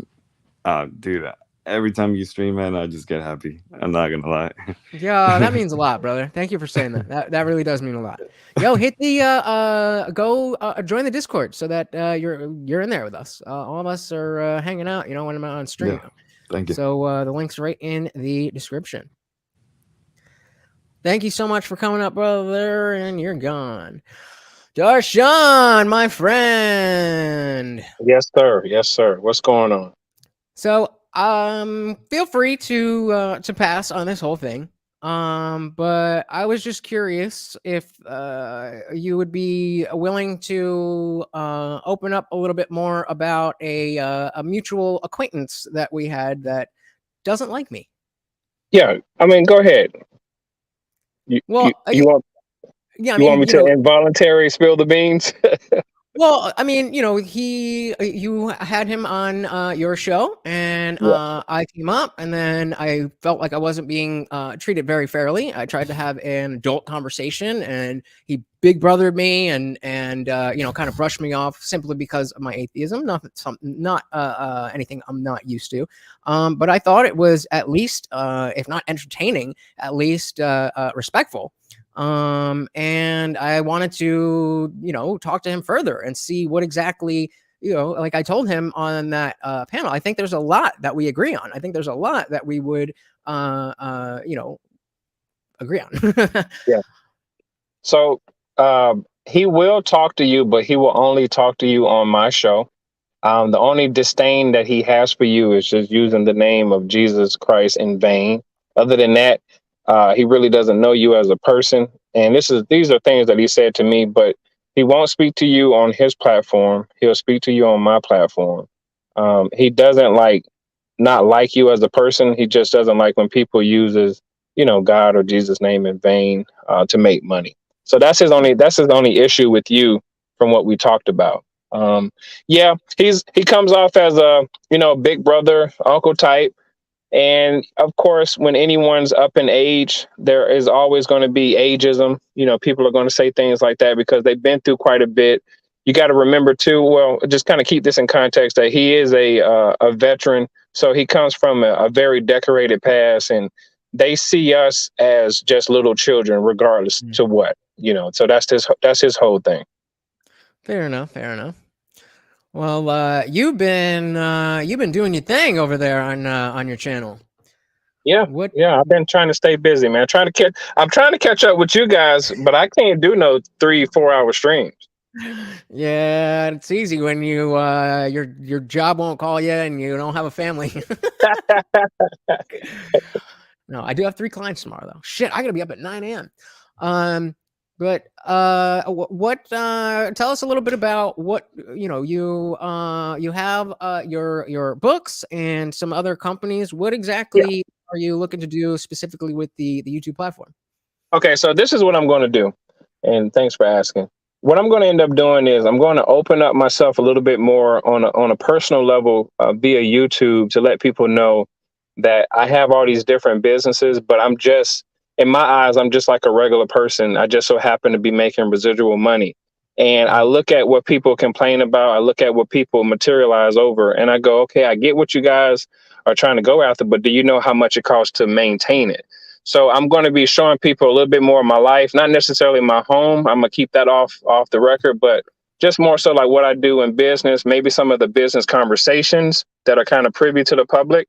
When I talk to business executives, CEOs, and things of that nature, we got a few people that's going to come up. So what I'm doing is a little slow branding, pulling people over. I was doing some interviews. I still have some in the can, but I want to show people how you could take basically $0, if you will, and start a e-commerce business and basically let it automate by itself while you go do what you do, like what I'm doing right now. I'm talking on the stream, but I also see emails coming in from people buying my cologne and buying my clothes and things of that nature.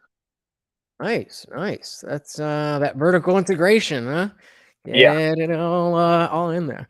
Yeah, man. Yeah. I mean, you are the I was gonna say triple threat, but you got all the threats, bro. Yeah. And I got one. This is not a new concept.